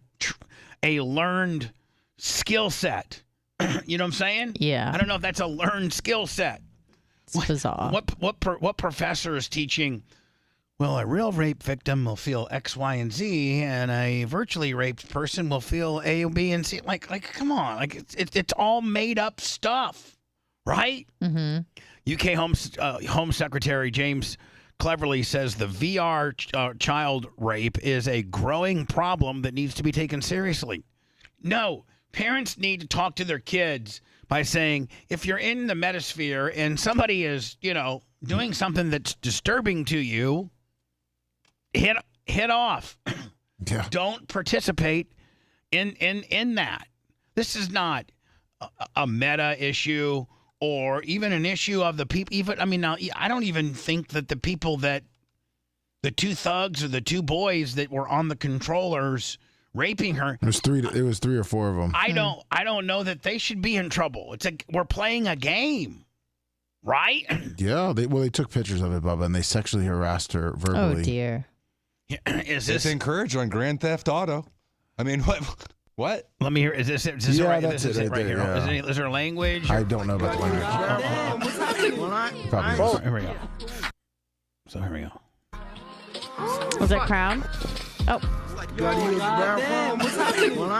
Bro, watch out, bro. Can y'all get out? Y'all making it awkward. You see me, my girl. We busy right now. See, bro, what's happening? I do like the song. And out of nowhere, yes, it didn't work the other day when I was streaming. Well, I was recording. Things got freaky. What in the hell? It didn't work. Right, it didn't work. Okay. Well, I guess. So this virtual guy that has no legs is grabbing this other virtual girl that has no legs by a bar. Why doesn't anyone have legs? And he's juggling. It looks like he's kind of like dialing Tokyo a little bit here. Like, Yeah. hold on, right here. Let me show you. Things got freaky. What in the hell? It didn't work. Right, it didn't work. Okay. Man, how pathetic are we as a society that would even entertain this? Like, what judicial system do we have that would accept this as a lawsuit, Jay? Like, isn't there any type of buffers as to when you file a lawsuit that it has to pass a certain sniff test? Of course you do, and what it is you don't get emotional damages unless there's been a touching. There's no action here. Not in Florida, not in the United States that I'm aware of. Not a single jurisdiction would give someone jurisdiction to file a lawsuit based upon emotional damages from a computer game. In Florida, and most of the country, there's a rule called touching.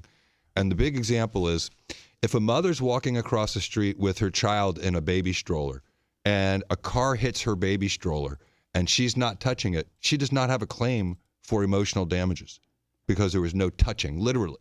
If she's holding the baby carriage as it gets hit by a car, she then can have a claim for emotional damages because she witnessed and there was a touching, or else everyone would be like, oh my God, I rolled up on the car scene and I saw my son who was injured, which would be horrible, but that's not an individual Thank lawsuit. God that it happened. It wasn't the case in 1966 in Indiana, because there would have been like pushing the stroller in front of the car. Right. For So me.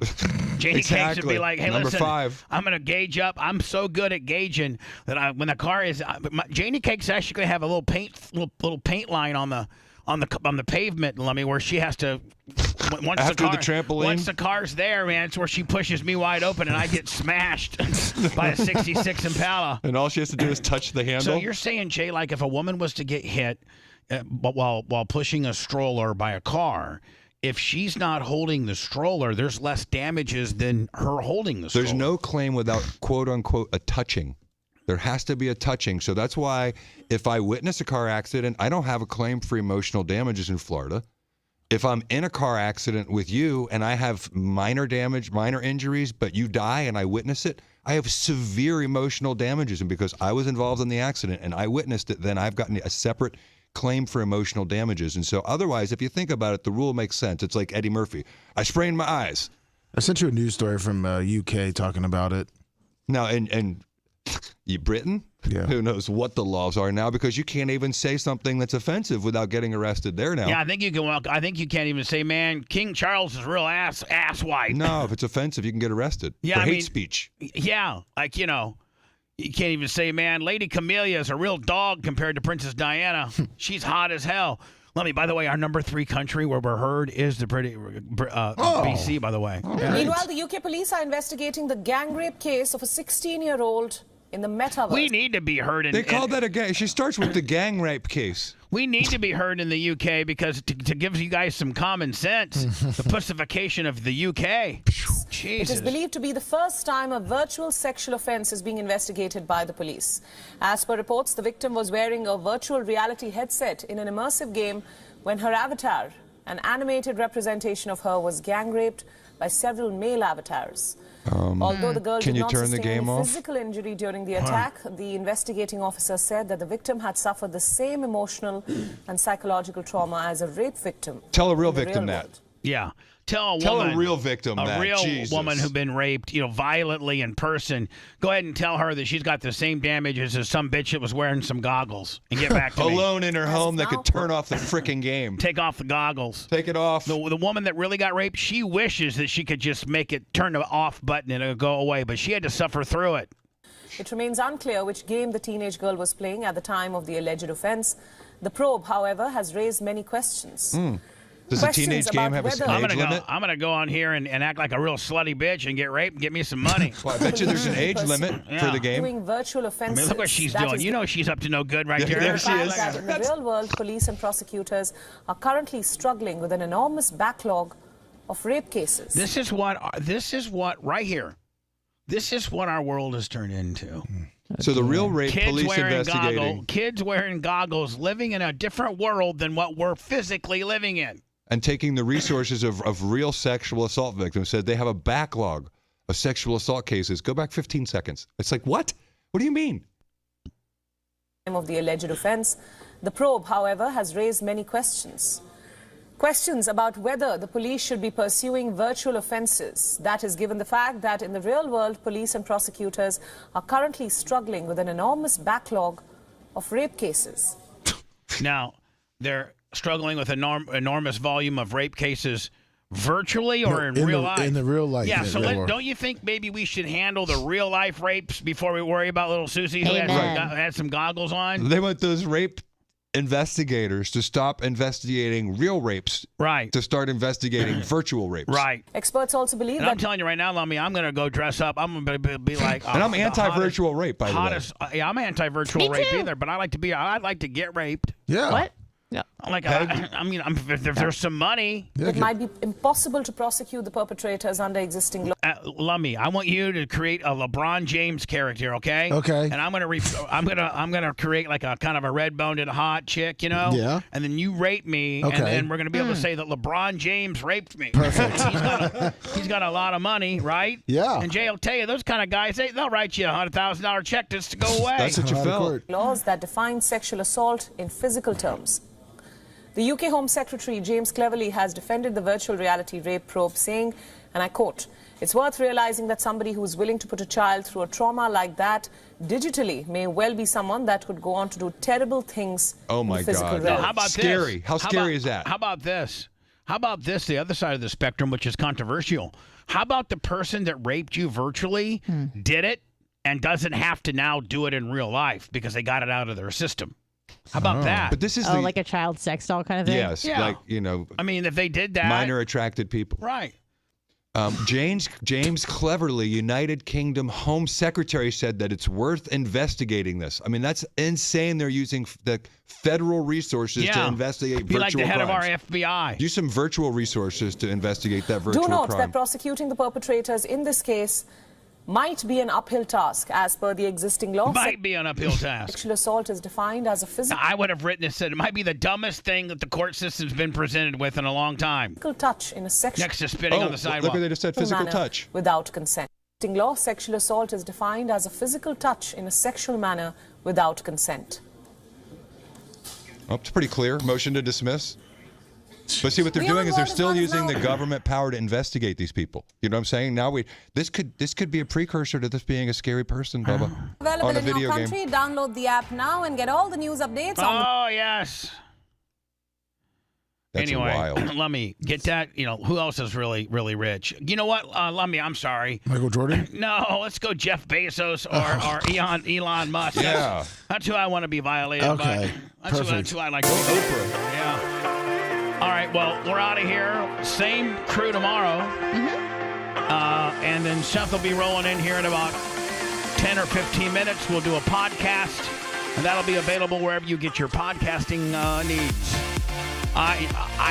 Spotify, iTunes, iHeart, Google Play, BubbaArmyHQ.com, Lummy, and we'll have that up by noon. Yes. Appreciate y'all.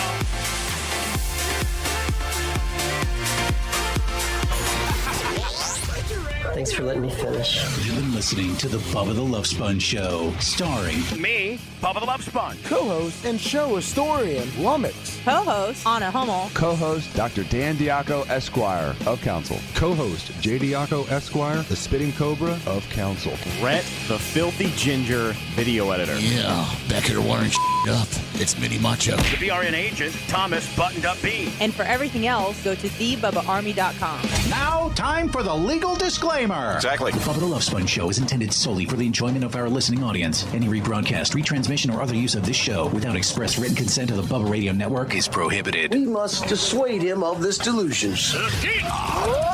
Until next time, always remember. I repeat hello.